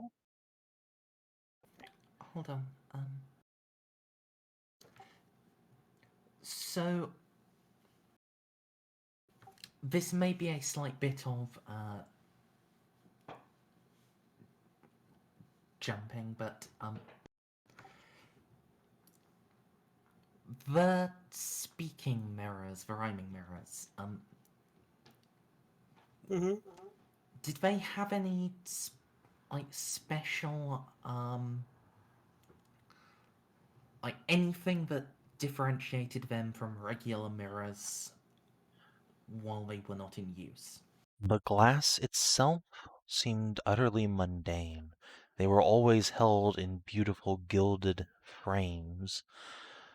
And indeed, as you look in here, this shard of glass has the faintest hint of a gold backing on it, as if it once belonged to a beautiful golden frame.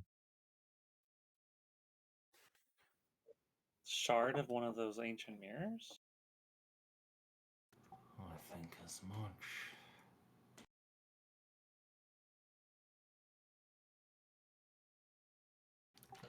Step around and... Yeah. Alright, so you are going to take the shard, Tarnavak?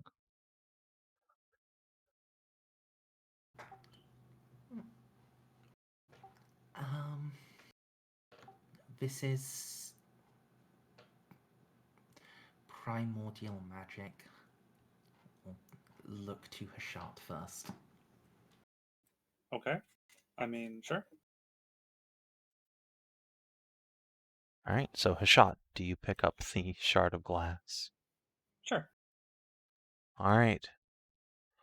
As soon as you lay your dusky fingers upon this shard of glass, even though you're sure you didn't touch an edge, you feel a pinprick of pain on all 5 of your fingers, and blood begins to well from where your fingerprints ought to be, but now seem incredibly smooth, featureless.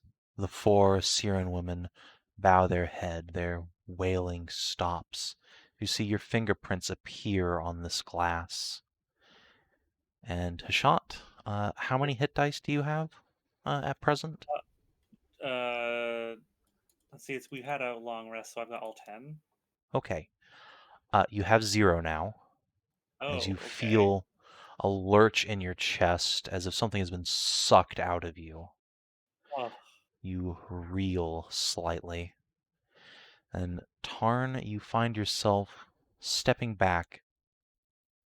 Your body responds to some unheeded command as a figure appears before you, standing atop the sarcophagus. One that has no discernible gender nor indeed species.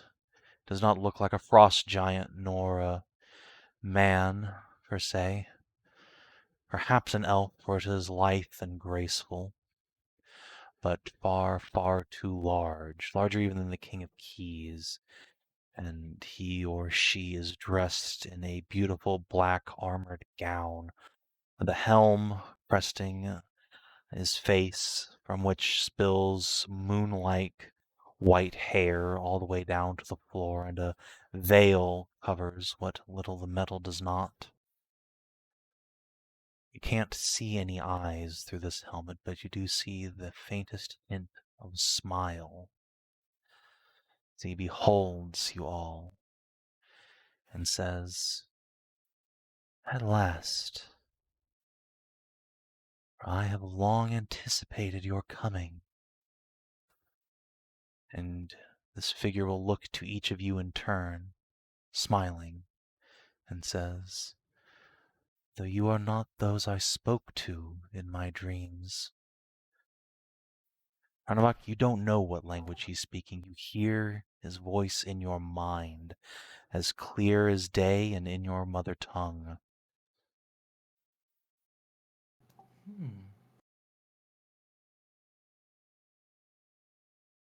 But, my friends, that is where we're going to end it for tonight.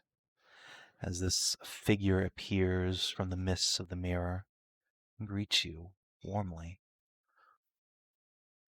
Congratulations, you solved the puzzle perfectly.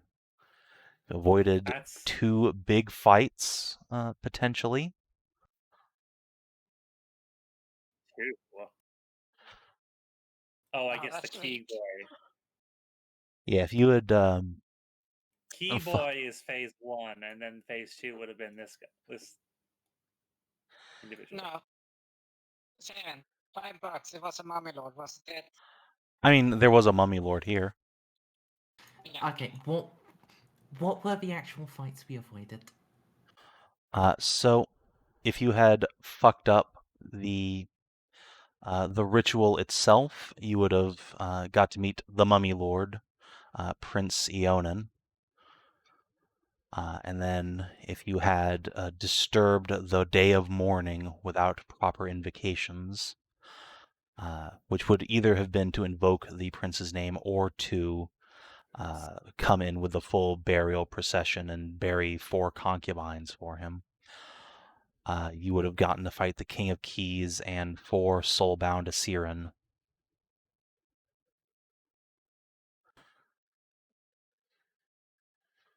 But as it is, you got your way through here. Tarn, I'm going to go ahead and give you inspiration for leading the ritual figuring outing and doing all of the magic words. I already have it. Does Szooth have it? Let's find out. Little buddy. No. Yeah, since he was pretty fundamental to all of the actual investigations in the ritual chambers, I'm gonna give it to him. Makes sense to me. And so, let's do experience. It would have been funny. It would have been funny to come across this place in the spring, sometime in the spring, and there's just it's just piles and piles of dead hobgoblin bodies. Yeah. Oh, yeah. You don't fuck with a mummy lord. They will just mook. Well, here's the thing, though. The reason the Mummy Lord is strong, very, very strong, is because of its resistances and its abilities as a spellcaster. So actually, if you did spend an entire fight counterspelling the motherfucker, not really a threat, which I might actually have given the Hobgoblins even odds. Mummy rot. No. Oh, fuck. Yeah, mummy rot's the big killer there. Yeah. Yeah. It just touches you and mummy rot, and they're 1 hit point. So that he would just fucking dust them. And as well, Savin, remind me how the spellbreaker counterspell, that's recharge, right? Yes, it is a recharge. Though there were also 3 or 4 spellbreakers. No, you saw 2. You saw 2 spellbreakers. So statistically, they'd have it every round, but also probably not really. Yeah, and as well, Legendary actions. What? That too. What's their role to actually do the thing? I think it's a +3, so it's not bad. Yeah. So when they have to roll, which would be a lot of the time against a mummy lord, they have a fair chance, not a good one. But yeah, mummy lords are scary, yo. Only CR15. Yeah. I think you could have handled it. But a bunch of hobgoblins, yeah, maybe not. They'd need paladins. I am luckily in the unique position of being able to ignore a mummy lord. Well, obviously not ignore. He could just kill me by punching me to death physically, just with no ass harm. But well, remember, mummy rot isn't just a disease; it's a curse. Yeah, it is a curse. Oh, it's not a disease. Okay, yeah. No, I'd be just as fucked. Never mind. Yeah. So there are some things that are diseases that turn into curses, but mummy rot just starts as a curse. Yeah. All if right. anyone, if Ursula got it, she could survive until we get to Hedrah. Yeah, you would want that to proc on Ursula, if anybody, for sure. Yeah. But yeah. I do still think we could take it just because it does have the fire vulnerability. Yeah. Oh yeah, your spear would like fucking roast and toast to some bitch. Yeah, Fucking spirit too, one good round of action Tarn's, fighting spirit action surge combo would possibly just kill it outright with a couple crits mixed in. Oh, I mean, I wonder if I could hit him with the crit. Oh god. But anyway, Crit. let's go ahead and do XP. So, did you explore a new interesting location for the free? Yeah, okay. Yes. Yeah. Did you discover a new Maybe. interesting truth about the world? Yes. Countless truths about, I suppose, the ancient Assyrians and the etymology of. Fucking, I've already forgot the name of this type of giant. Iona, Iona Fithian. and the Fithian. All right. Did you make a new ally or lasting enemy? Oh. You know what? I just realized that since we've completely fucked them of their prize, quote unquote, have we, our entire party, made official enemies of the Imperial Hobgoblins? Are we I mean, all on they their Not- shit list forever? I mean, so your party is made up of a female sorcerer, a female warlock, a female fighter. Yeah. You, I would also say that we have killed or imprisoned all of the witnesses. Oh, good point. That's no, also they're true. dead. There's gonna be hanging. Yeah, so that's They're hanged. not You're right. the butchering of the crew is not a thing. However, you have made a new enemy that you do not know about yet. Oh. So Oh fuck. I'm gonna go ahead and score that in for you. Ching, there's a third XP. Did you Ominous. advance or complete a quest? Yes. Completed this I one? think we basically completed this quest the moment we took it. There's no way We we're were going to leave this supposed- unmanned. It doesn't matter that we did it in a session. We took on a quest and completed it here. It was a big Yeah. fucking deal. And we didn't just take it this session. We investigate what the Hobgobliners were doing was a quest we picked up like 2 sessions ago when we first uncovered, they were fucking around at the castle and mining. Yep. Mm-hmm. All right. And 5. Did you discover a page in a companion's story? Well, Yeah. Well- Hedrah gave up her only memory of her mother, or gift of her mother, for the sake of this group and for Hashat. So it looks like their relationship is pretty serious, all things considered. Yeah, we'll take it. You. More serious than last, at least. Spoil this salamander. All right. Also, you learned, or at least have first heard mention of Hedrah's family back in wherever it is that she's from. She hasn't actually named the place for you yet. But yeah, she had a single treasure from her mother, and she has burned it away for you. For Wub. So yeah, 5 XP, everybody, and welcome to the month of December. well, Yay! Go ahead and add It's that to actually the December sheet. now. yeah, it's a good thing we're literally between 2 fucking islands, so the high fucking winter oceans aren't gonna, fucking slam us to death. Yeah, we need to get home at best speed. Yeah. We Yeah. still need to pick up Mori, drop off Shark. Yeah, well, we'll be doing a drive-by of the island. Shirk, if she so wishes, can return to home. Clap, clap. And Clap. Mori should come landing on the ship. What's this about initial drift in a boat? All right. Well, if you're watching on the stream or YouTube, thanks for tuning in. That's it for this week. We'll see you next time. Until then, have a good one. Adios.